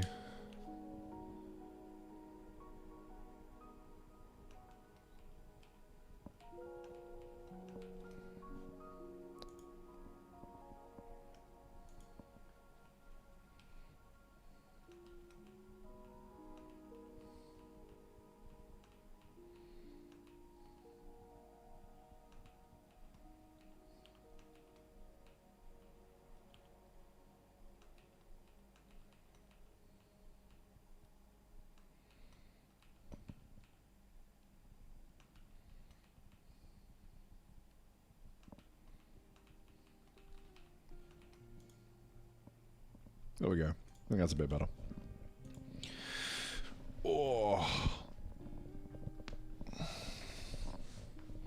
It's fun to have an artist change the art later. You're gonna make everything yourself. I'm working with an artist at the moment. It's just when I need to like prototype shit out like this, I usually just do it because like I can kind of get there in the end if I spend enough time on it.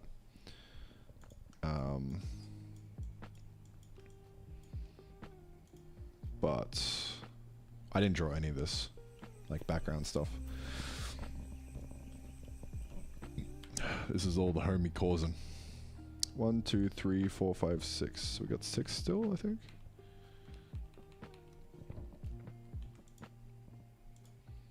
Arc export.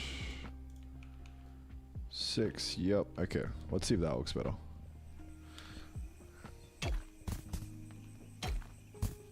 Yeah, a bit better. I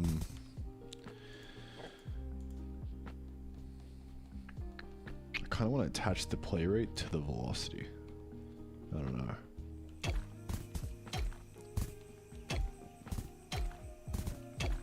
Just need way more variation on that. Maybe we just make another variant? I don't know. There also needs to be way less. Like what we're doing here is we're taking this, right? This hitbox. So it kind of needs to be smaller.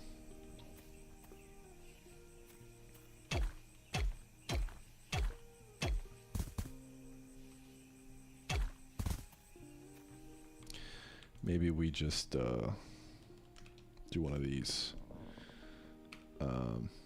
If x half count.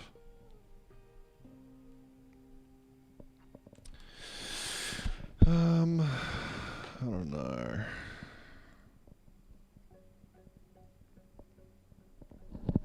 We could shrink the rect, right?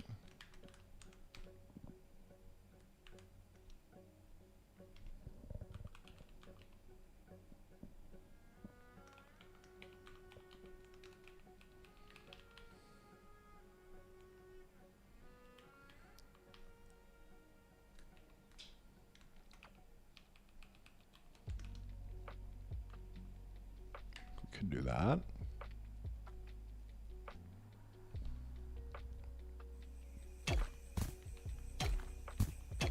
That's a little bit smaller.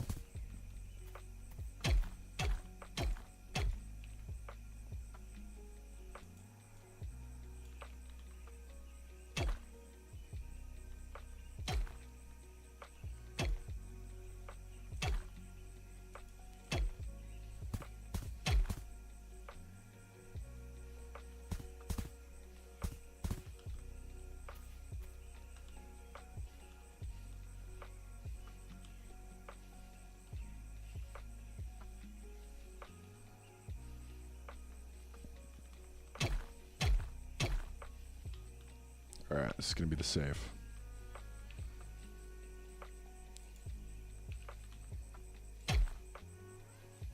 One more.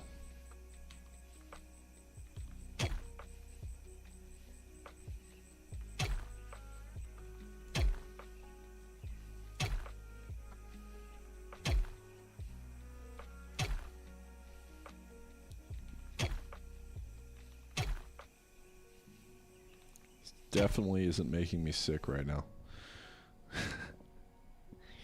Randomize the starting frame.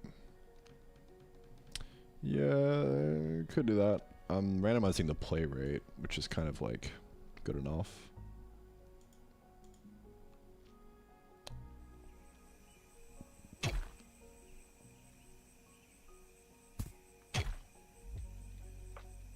So we could just make that way wider.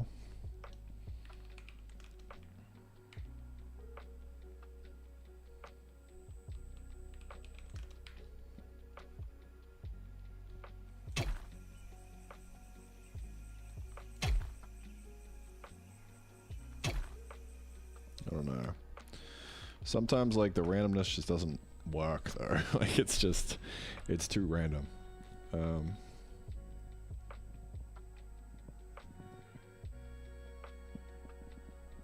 Too many in the same rotation. Yeah, we could randomize the rotation more.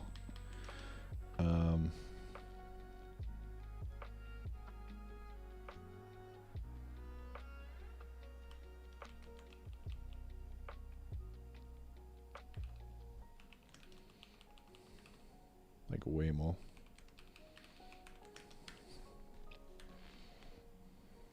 Like that kind of works.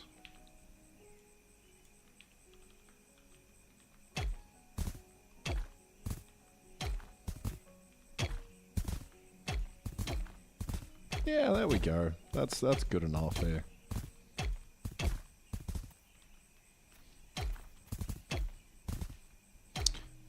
One thing that I think might help a lot more as well is if we do one of these. Grab that color and then make it that color.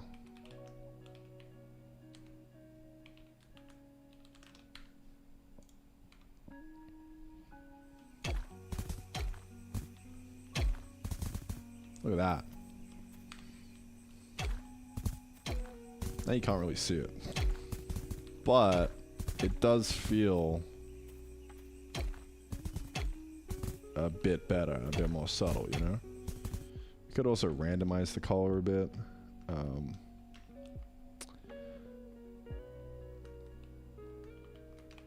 We're kind of just fucking trying shit out, seeing what works. So we could warp it to white, and then random get within range 0 to 0.5, I don't know. Okay. Okay. Now we're getting somewhere.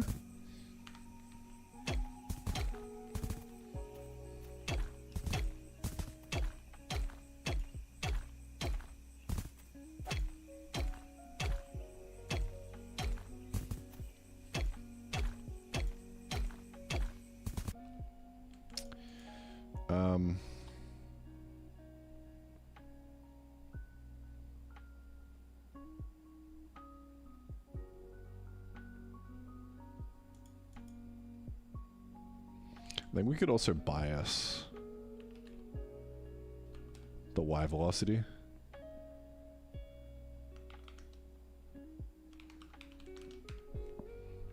So it's more likely to rise up.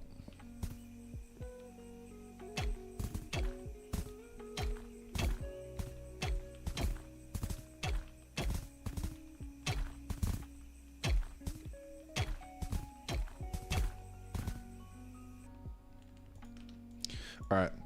Hands off. Hands off. We're done. No more.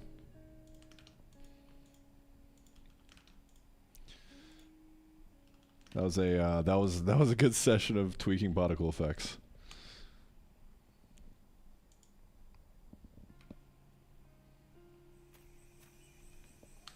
Final result.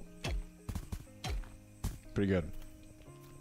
Alright, so now the next most bang for buck thing. Let me just push this up actually. It's been a hot minute since we have pushed this. God.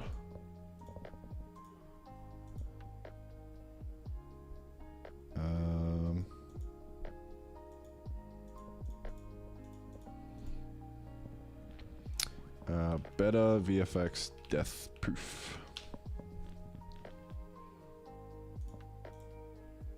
Boop. Nice.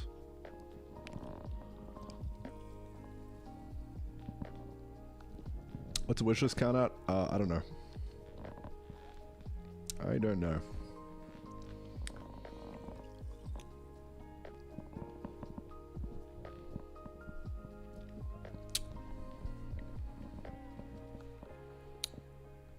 Huh. Couldn't connect to server, hey? GitHub do be down. Interesting.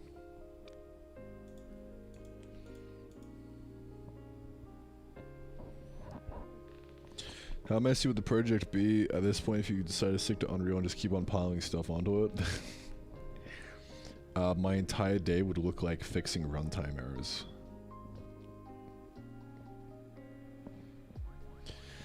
Wouldn't be too hot.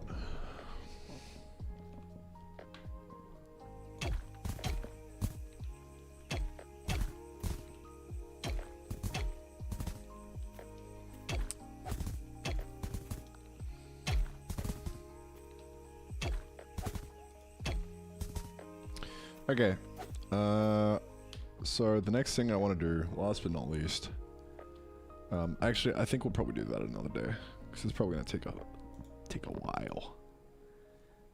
I noticed that Terry's effects, man, they're still better. I think it's because like they start out in the one spot and then they just expand out. It's kind of interesting.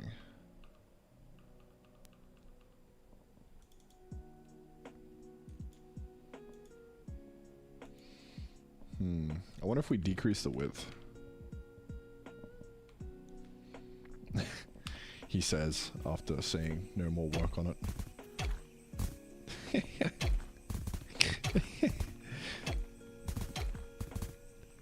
I mean, so what's happening now is there's a lot of fucking Z fighting happening. So it looks kind of glitchy. I wonder if we could take...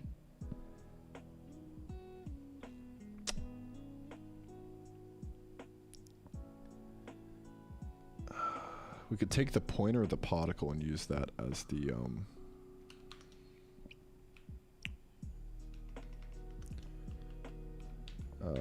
ID.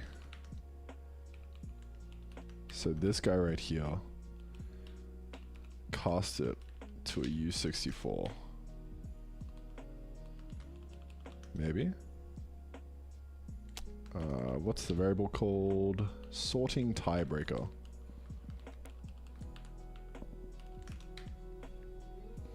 Kind of defeats the whole purpose of...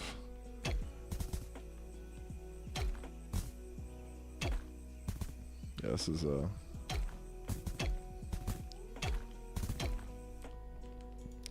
Alright. We're almost there, boys. A little bit more. Come on. We can do it. More velocity.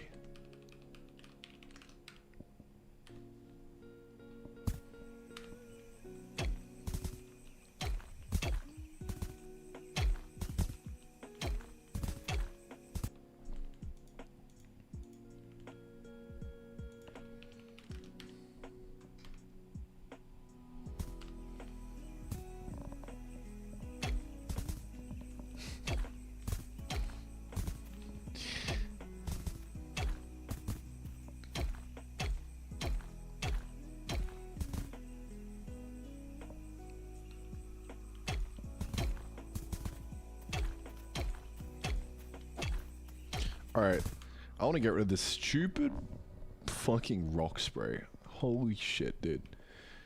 It makes me want to die. Like, just be gone.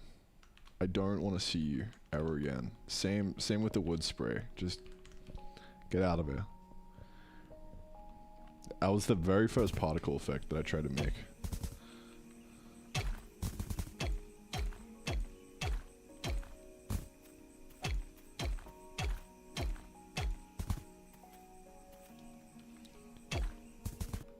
Okay, I wonder if now, for the quote-unquote rock spray, we just do a,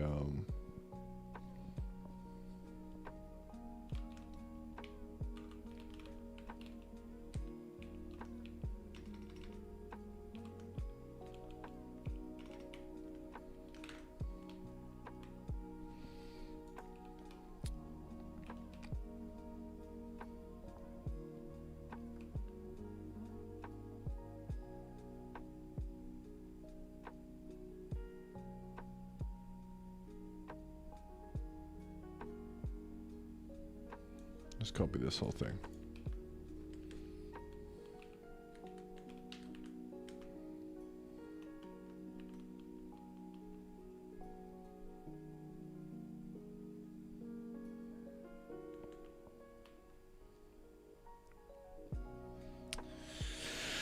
Yeah, can't be bothered. Actually can't be bothered. To do something cool. Lol.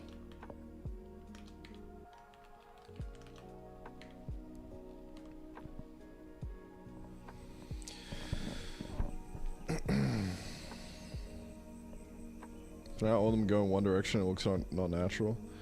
I mean, like, if they went in different directions, it would kind of look a bit...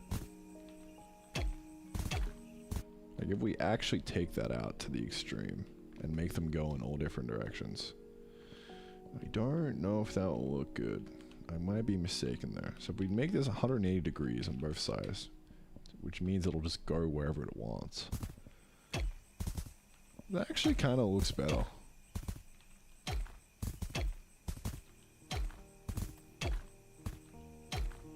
NGL.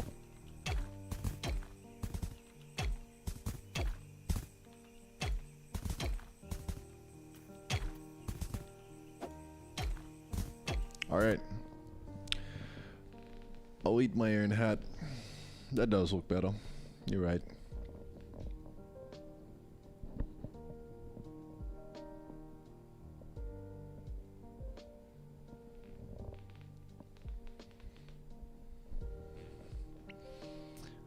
If we like bias it towards the direction we're hitting, I mean, I don't know. I actually kind of just like this. Like, I think it looks better.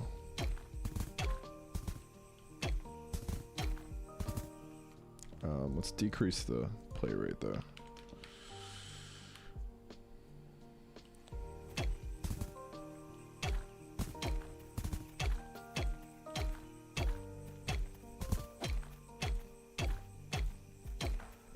There we go. That's a lot better. That is a lot better. Like we could tighten up the current a little bit, make it like 100.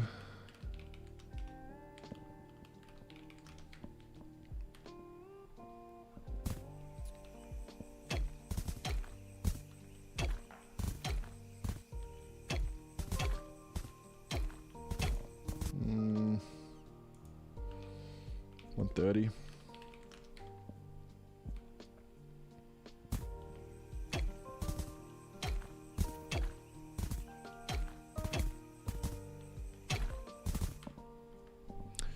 Alright, I promise I will stop tweaking it now. Pinky swear.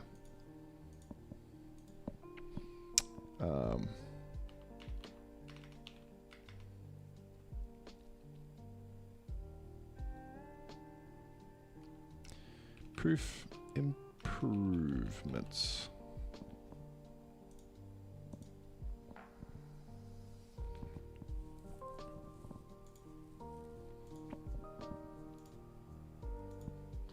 Okay. Now that's actually, we didn't even get around to doing what I was originally gonna do, which is the better hit particles. I wanted to make a better rock spray. We made a better death spray though, and that's almost what I set out to do. So I think we can call that a big W, boys. I think we can call that a big W.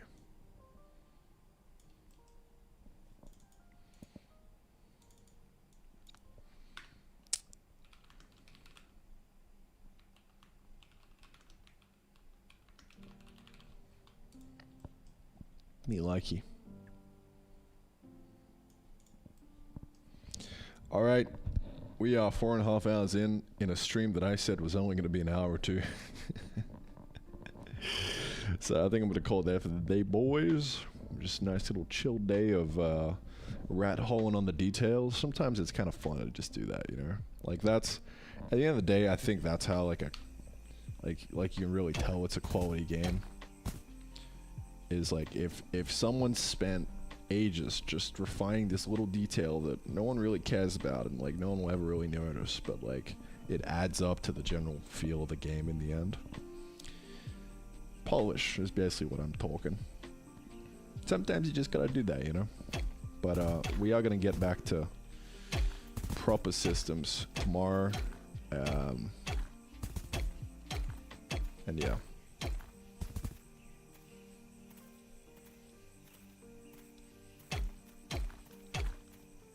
We got the nice little rock cracks in today and the spray. Wow, 4.5 hours of work. Me likey. Alright, boys. I'm gonna dip. Oh, thanks for tuning in. This really do be a game dev moment.